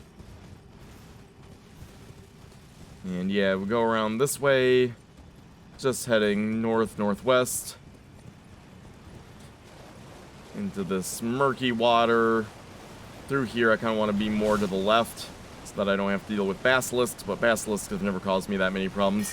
And just approach from here. One Night Comet takes out that dragon statue. I'm fumbling and having problems with the branch. We ride up along here. Just continue up and around. Take a left here at this intersection. And straight up to here. We jump off onto this branch down here. And then onto the cliffside here. And that is a quick and easy way through Deep Root Depths. Simple, easy. What more could you ask for?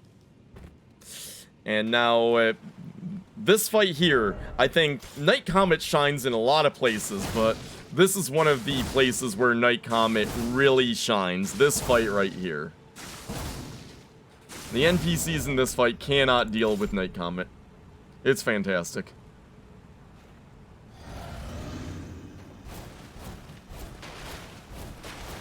So I always have a little bit of trouble finding, like, where is the point where we have to go to trigger this fight. We might see me wandering around a little bit trying to trigger things. But yeah, Physic, Golden Vow, dance around a little bit, and there we go. So as soon as they spawn, and since Night Comet is invisible to them, they're not really good at dodging it. Between waves, we renew Golden Vow and top off our FP. And for the third wave, we're going to actually target this guy here. This big round boy here, he is actually a caster. So he's the one who, if any of these guys can present any danger to us, it's him. So that's why we target him down first. And then we worry about the other two. And if they start getting close to us, we can swap to the Bloodhound Claw and just Bloodhound Step, get away and get some space again. So those guys aren't much of a danger at all. And now, I'm guessing throw some more levels into Endurance. Doesn't matter too much. And now, I guess we're going to talk to Fia now. No, I realize we need to go to Ranni's Rise. At this point, we need to get the Deathmark rune, so we're going to go to Ranni's Rise to get the inverted hourglass, and then to the Carian Study Hall to get the Deathmark rune. Sure, that counts as bullying NPCs. Those NPCs deserve to be bullied, Battle Budgie. They're simps. They like being stepped on. Their only regret is I wasn't playing as a female NPC. I wasn't playing as a female character on this run through. Okay, Carian inverted statue. Blah blah blah. Stop talking to me, Ranni. I got things to do. Now we can head to the study hall. They're not the only one. Oh Blaze, oh Blaze. Okay. So we set the hourglass in place.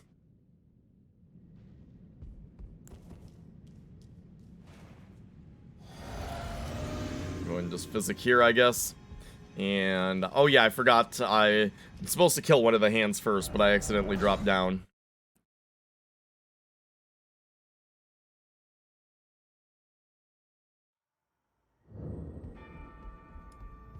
Let's try that again. Oh yeah, I stuffed this up twice, actually. So this time, yep, from up here, we can target that hand. And we're gonna carefully drop down here, jump up onto kind of this first little rim, but no further. And we can target the two hands from here easily.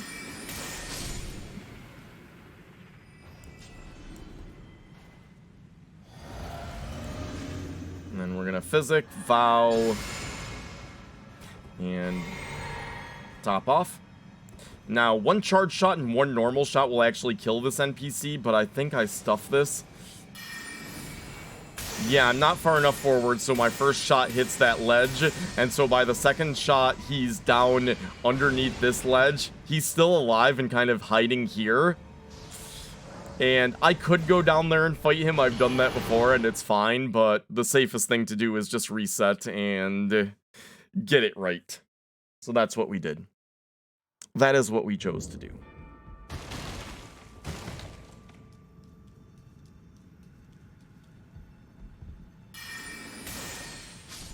And pew pew.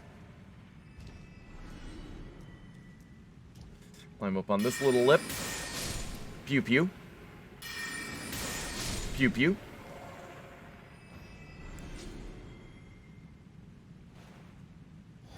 So this time we're gonna do it right. Giga Shadow! What's up, Giga? How you doing? We already got the run. We're rewatching our playthrough of it. So, move up closer. One charge shot, one uncharged shot. That's a kill. Yeah, we're doing post-commentary. God, I swear, like, reading the stream title is a superpower that few mortals possess. Anyways, drop down here. But yeah, PB every stream, Giga. We were due for the run. And I jump a little short here because I don't want to over jump this chandelier. So I do the jump a little early. I don't run right to that edge because I want to land in the middle of that chandelier. Jump over to this chandelier. And then right between these two, I want to just do kind of a normal jogging jump onto there. And then just one final little jump onto here. Easy. Title hasn't... Oh, you're still in here from last night. Oh, yeah. Oh, I see. That's why. Okay, okay.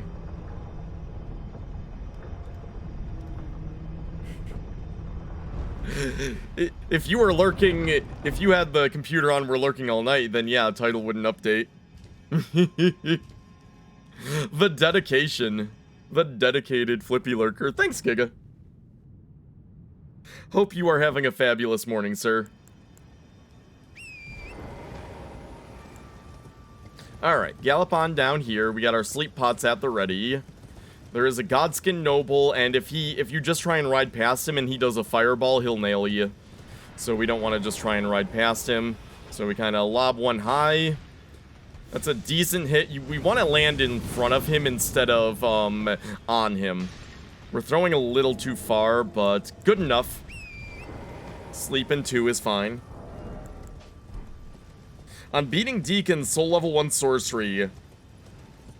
I mean, technically possible. Realistically, no. Like, maybe in isolation, if it's just that fight. But if you're talking about an entire run, then no. That's something I would be shocked if somebody did in a full run.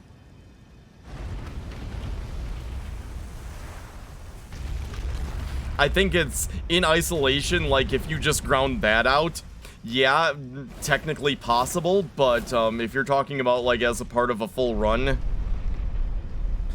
I'd be genuinely shocked if anybody could pull off a soul level 1 sorcery only run. Yeah, this isn't the live run thing, Fish. We already got the live run. But I just wanted to do post-commentary while everything was fresh in my mind, and so that my perfectionist nature couldn't cause me to procrastinate things. Okay, and yada yada yada, we can speed through this a little bit.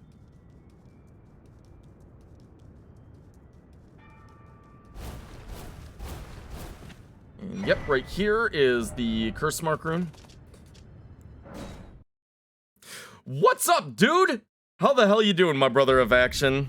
Saw you start but could not begin to stay awake. I got it, dude. What is it to deny like the dog? I got it. You are an odd, I am the gay cool, yet you... Okay, and now we have to just go through a bunch of frickin' dialogue, and it's obnoxious here. But how the hell you doing, my brother of action? What is new in your world? How are the ladies of your life? And I must before the time can I will you still let this? How did you oh my with this and claim you and though I can I hope. And blah blah blah blah blah. There's just a bunch of hugging and a bunch of talking. Yada yada yada.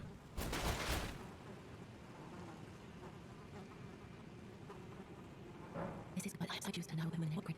This is I choose to know women what grid. Yeah.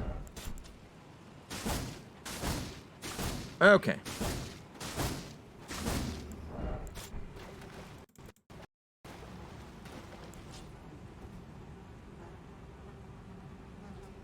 And so, I should physic first.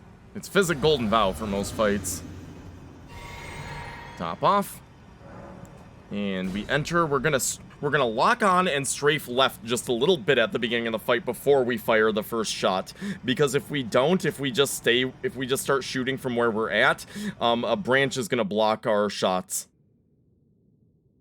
So, I'll point it out. So this branch right here will block our shots, so we kind of lock on, strafe a little bit. Fully charged shot, this will be full headshot. And then 2 more uncharged shots will finish him.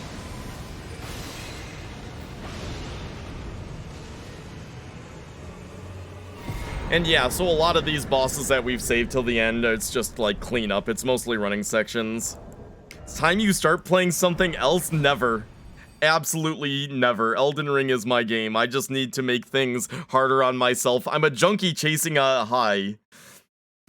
I just need harder and harder doses, harder and harder runs to get that same rush of excitement again. Just gonna keep chasing that dragon, dude. Well, I've had... Oh, no! Well, I'm glad... Apparently, you're all taking it in stride. But yeah, we gotta talk soon, man. Can I call you, in about an hour? Would you be available to talk for a little bit in about an hour? And yeah, we're going to Royal Moon Gazing Grounds.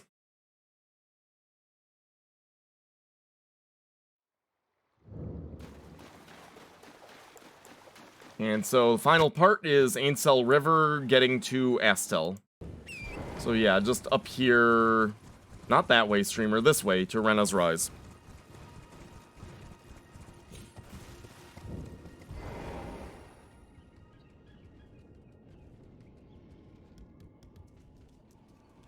Yeah, and just up the tower here, and now this portal is active.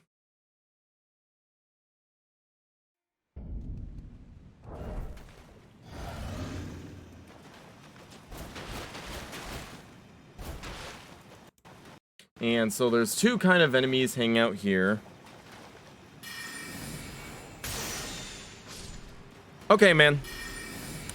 We will talk very soon. Mike? What's up, Mike? How you doing? Okay, so yeah, the 2 guys just kind of hanging out at the side and easy to take out. We're gonna sneak through here.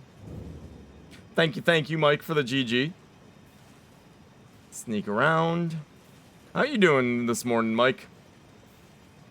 Hope everything is well in your world, and we're gonna sneak through here and watch until he aggroes. As soon as he starts moving, Bloodhound step, get right to this corner back here. And kind of duck and hide. And then we're gonna run out here before he can reset his position too much. And cast 3. If he resets his position entirely, then your casts will actually miss as he turns to shoot more rocks at you. So you kind of, like, before his position resets, you want to step out there and start pew-pewing him.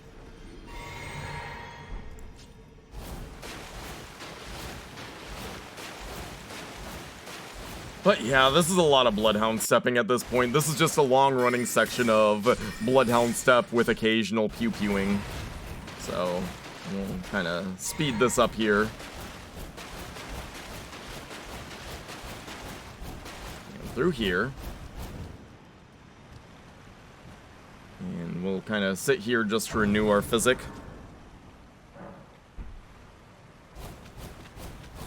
And kind of pass to the right of these first stairs and the second stairs, and right around here is where I want to drink my physic again, get the stamina and damage boost. Shoot these 2 guys while I'm waiting for them to go off. Recover FP. Shoot the ant once and the rider twice. Recover FP here. Bloodhound step through all this. And at this point I should just be running to recover stamina. But yeah, a little bit of stamina management there, just so we don't get roll caught shot by the slimes that are up on the balcony. Otherwise, we just step on through here.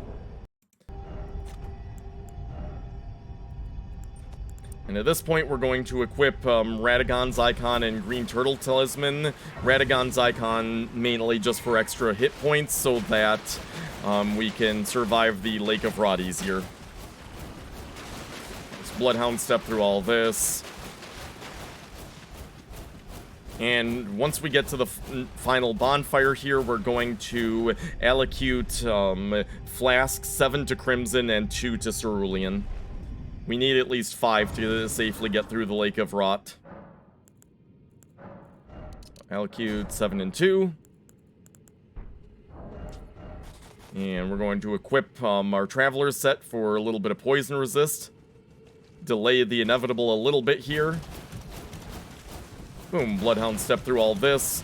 The Basilisk are causing my stamina to degrade a little, but we get far enough away before that's even an issue. And I just need to keep my eye on my health. I actually like having RTSR equipped here because RTSR gives me a little, like, cut it close there. Gives me a little prompt, like if I hear RTSR activate, that means I need to heal now. Saba! What's going on, Saba? And at this point, I'm pretty much freaking out. I am super nervous, so nervous I refuse to Bloodhound step down these stairs.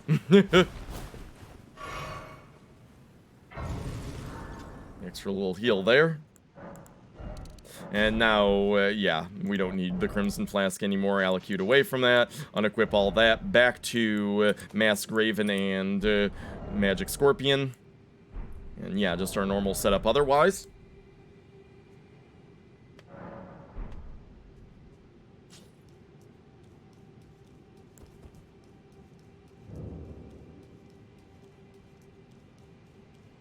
And jump over here, drop at the broken part.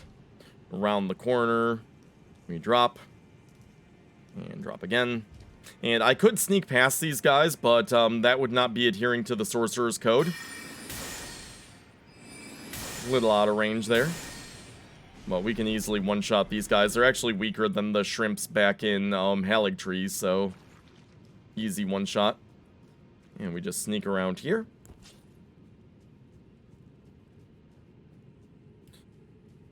Across the little rot stream here. And that's it. The only thing left is Astel.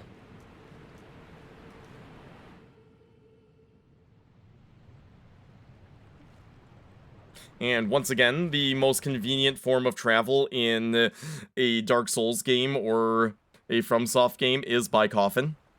It's efficient and economical. Alright, so, and this is the last boss here. It's the final step in an All Remembrances run.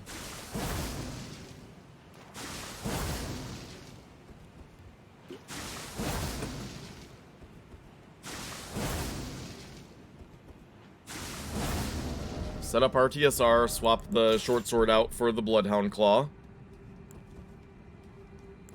And there's no fancy setup here, it's just dodge the attacks and pew pew with the boss. And don't get hit, lol. That's all it is.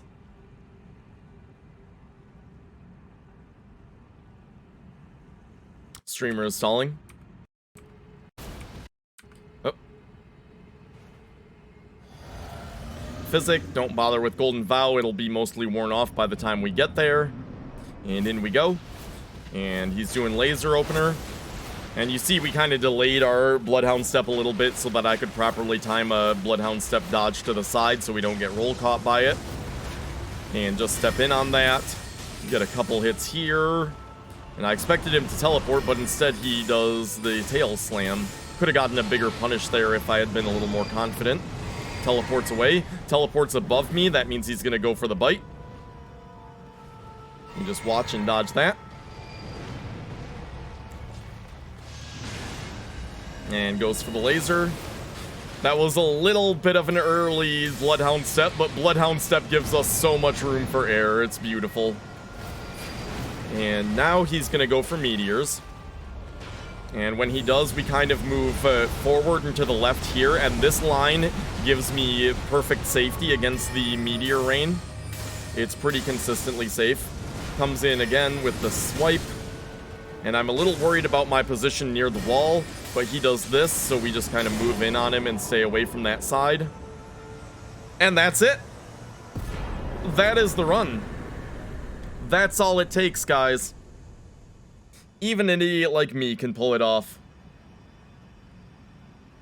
And final thing I want to see, the time was something like 4:38.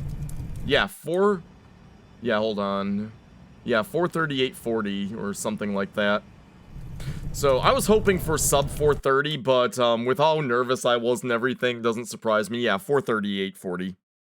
That's pretty good. That's pretty good. And the official account of Bisquick gave me 150 bits. So that's pretty cool. Yeah, if you guys didn't know, we have Bisquick Pancake Mix as a corporate sponsor. Technically, you did see it. Alright, and so that is it. I just wanted to do this post-commentary, get it recorded now while everything was fresh in my head, before my own perfectionism could stop me from doing it all. But, yeah, I've been live for almost 10 hours now. I know there's some crazy mofos who will, like, do 24-hour streams all the time like it's nothing, but, I am not one of those people, so... we're gonna go ahead and see who else is live and raid somebody cool. How's that sound, guys? Does that sound good? I think that sounds good. Let's see what's going on. Who's on? Who's playing Elden Ring? We got a few options here. You know what, though? We'll raid Couch. We will raid the original, the OG Hitless Sorcery Runner, Mr. Couch Jockey himself. But yeah, guys, thank you everybody for being here. Big thank you to Sir Boggett and V-Swed for the raids tonight. They pulled me through. Sebastian, Rasfield, Dangerous, Thingfish, Battle Budgie, Action 4, Mike Jones, Abyss Walker, Giga Chato, Blaze, and everybody else lurking. Thank you guys for being here so much. Depending on how my voice holds out, I may be live again Sunday. I don't know what we're doing, but there may be a Sunday thing happening. But thank you all for being here. And come say hello to Mr. Couch Jockey for me. Take care. Thank y'all. See you soon. Peace.